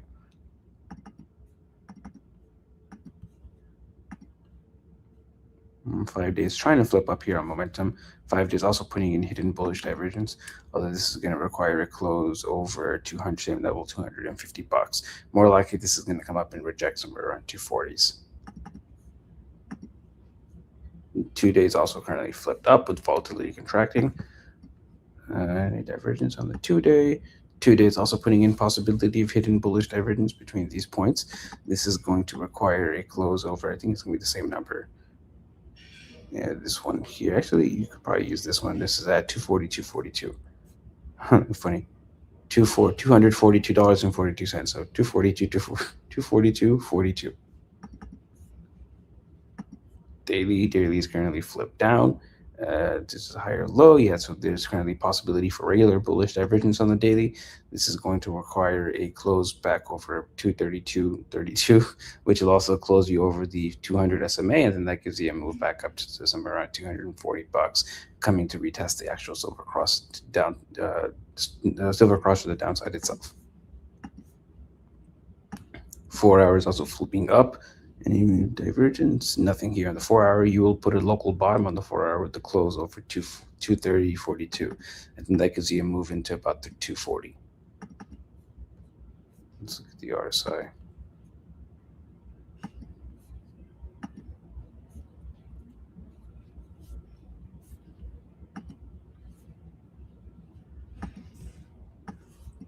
Quarterly has fresh bearish divergence.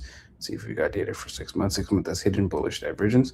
That takes you into the simple moving average at 271. You have already hit that.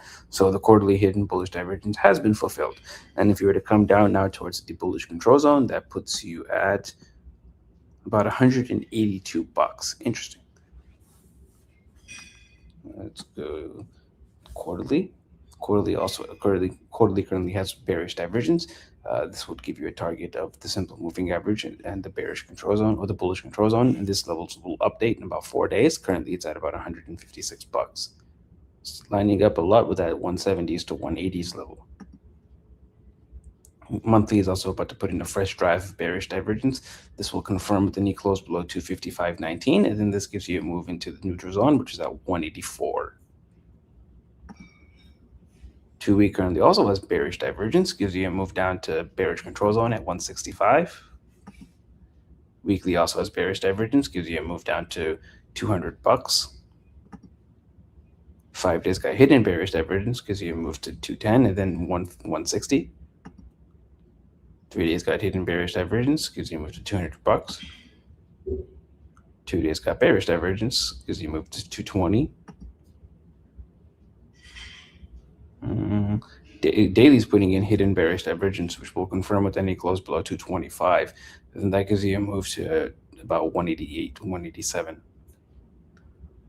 Alrighty, and 4 hours putting in a fresh drive of bullish divergence, which will confirm with any close over 230.42. And then this gives you a move into about 245.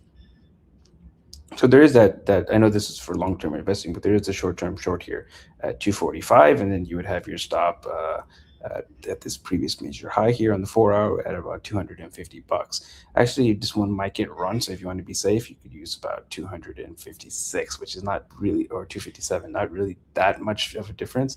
And from there, you'd be targeting at first your current low here at about 220, and then 180. Actually, you could use 200 for the psychological figure. This one is going to get swept, and then you use 180 for your next one.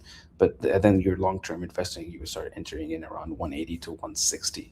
And let me see if I can get a stop on that. Weekly.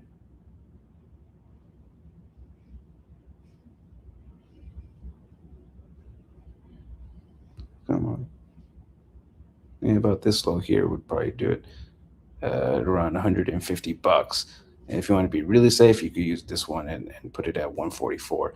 But anywhere around that 180s to 160s area, I think would be ideal for entering long-term positions. But let's check the momentum.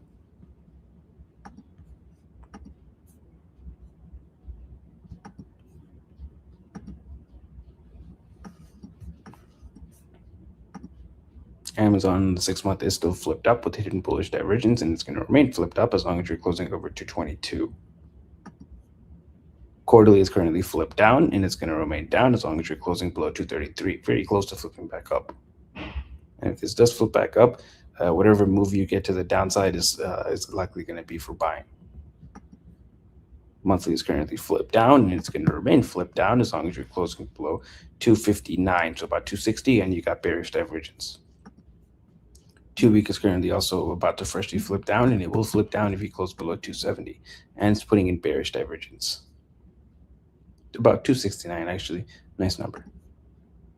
Weekly is currently flipped down with some bearish divergence, and you got derp of death, and you're going to be flipped down as long as you're closing below 266. 5 days also flipped down as long as you're closing below 269. Nice number. 2 days currently freshly flipped up, and it's going to remain up as long as you're closing over 230. Any divergence here? You got some hidden bullish divergence on the 2-day. Daily is currently flipped down, but it will flip back up with any close over 232, which is very close. And 4-hour is freshly flipped up, and it's going to remain up as long as you're closing over 228. So again, the idea, there's a short-term short idea here, is around $240 to $245. You'd have your stop at about 260, and then from there you'd be targeting $200, and then about $180. And for the longer-term position, you'd want to enter somewhere around $180 to $160, and you want to keep into that as long as you're holding over $140. And from there, you'd be looking at a retest of first $200, and then your current all-time highs. And then let's see, what would I go? Switch into the weekly, and then draw a little this here. Let's take it from this low.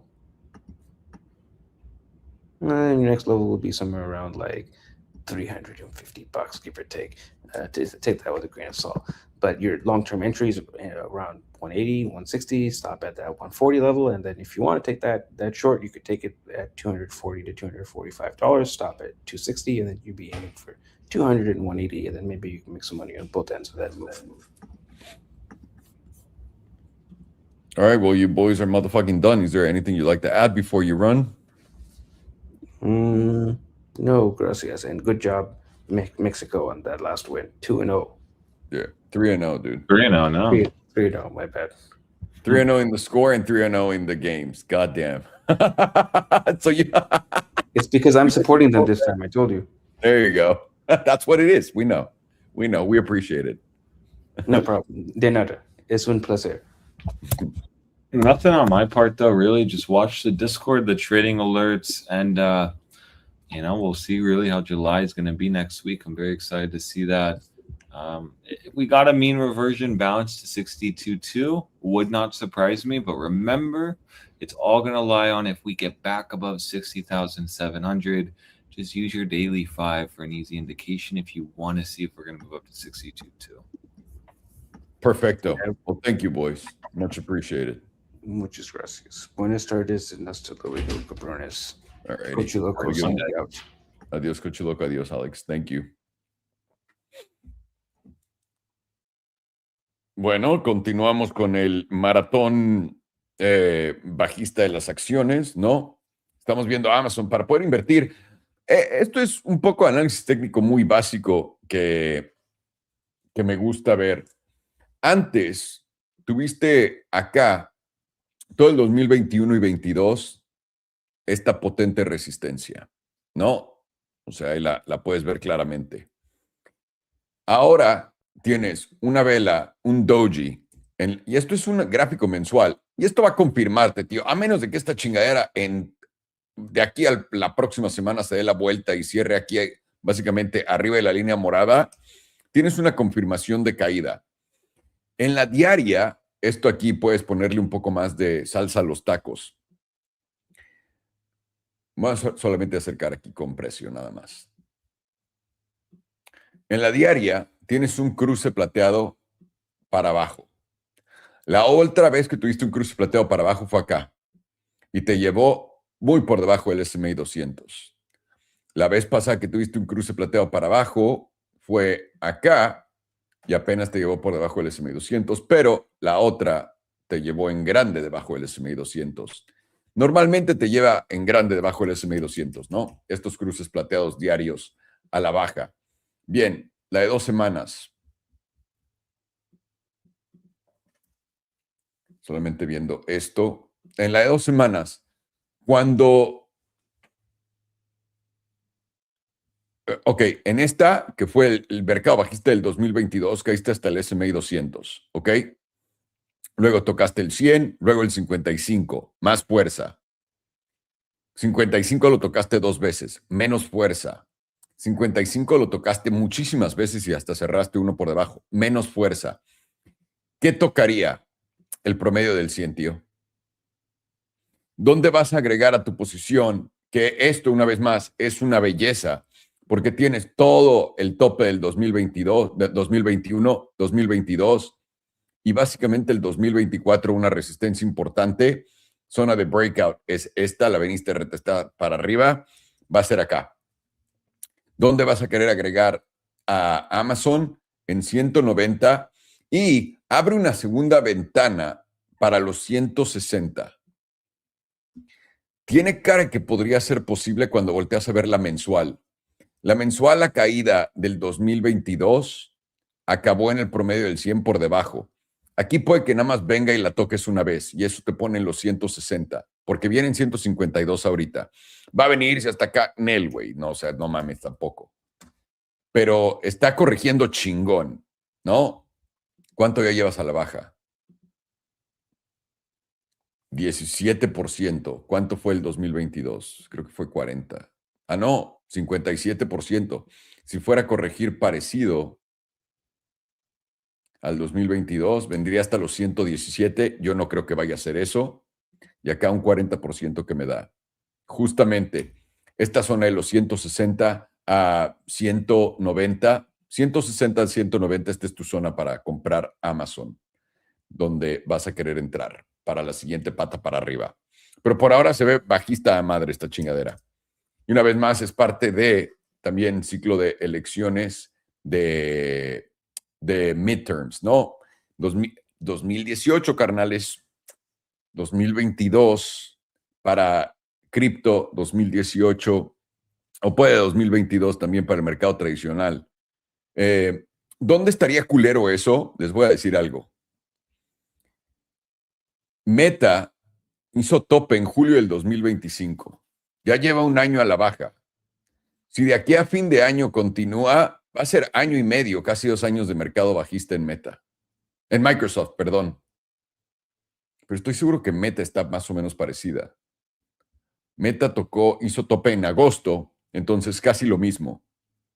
Y Meta también viene para acá abajo. Va a comerse el promedio del 100 y probablemente vaya al 200, en los 350, que tienes este delicioso tope acá. Yo no lo pondría ahí, yo lo pondría acá. Tiene más confluencia mi línea.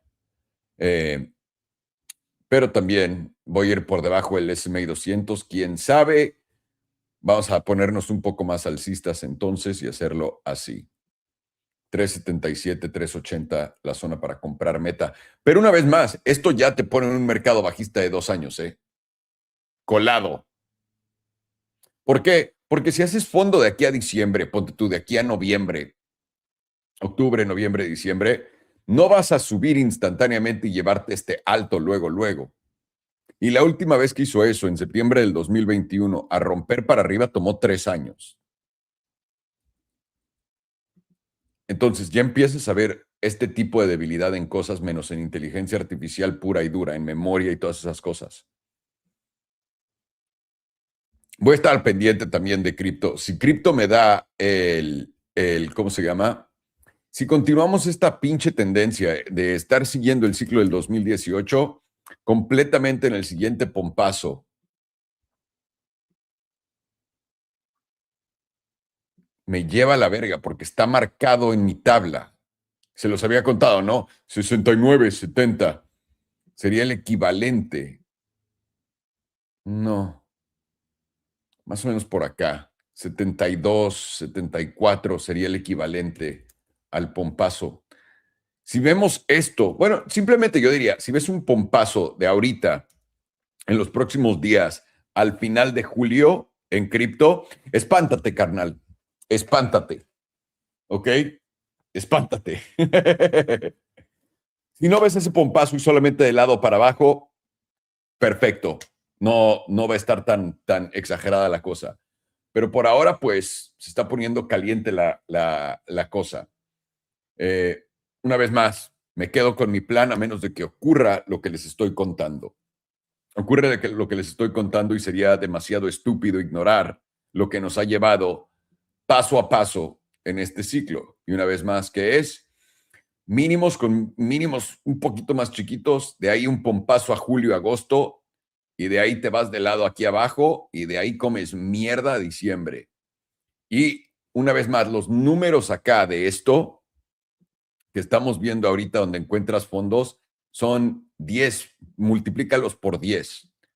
Y acá son 5,959 y acá 5,750, 57,500 y fondeamos en 58. Y no lo puedes tomar igual porque los pompazos de esta generación fueron mucho más fuertes que los de ahorita, pero tienes un buen pompazo aquí, otra vez un tercero, pues esto entonces va, yo le voy una vez más, ¿qué es lo que hago? Sigo al pasado, tíos. Me voy a quedar con que esto va a pasar. Y si eso va a pasar, me voy a llevar mis ganancias de los trades en los que estoy ahorita y me voy a ir a la verga a esperar precios más baratos. 30,000, no sé. Pero ahí ya abriría la posibilidad de, sin pedos, 40,000 a más abajo. Y una vez más, si lo voy a razonar, que no deberías de meter razón, simplemente si se está repitiendo, podría ser la fuerza del superdólar y todo el mundo, todas estas empresas comprando toda esa deuda a corto plazo y esto que nos llevaría ahí. Pero no se preocupen todavía, ahorita lo bueno es que mínimo está pasando lo mismo de cada 4 años y ya un poco más para adelante vamos a saber si son los 4 años del 2022 para las acciones y si son los 4 años del 2018 para cripto, que sería ahora más parecido al 2022 y acabaríamos con un 2022 otra vez, entre todo, a la verga. Que para las acciones sería loquísimo, pero pues vamos a ver. Vientos, ahí andamos con eso. Así que ahí lo tienen. Y recuerden, lo que le da un poco de sentido a esto y un poco más de sabor es la narrativa de que nunca más van a bajar los intereses. Cuando irías a este tipo de escenarios donde literalmente ocurriría lo contrario. No tanto por la política monetaria, sino porque eso es lo que causaría esto. Vamos a jugarla como seguimos jugándola. Tengan su plan, estén listos. Les mando un abrazo. Feliz fin de semana. Pásenlo bien. Gracias, estimados. Nos vemos en la próxima.